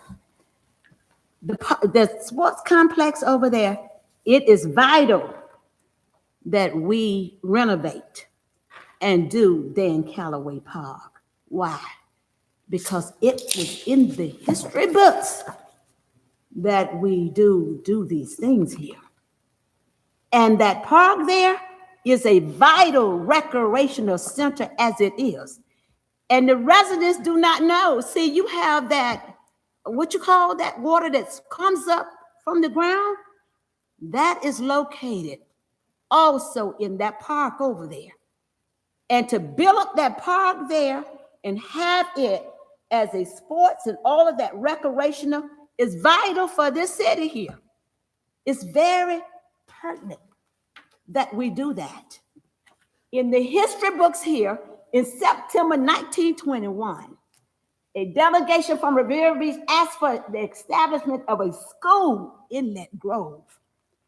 And Inlet Grove is exactly where we have to come back and build it, expand it to a recreational, not just recreation, but put it in the heart of this city where our ancestors said it. Here it is here. But I can't give you all of it. But when I stand here to this mic and speak, I do not speak off the top of my head. I think that everywhere that I go, Ms. Brown comes with her facts so that the residents can be informed. And when we did that master plan, the gentleman, and I think her name was Miss, they did that because they said that it would be expansions in that master plan, but it was up to the board to make those expansions what were they are needed within that park. And Callaway Park must be done. And that sports complex, cities are expanding from other than just parks. They are building the parks out to totally to be utilized for more than a park now. But we must honor our forefathers, and we as residents, we must move them. Thank you for your comments, Ms. Anderson, I know Brown. you're looking, so that we can do these things Thank you for your comments, Ms. and Brown. continue to do them. Thank you very much. Thank you, ma'am. Board members, any questions for Mr. Sherman?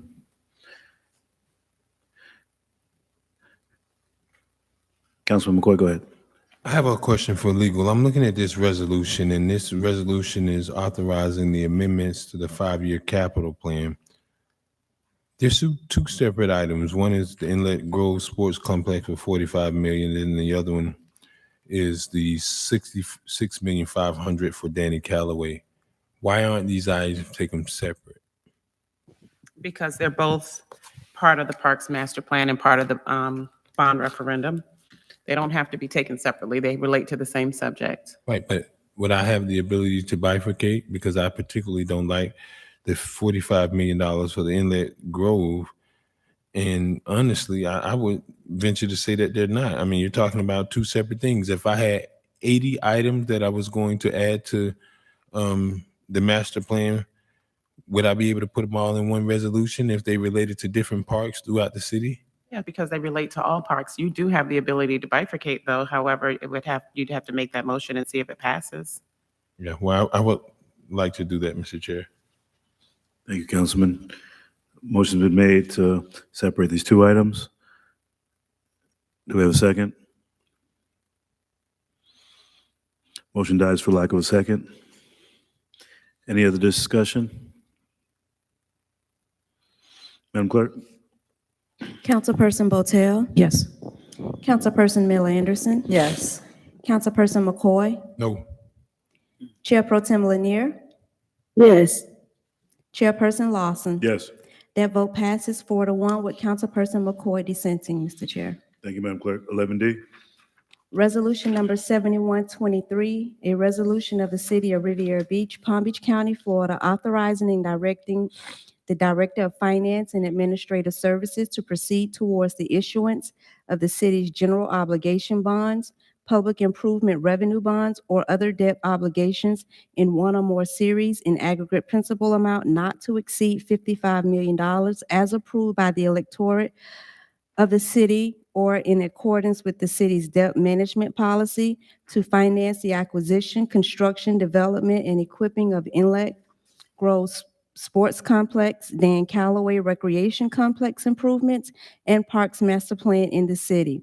Declaring the official intent of the city to reimburse itself for certain capital expenditures of such acquisition, construction, development, and equipping by incurring debt, authorizing the officials of the city to do all things necessary or advisable in connection therewith, and providing for severability, repealing clauses, and an effective date. Mr. Chair, we do not have a public comment card on this item. The acceptance of public comment cards are now closed. Motion to approve resolution number 71-23. Second. Motion been made and properly seconded. Mr. Evans?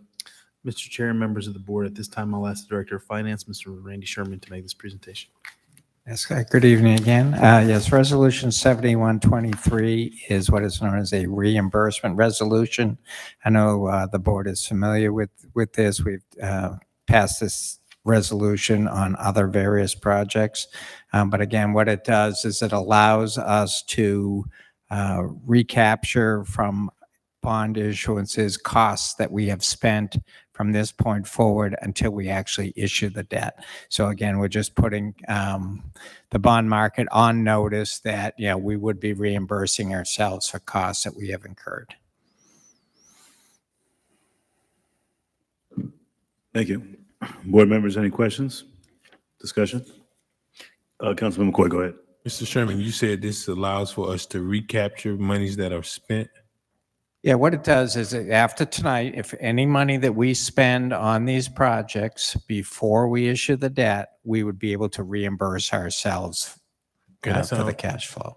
That sounds pretty interesting, but why is this called out for an acquisition? So is there an anticipation or contemplation that we're going to need this $55 million to now acquire the property that's going to go in part of acquiring the actual property from the school district? So now that's what this says, acquisition. No, it's not necessarily property acquisition. It could be anything that you're acquiring. So anything that is eligible to be for the bond proceeds to pay for, you would be eligible to be reimbursed for. Well, it just, if I can specifically says to finance the acquisition, construction, development, and equipping of the Inlet Grove Sports Complex, Danny Callaway Recreation Complex improvement in the Parks Master Plan for the city, plan in the city. Okay, thank you, Mr. Sherman. Thank you, board members. Madam Clerk? Councilperson Botel? Yes. Councilperson Miller Anderson? Yes. Councilperson McCoy? No. Chair Pro Tem Lanier? Yes. Chairperson Lawson? Yes. That vote passes 4-1, Mr. Chair, with Councilperson McCoy dissenting. Thank you, Madam Clerk. Item 11E, Resolution Number 27-23, a resolution of the City Council of the City of Riviera Beach, Palm Beach County, Florida, providing for the issuance of not to exceed $55 million aggregate principal amount of the City of Riviera Beach, Florida general obligation bonds for the principal purpose of financing or reimbursing all or in part, together with other legally available funds, the cost of acquiring, constructing, equipping, renovating, replacing, and improving certain parks, recreation, and leisure facilities as more fully described herein, subject to the bond referendum herein provided for all subsequent proceedings of the City Council of the city, such bonds to be payable from the full faith and credit and unlimited ad valorem taxing power of the city, providing for and calling a bond referendum for the qualified electors of the city to be held on March 19th, 2024, providing for official ballots, bond referendum procedures, and other related matters, and general authorizations in connection with the foregoing, and providing for severability, repealing clauses, and an effective date. Mr. Chair, we do have a public comment card on this item, but the individual has decided to pull their card. Thank you, Madam Clerk. Motion to approve resolution number 27-23. Second. Motion been made and properly seconded. Mr. Evans? Mr. Chair, members of the board, if I have the Director of Finance, Mr. Randy Sherman, to make this presentation. Yes, and again, Council, Resolution 2723 authorizes a bond referendum to be placed on the March 19th election. This referendum is approving up to $55 million, again, for the Parks Master Plan, including Inlet Grove and Callaway Park. The bonds would be secured by ad valorem taxing if the referendum is passed and the bonds are issued. Thank you, Mr. Sherman. Comments from the board? Mr. Chair. Councilman McCoy, go ahead. Yes, question for the clerk. Historically, and I know this is labeled out in our charter, that municipal elections are held on the second Tuesday of the March of the election year. The 19th, I believe it said, would put us at the third Tuesday. How is that possible? If you look further down, it also goes on to say that if there is a county election during that time, that we are hosting our election in conjunction with the county's election How would that not be in conflict with what our charter requires, that we hold our general municipal elections on the second Tuesday? I don't have the copy of the charter to answer your question in front of me, but I can get it to you tomorrow. But are you familiar with every election, both primary and general elections are always held on the second Tuesday of that month? Yes, but there's an exception to that. And that exception is what? If Presidential preference? if there's a county election in the same time. Okay. All right. Thank you, Madam Clerk. Mr. Chair, I want to make a statement. Councilman McCoy, go ahead. Thank you. So here we are again, asking the voters of the city of Riviera Beach to go to the ballot to approve $55 million of ad valorem general obligation bonds that's going to be pledged by ad valorem taxes, which ultimately is going to raise the taxes. And we have not found one singular point that's going to allow us to raise one dime off of levying this money. I think this is just a terrible idea. We have a parks plan and we're asking for $55 million to build parks, but we don't have a housing plan. I think this is a poor use of us going to the ballot for the voters. So again, I'm regrettably not going to be able to support this. Thank you, Mr. Chair. Thank you, Councilman. Any other comments from the board? I would also like to echo the sentiments. Mr. Evans, we gave away a 2-acre piece of land in our CRA district, which we recently zoned ISCPUD. There's no ad valorem tax being generated, no TIF dollars being generated. We're not generating any money when we have a parking study we've been discussing for 4 years now. And we're not generating money yet. We're going to the taxpayers to ask them to front the bill for more debt, more debt, more debt. And we have to start finding creative ways to generate dollars. We have to get as aggressive as possible with every scenario that we can. I know we have a parking plan that's coming to us, but we've been talking about that coming to us for a number of years now. And this is something that's vital, where we have to address infrastructure. We have to address the dilapidated facilities, and the residents have to invest into it. I don't think we've done a good enough job of generating additional revenue for our community. And I think we need to do a better job at that. And that's what we're struggling with right now. Mr. Chair, if I may. Mr. Evans? Just to provide additional clarity with regards to the property not generating revenue or what have you, I would argue the fact that if you were to construct the facility in the same exact space that it currently is, that property is currently not generating revenue as is. Actually, by virtue of partnering up with the school district, you are taking property that's currently off the tax roll and activating it, and the 19 acres that you have on the southern portion of the roadway will actually be redeveloped for the purposes of generating revenue. So there is revenue that is being generated by this concept, because if not, you would utilize that particular acreage for the purposes of activating your recreational amenities. The other side of it is there is opportunity through facility use agreements, through rentals, through a myriad of different ways to generate revenue for your youth sports or adult sporting complex. And the other component is we have had conversations with this board about increasing revenues associated with programs, services, events, activities, and the like.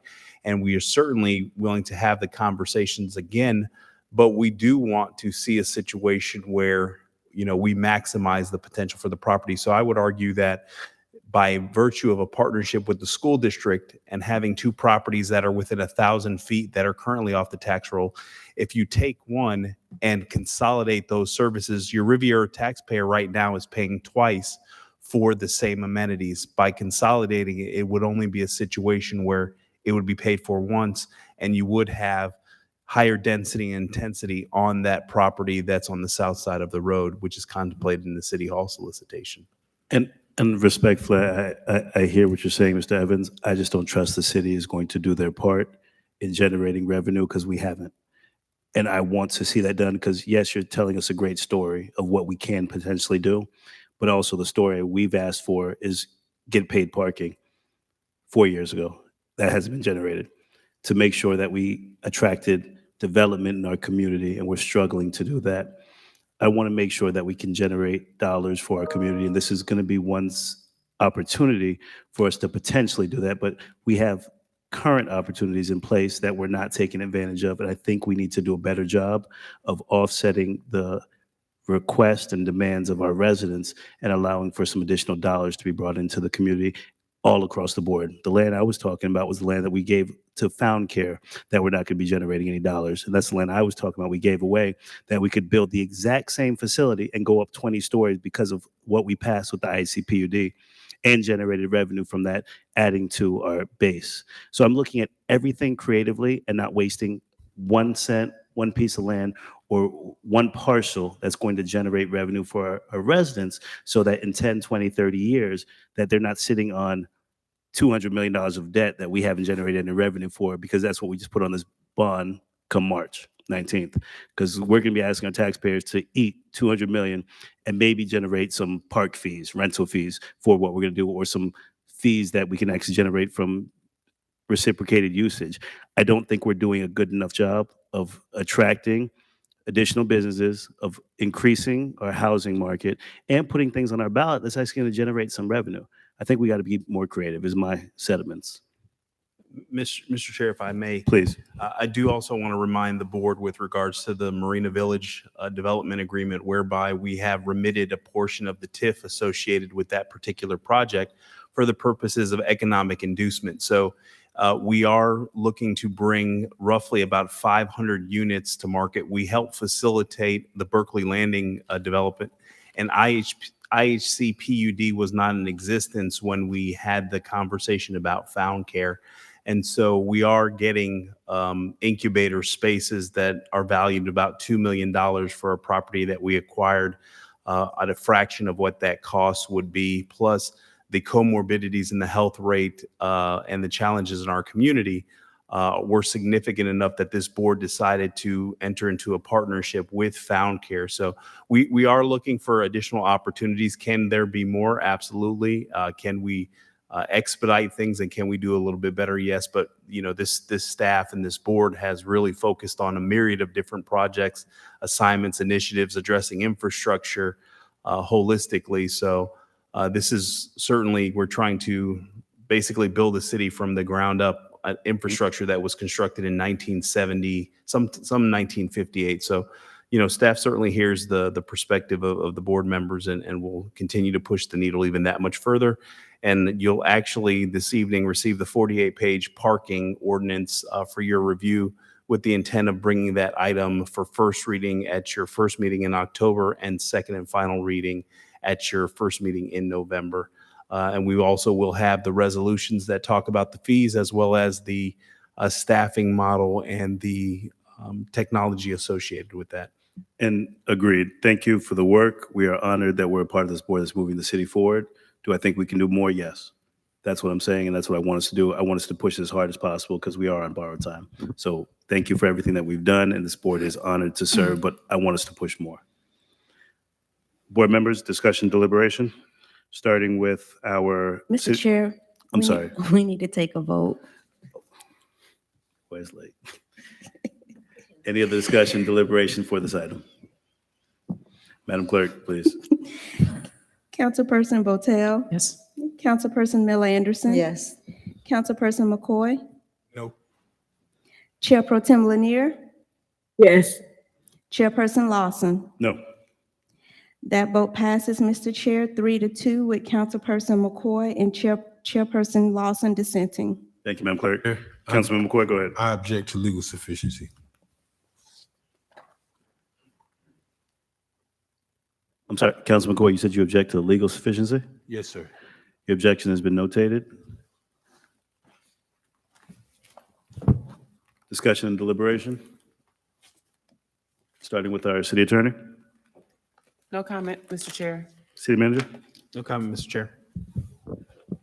committee reports. I'll say this. Thank you. Statements by the mayor and city council, starting with Councilman McCoy. Pro Temp Lanier. Actually, Mr. Chair, one item. Sorry, go ahead, Councilman McCoy. Mr. Evans, we are running short on the number of meetings we're going to have in the year.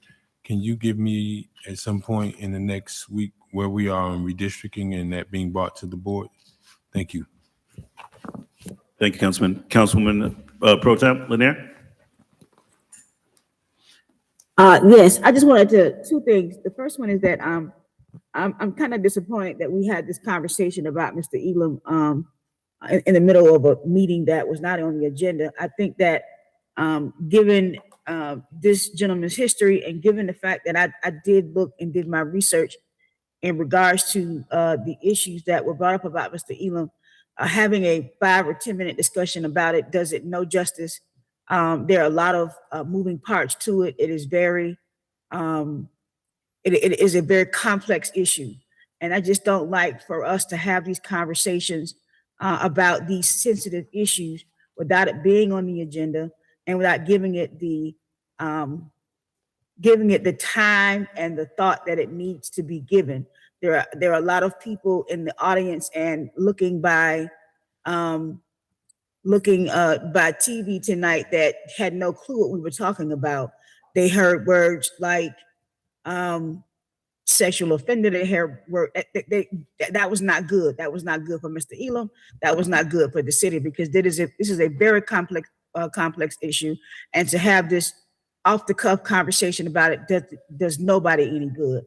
And I also like to state for the record, do not blame a Lady of Franks for this fiasco. Do not blame her for it. It is an issue that city administration has to take the blame for. It is also something that the council needs to have a serious discussion that warrants the time and the thoughtfulness that it's supposed to have. The second thing too is that there was some conversation about my being virtual, and according to Florida statutes, in terms of medical issues, that is allowed. I will get you the statutes and any other information that is needed.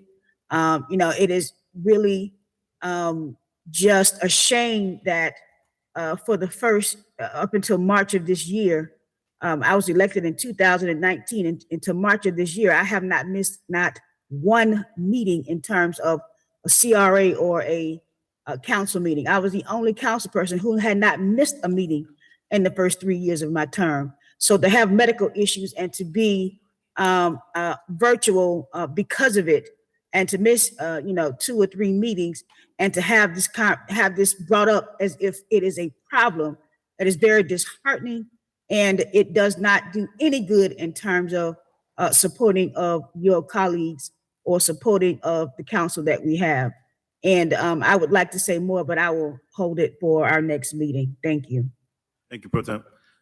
Councilwoman Miller Anderson? Nothing. Councilwoman Botel? Thank you. Councilman McCoy, you had a comment? No? With no further business, meeting's adjourned. I forgot.